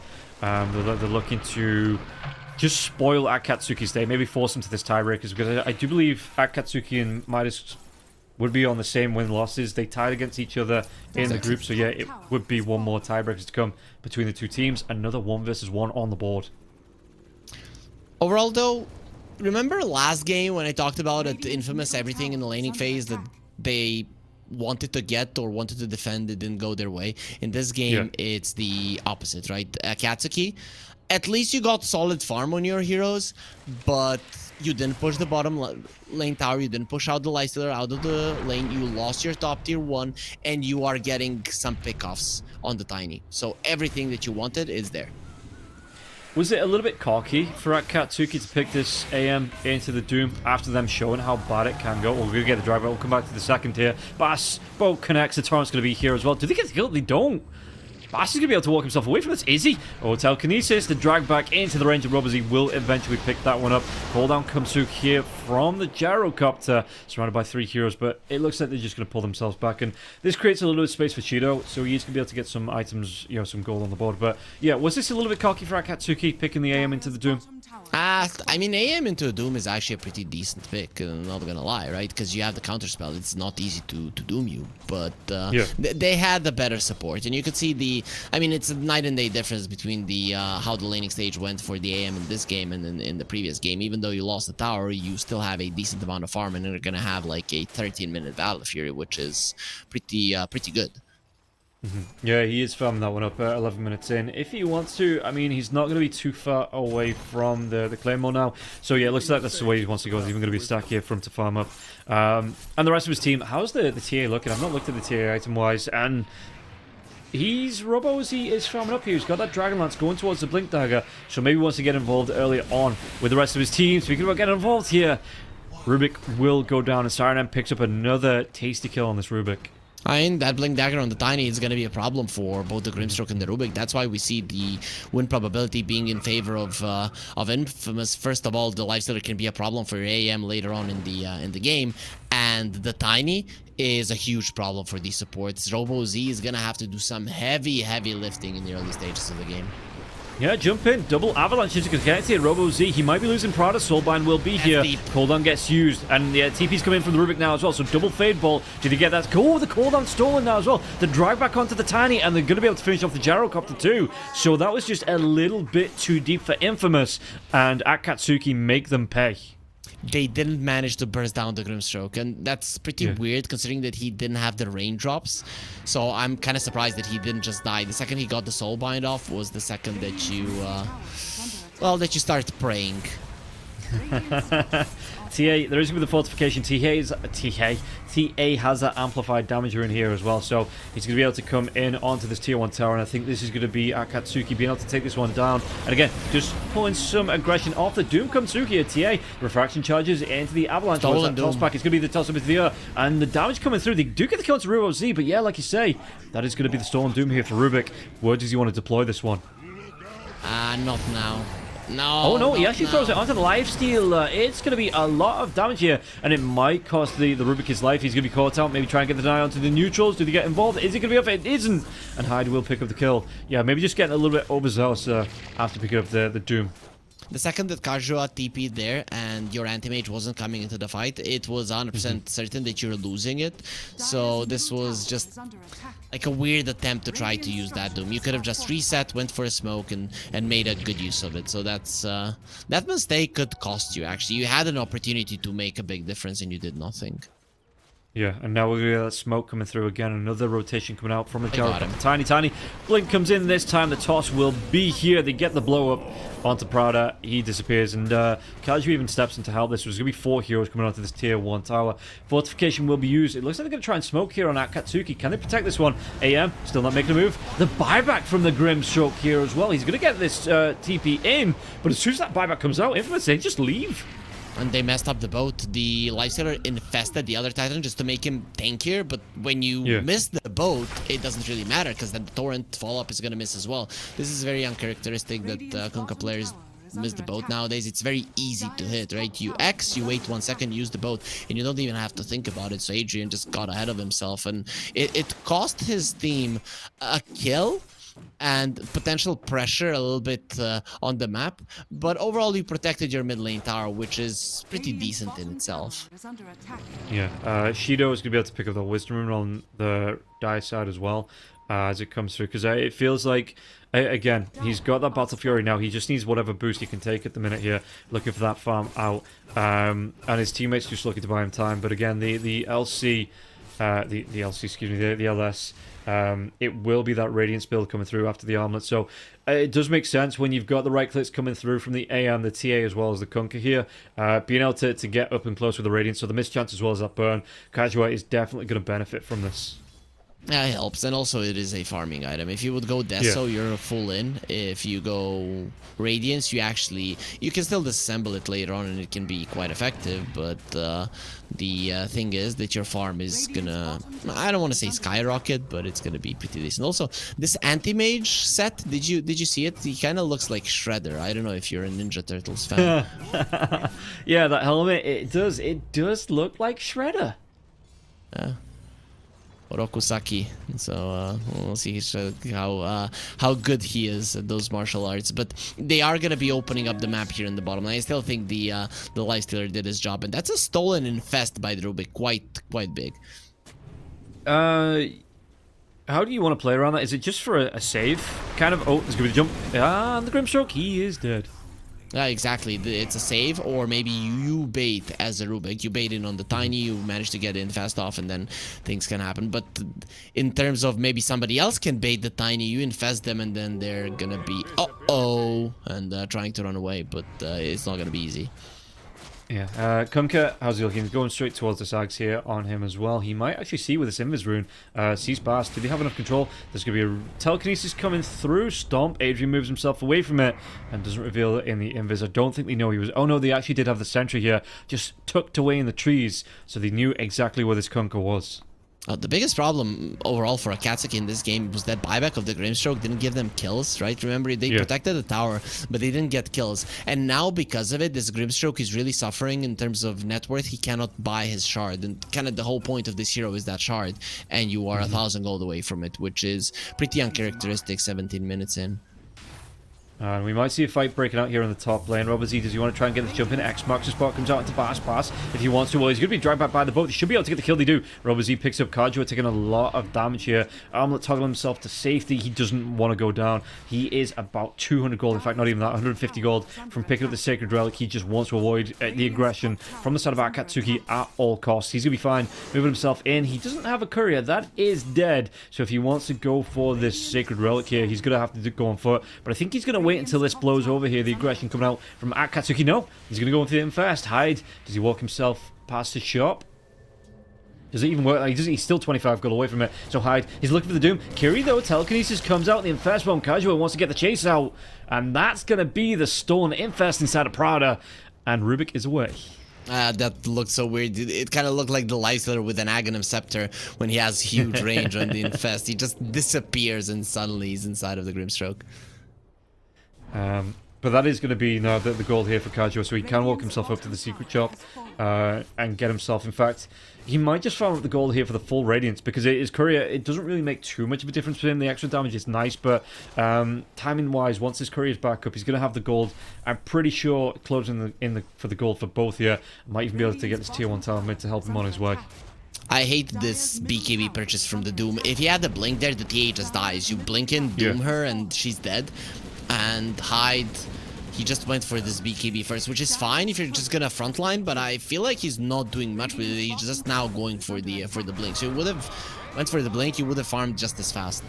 Yeah, Avalanche comes through. The boat is going to be there from the Kunkka. Who does it connect to here? The Kunkka. He's still going to be taken down through the blade mail, through that run buff. And the damage, no follow-up. Infest onto Hide. So they want to get aggressive. They're looking for targets here. And again, the Lifestealer. He's got the gold coming through for this Radiance, but it looks like he's going to look for a fight first. In fact, like you say, the traps, it actually breaks. They know where the Doom is, and you can see that Robo Z playing it safe, backs himself away, going right back towards the full top lane. He stops the farm here. Yeah, the Avalanche comes in, the toss now. The Infest Bomb comes through. They have the damage, they have the kill, and that's the TA not respecting the aggression coming out here from the side of Infamous. And just before the ward expires as well, so it's not like you're going to be losing any vision at all. This is beautiful from them. They're not done. Absolutely. They're having a really good time in this game number 2. They're going to go for more. They find this Grimstroke, and like you say, that's going to delay that shard just a little bit more, on top of a little bit more, on top of a little bit more. Anti-Mage, however, has a Manta, and he's going for an Aghanim Scepter, and to be honest, in this game, the AM is the strongest hero. It's not going to be, we're defending the high ground with the Aghanim Scepter. No, it's going to be a very annoying Blink fragment coming out from Shido, so this is starting to look better and better for Akatsuki, but Infamous, they're not out of it just yet. The problem is they used quite a lot of smoke, so they're going to have a bit of a problem hunting now once the daytime comes. Yeah, they've got no wards in the die side as well, which he looks to at Katsuki looking to try and play safe. Like you say, that they're not going to get this vision. Well, they might find Prada again. He's moving himself down here. The Kunkka's going to be here as well. Pops that Blade Mill. What damage can they do? X-Max spot, drive back. Kiri's going to be here to help out his carry, his core. And the damage coming through. Robots, he jumps himself in. It's the right click. It's not going to be enough. And the Rubik, he's looking for it on the back lines now as well. Splitter comes through. Adrian needs to move himself away. He's going to drop that torrent, but he might be the sacrificial lamb. Really good soul bind, but what can he get from it now as well? The damage. Well, it's going to be the water park being dropped, but Prada will be dropped as well. And this is going to be a 3-for-0. The Gyrocopter didn't even die to the right clicks of the Rubik here. And yeah, you can see that Akatsuki, they just need to leave. Now, if you're not starting the fight with an X-Boat into a Torrent Storm, you're losing the fight. The Kunkka is the strongest teamfight hero in the game. Maybe, you know, Elder Titan can be in the conversation, but overall, you don't beat the Kunkka if that's what happens. But every single time, they are initiating on the Kunkka, and that's the right hero to go for. Considering that the Grimstroke still doesn't have the shard, you don't really have the right save for the Kunkka for him to continue fighting if he's initiated on. So pretty good target choice from Infamous, and that Grimstroke being as low net worth as he is, it's giving them the openings. Yeah, and you can see that Shido on the top lane, he was going to try and attempt to take this tier 1, but he just saw the TP. Kajua, as soon as that Roshan went down, Kajua just made the TP to defend this tier 1 tower here on the top lane, and it's not the biggest thing to defend that, but I suppose if it comes to a nighttime Roshan, having that tower up, it will be nice. And again, just stopping the net worth growth here for the side of Akatsuki. It's just the little things that all add up here for the side of Infamous. Let's see, a 4k gold lead for Infamous. And this is a good smoke, as Anti-Mage dealt with the waves, so you can actually go for a hunt here to delay the Aegis timer. And they know that the TP came out from the lifesteal, and no drag back here with the X-Marks spot. There's going to be that tidal wave cut. It's on the tidal wave, but the Doom onto the TA once again. The TA, he's going to be A-okay. It looks like Grimstroke might not be as lucky backlines. It's going to be a lot of damage onto Bass. AM is coming. They want to get involved here. AM, he's going to be right on top of the Doom. It's going to be a lot of damage coming through. The Mana Void gets himself the double kill from this one. Infest on the back lines now as well. The right click's coming through. Is this going to be enough here to get the damage off? It's going to be the Stolen Avalanche. Turn it around onto the Lifestealer. Lifestealer trying to run himself away from this one. All of a sudden, with AM, he doesn't blink himself up to get aggressive onto the Lifestealer. Just wants to go for the extra farm here. As his teammates, they just carry on going, putting the pressure out. Really good fight for Akatsuki. They lose the Grimstroke again, but that was a 3-for-1 trade. And just showing that there's life in Akatsuki yet. He has a shard now. That was beautifully done by Akatsuki, because what they did is they used the timing that Infamous was in Roche. You don't really have any minus armor, so it's going to take you some time to kill it, to shove out the waves. And it just gives you this opportunity to go forward. Now the Anti-Mage has his Aghanim Scepter, and things are going to start to look up for them, because you are going to be able to split the map. The Anti-Mage now is like this ultimate split hero that is going to be able to create openings for his team, and because you have traps around the map, that's going to give you even more of an advantage. So Infamous, they need to find a way with this smoke to get a huge kill. It has to be a kill. Anti-Mage, perfect. The other two cores, it's an okay-ish kill if you can get him. Yeah, AM through the twin gate here. He's going to be away, and yeah, you were talking about the timings there. It was perfect as well. We'll come back to that in a second. Robozy, he might be walking himself into... Jump in! Yep, there's going to be the control as well onto him. The damage is going to be enough to take him down. And Robozy, he gets caught out, so they do get something from that smoke. But yeah, that last fight, it was good play by Akatsuki, because they knew the Lifestealer TP'd himself to the top lane. So they took a fight away from where the Lifestealer was, and he had to come in on foot. You know, he had to make the walk to it. Couldn't TP to his teammate. So they took advantage here, Akatsuki, of that 4 versus 5 timing as well. Yeah, so I think you can trade towers right now. The question is, does Shido feel comfortable to hit the tower? Because the Doom is coming back up in a couple of seconds, and yeah, he's not going to be able to do it. Yeah, he sees the LS come in, and he gets that blink away. Scan's still going to be here, though, because Shido's farming it up, and Doom, he's farming a little bit before he comes into this one, right? He's going to try and take this twin gate here, get involved, but it looks like Shido should already be away, and they don't want to get overcommitted. So yeah, Shido, he doesn't take this tier 2 tower like you said. And the Doom is farming really fast, so even if you start getting your Lincoln Spheres now on the TAM and stuff, he is gonna have the opportunity to get Doctrine now and Aghanim Scepter if need be. So things are actually still quite fighting for Infamous. And talking about Aghanim Scepters, the ET is 800 gold away from his. That is a AM counter actually, because he's gonna rip his head apart. Yeah, and, well, you can see they're going to try and force his timing out now as well. The Cliff, TZ doesn't come out here from the Rubik. The Doom onto the Kunkka now as well. Although, what can they do? They're going to be able to get this kill onto the Gyrocopter, but again, the Kunkka, he is being ripped apart. Buyback comes through from Pamplona, and it looks like Prada is going to go down once again, even before he gets that soul bind off. He is straight up dead. I think that's who got Stun. Yeah, Adrian needs to try and get himself away from this one. The Doom jumping, no! Oh, the drag back just at the last second. No way, Adrian. Does he get himself away from this one? The burn, the chase coming through from the life steal. He's going to be slowed down by the trap, and Adrian will be away. Okay, that's going to be a 1-for-1, but you do force buyback on the Gyrocopter here. Yep, and also the Doom was used, and also a night and day difference. If you used the boat before, you see that this Doom is just not as effective, right? But if it was a Doom before the boat, the Kunkka 100% dies, and then this is a completely different fight. So now Anti-Mage has so much opportunity to split push because you're not afraid of the Doom.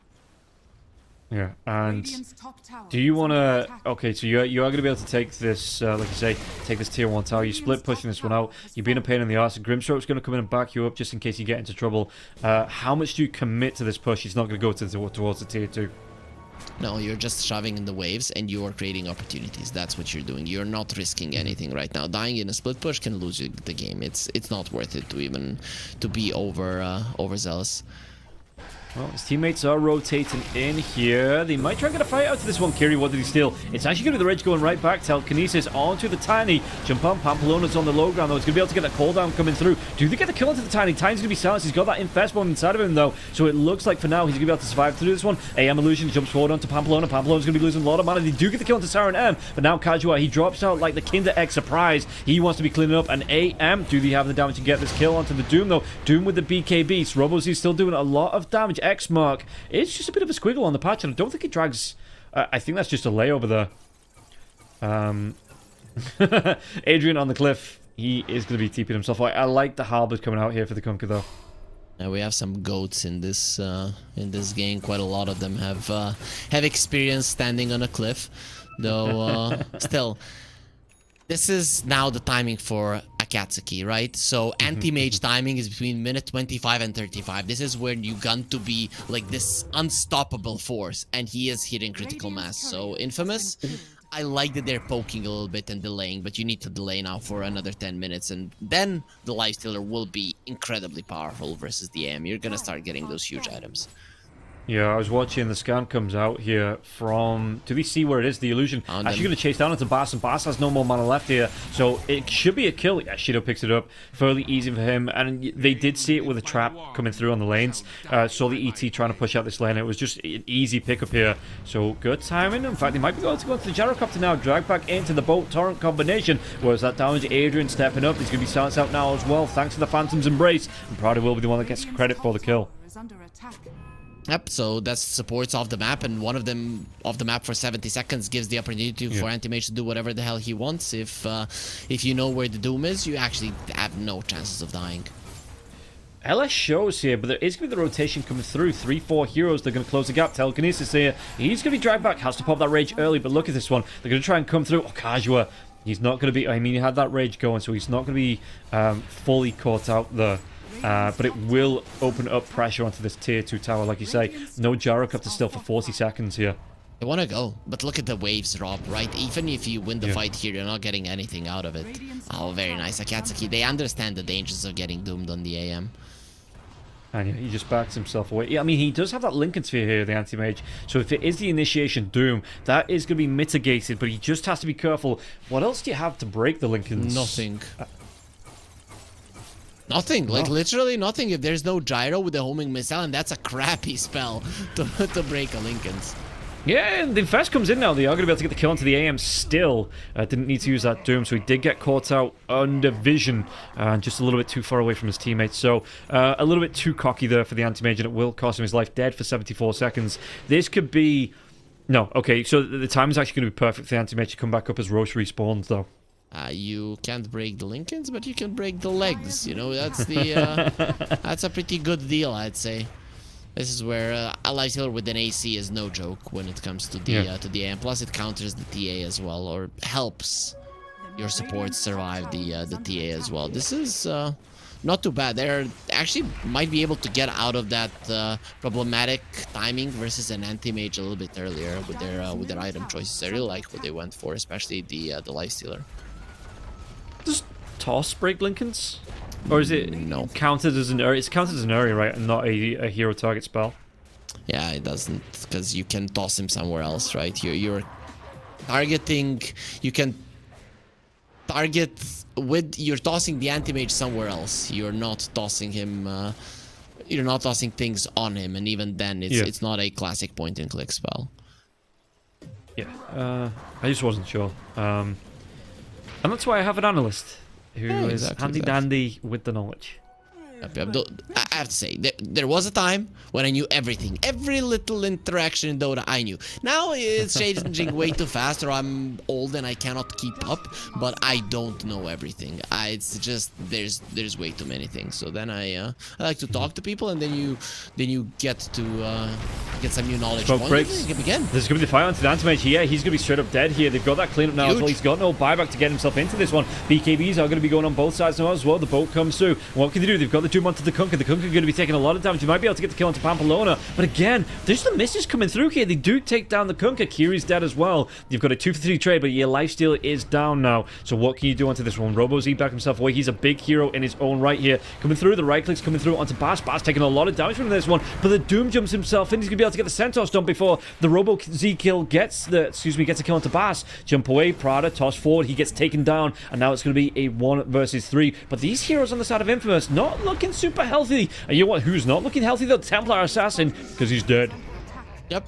Anti-mage dying at the start of the fight. You cannot allow this. This is where those split pushing waves go in. Things come into handy in your traps as well. And if you get initiated on, all of those things go down the drain, because it means that you haven't done your job properly. Sure, you killed the lifestealer and the gyro. Even if the Elder Titan dies, it's just not worth it in this fight. But you can see how close it is. So if Akatsuki, they get the right initiation, and they should be able to with the lineup that they have, they are going to be winning a fight. This is definitely... Oh, even the Tiny? Does he get the kill? Siren, yeah, I think he's inside the Glimmer Cave, just waiting for the spell refresh now from the Rubik. And no, he bounces himself away with the Ogre Steel Totem.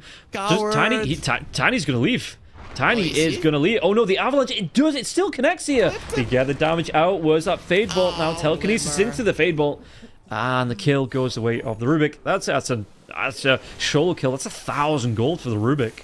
Oh, that's just an outplay coming out from Kiri, really. Because he doesn't use that Glimmer Cape there twice. He just gets bursted down by the Tiny. But every single time he just goes invis and just baits and keeps him in place. You can see the Tiny starts off at like 10% HP, and he needs 2 rounds of spells to finish him off. Yeah, and we'll this opens Roche. Is this going to be... Yeah, I mean, Infamous, they could walk themselves over to try and contest, but in a 4v5, without this Tiny's dead for 30 seconds, and you'll see if they really do want to contest. And they do have all the ultimates up on the side of Infamous, but are they even going to be here in time if they even think about contesting this? It doesn't look like they do. You have an Elder Titan, so you would want to go there. Plus, the Doom has an Aghanim Scepter, so you want to do it. But this is a really good thing for Akatsuki. Yeah, they're just going to find somebody. It's a bait. Bass, he pops that. It's sad, but it's a smoke here onto Adrian. Yeah, because he moved through with it. And now RoboZ, as the drag back comes. Bass, X, into the drag back. Do they get it here? And Adrian might give his life just to make sure. Well, there's going to be the homing missile coming in. And yeah, Shido, he gets himself the Aegis on the board. There's the banner as well, which no one really cares about. But the more important thing, yeah, they sniped this Aegis away from Infamous. That Tiny, it opened up so much here for the side of Akatsuki. Oh, Prada was in that little spot that they don't see him, I think, or they just ignored him and wanted something bigger. I'm not sure, because it looked weird for them just to run next to him. But either way, everybody gets out for Akatsuki, and this is huge, because Anti-Mage having an Aegis, it actually gives you a frontliner that doesn't care if he gets initiated on. This is quite huge, to be honest. How's Anti-Mage looking? Go towards... You know, if you'd have told me even a year ago, Anti-Mage are starting to build Diffusal Blades, I know it's because of the Disperser, I still would have called you crazy. Because I wouldn't. First of all, I wouldn't have known what a Disperser was. And then second of all, it was AM building Diffusal Blade? What? What are you talking about? Okay, so, There was a time, you know, remember the Vanguard Diffusal Blade meta a little bit, so, you know, that was maybe 2-3 years ago, so it's not that unheard of, but now it's a little bit more common in the later portions of the game. You remember when they patched it? So they were like, oh yeah, Diffusal Blade works with everybody now, and then they were like, maybe it doesn't work with Anti-Mage anymore. Yep. And then, obviously, they give them back, and the Disperser is just too good to pass up. It's insane, especially because you make it with the Eagle song. It used to be with the Demon Edge, right? So it was a bit different. Now it actually makes so much sense on these agility heroes. Yeah, and we can see that the Anti-Mage, like you say, he's just full on split pushing here. He's going to keep Infamous guessing with his push-pull around the map, around lanes. Could be in a little bit of trouble here, though. He does have that Aegis. It could be the Infest coming out now as well. Do they have the damage? Counterspell is going to be here. He's going to be able to get the blink away. He does. He keeps his Aegis. No, there's going to be the jump up. He's dead. Siren pops it. Yeah, they're waiting here for... Is that Lincoln Sphere? It is available now as well, but they are going to be able to break it out. And the Counterspell comes out. He's got the ground target Doom as well. Shido, he is taken away. And Prada, he might not be able... Ooh, the ink on his brush, just enough to get that TP away. And yeah, Hyde having this Axe Scepter now, he doesn't need to break the Lincoln Sphere on the AM. He can just get on top of him and get the kill that way. How many... They have double Force Staff and a Shard on the Rubik, so they should be able to save the AM if both supports are there. Obviously, both supports were not there. And also, when they got his first life, quite a fortunate bash came out from the Lifestealer, so they got a couple of more hits into him. But I think the AM timing is gone. Not gonna lie, this is not looking good for them. Their last hurrah was that Roche. Now things are significantly harder. This TA is gonna have to do some heavy lifting. So RoboZ, I'm expecting a crit to come soon because he needs to be killing people faster. Yeah, but this is gonna be Kajua. He's not scared about this. In fact, he's gonna be what's at about 800 gold from picking up his full Abyssal Blade as well, which is just going to make things even harder here for the side of Akatsuki. But Siren M stepping up onto the high ground, going to be able to break this tier 3 tower here. He's got the shot as well, so this is a permanent tree that he's just going to be able to swing against the buildings, just slowly, in fact, not even that slowly. Yeah, he's going to be quickly chunking these buildings down here. And all of a sudden, okay, Soulband comes through. What can they do with this? Double telekinesis is a little bit of damage, but the cooldown comes through, covering the backup here of Infamous. Double X marks the spot. Do they have the damage? The Torrent? Nope, nice. Blink away. And the Rage as well, I think, for the lifesteal. It's going to keep them both alive. Looking pretty good for Infamous here. I mean, it doesn't change anything for them. They're still gonna be the 5th on the standings, but it does change things for Akatsuki. So I think Akatsuki now are gonna try to give it their all to win, but they're in a position where it's definitely not easy. I have to say, Shido, he dropped the ball a couple of times, being caught with this AM. It really should not have happened. And yeah, it's Infamous, it's a point of pride, right? Even though you're out, you want to go out with just one more win on the board. So they are fully in control. It's only 6k net worth lead, but they're going to be able to get the jump. Prada, Avalanche doesn't actually come through. The smoke breaks in the river, and they just kind of... the tiny guesses without vision, and this time he does guess wrong. So maybe there's going to be a counter smoke coming out here for Akatsuki. Can they try and push this advantage? They're coming forward. You want to get the jump first. The problem is that the Tiny now has the BKB as well, so you don't really have a great jump target. It doesn't exist at the moment in the game. Even the Lifestealer has an 8-second BKB, so good luck killing anybody. They move themselves south. He might be able to catch this Gyrocopter here. Smoke will wear off, I think, naturally, and Rubik, he brings himself forward, helping out on the back line. So what is he able to do? The Self-Doom comes out here, jumps himself into the middle of the heroes. Everybody's going to be able to kite himself out of this one. Kiri will go down. Doom, what's he going to be moving himself around? It's a lot of damage onto Adrian and Kajua with his BKB going. Just wants to chunk him down, and now the refraction charges again. Gets himself on top. There's going to be the re-engage here from Hyde with that Doom still going onto that Templar Assassin. It just was off the melt. It doesn't matter. They got the vision anyway. They get the kill onto the TA. 2 heroes dead, and Infamous, they definitely want to push an advantage here. Anti-Mage. Ooh, it doesn't connect onto him. He was barely by the skin of his teeth away from that homing missile connecting. Lincoln's actually helped him. Was it the Lincolns? Yeah. I thought it was already on cooldown. It got popped, so it was a dead Anti-Mage if the Lincolns was still on cooldown. Very, very close to dying. But again, it's a 5 versus 3 advantage here in Kajua. They want a second set of racks. A lot of things went wrong for Akatsuki in this game. They just weren't getting the initiations with the boat. The anti-mage died a couple of times in split push. Those kind of things they shouldn't.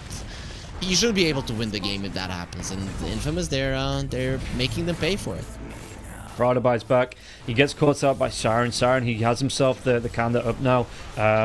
Silver Edge not too far away. Just the amount of damage that he's got here now as well. Jump onto the AM. AM, do they have the control? Yeah, it's going to be a lot of damage coming through here. Can he keep the AM alive, though? He's going to pop that counter spell, trying to get himself away. They do get the kill on Kajo. Kajo is dead. 92 seconds. No buyback here for him. Jump back in for the Anti-Mage. Anti-Mage is going to be careful, though. He goes down fast.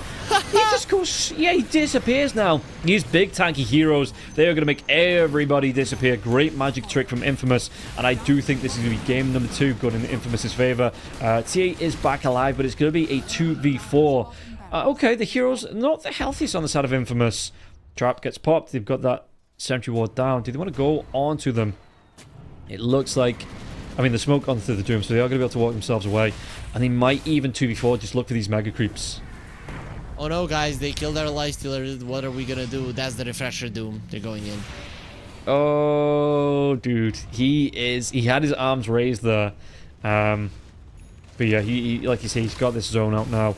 The move coming through. What's Kiri gonna be able to do? Because you have no buybacks. You don't have another hero coming up for at least another 30 seconds. I think this is gonna be mega creeps here going the way of Infamous. Just with the way that this Tiny's gonna chunk through buildings as well. Yeah, I don't think that Katsuki can contest this. They can't do it. It's mega creeps, and we are gonna get the tiebreakers here as well. We're gonna find out if they're gonna be on the Monday or if they're gonna be on Tuesday for this group in particular. But it's fun. We're gonna be seeing a lot of one versus ones, and a lot of tournaments are using that as a way to determine things in the group stage, which is, for me, it's actually quite fun. I think it's sometimes a little bit annoying for the teams because the 1 versus 1 is not a clear representation of who's the better team. But you know, neither is a penalty shootout in football to know who the better team is. So that's just the case, but it still is something that decides quite a lot of games. Yeah, if you didn't want to have 1 versus 1, just play better in the group stages. Yep. It's that easy. Very true, very true. Maybe they have a mid laner who is prepared for that exact moment, right? So it makes sense. And looking at this one, it's going to be another long Roshan respawn coming out. So do you think Infamous wait this, even with the mega creeps? Do they just wait out this next stages before they look to try and end the game, take these tier 4s and burst the Ancient?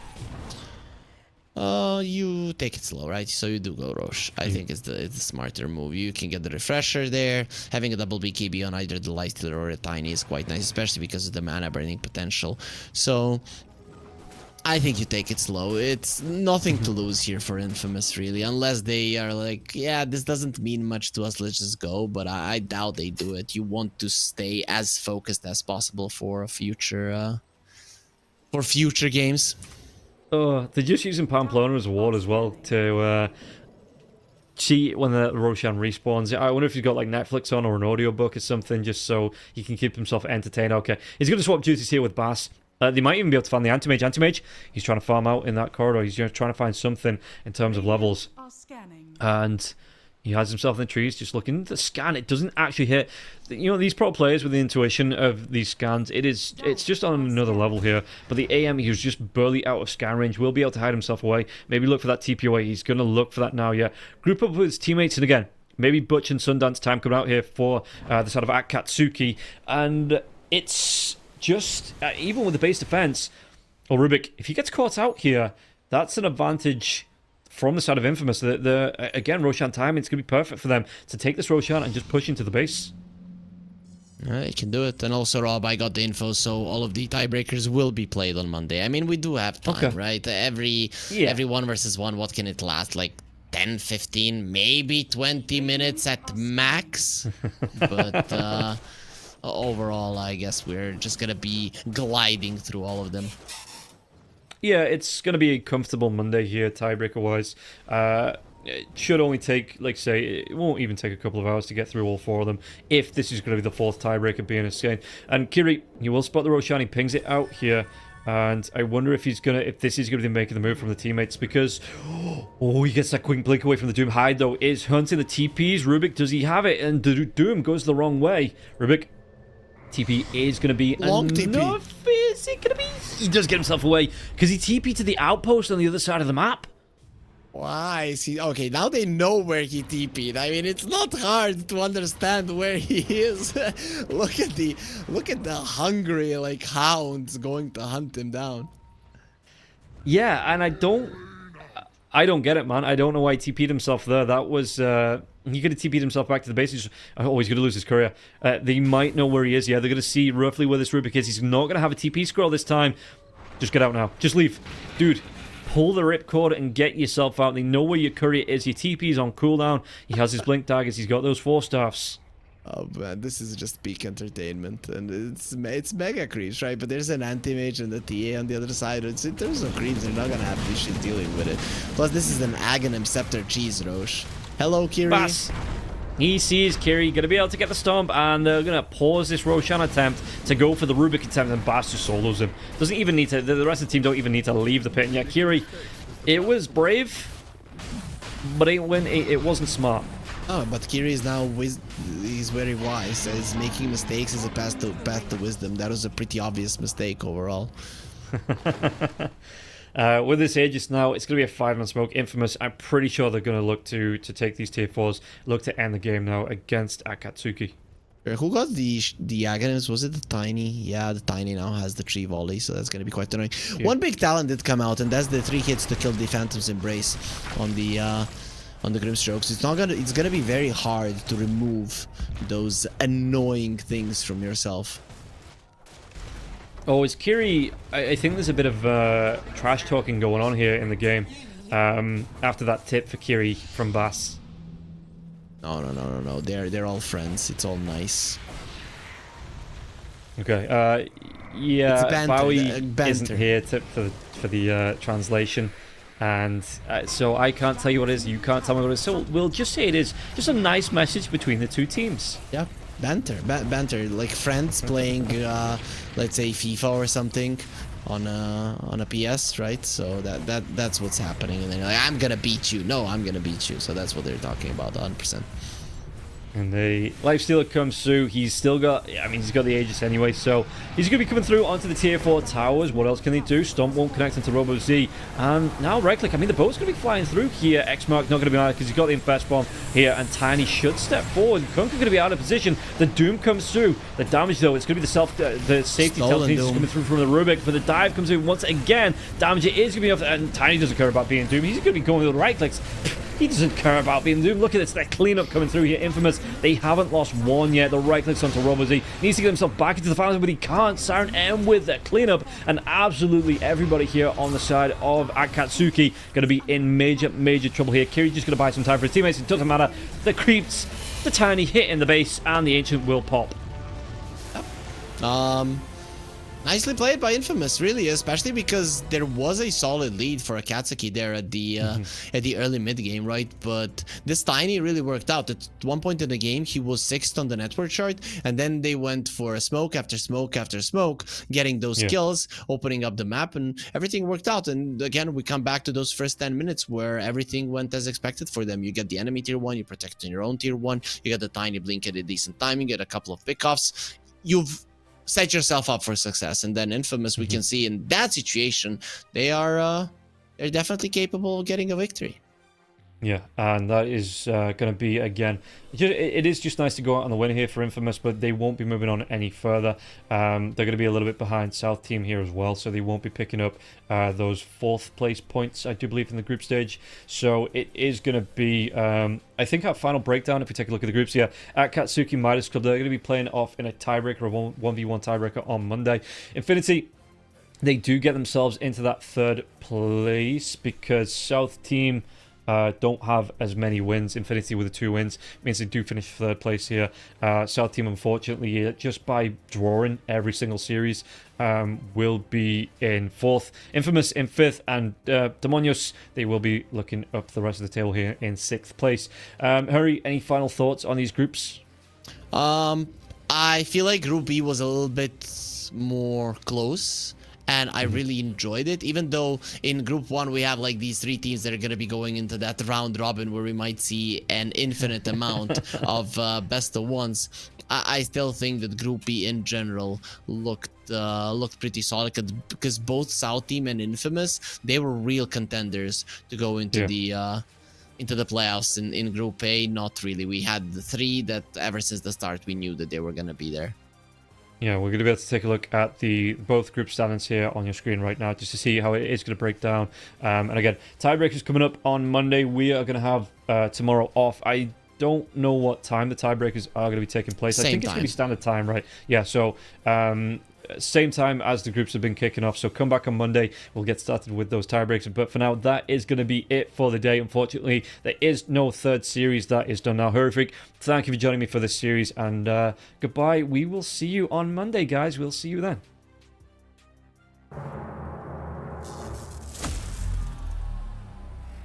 Fuck.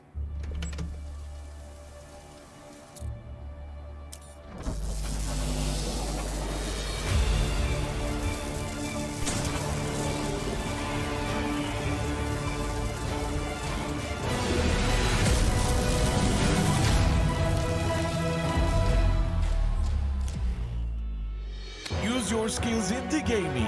1xBet.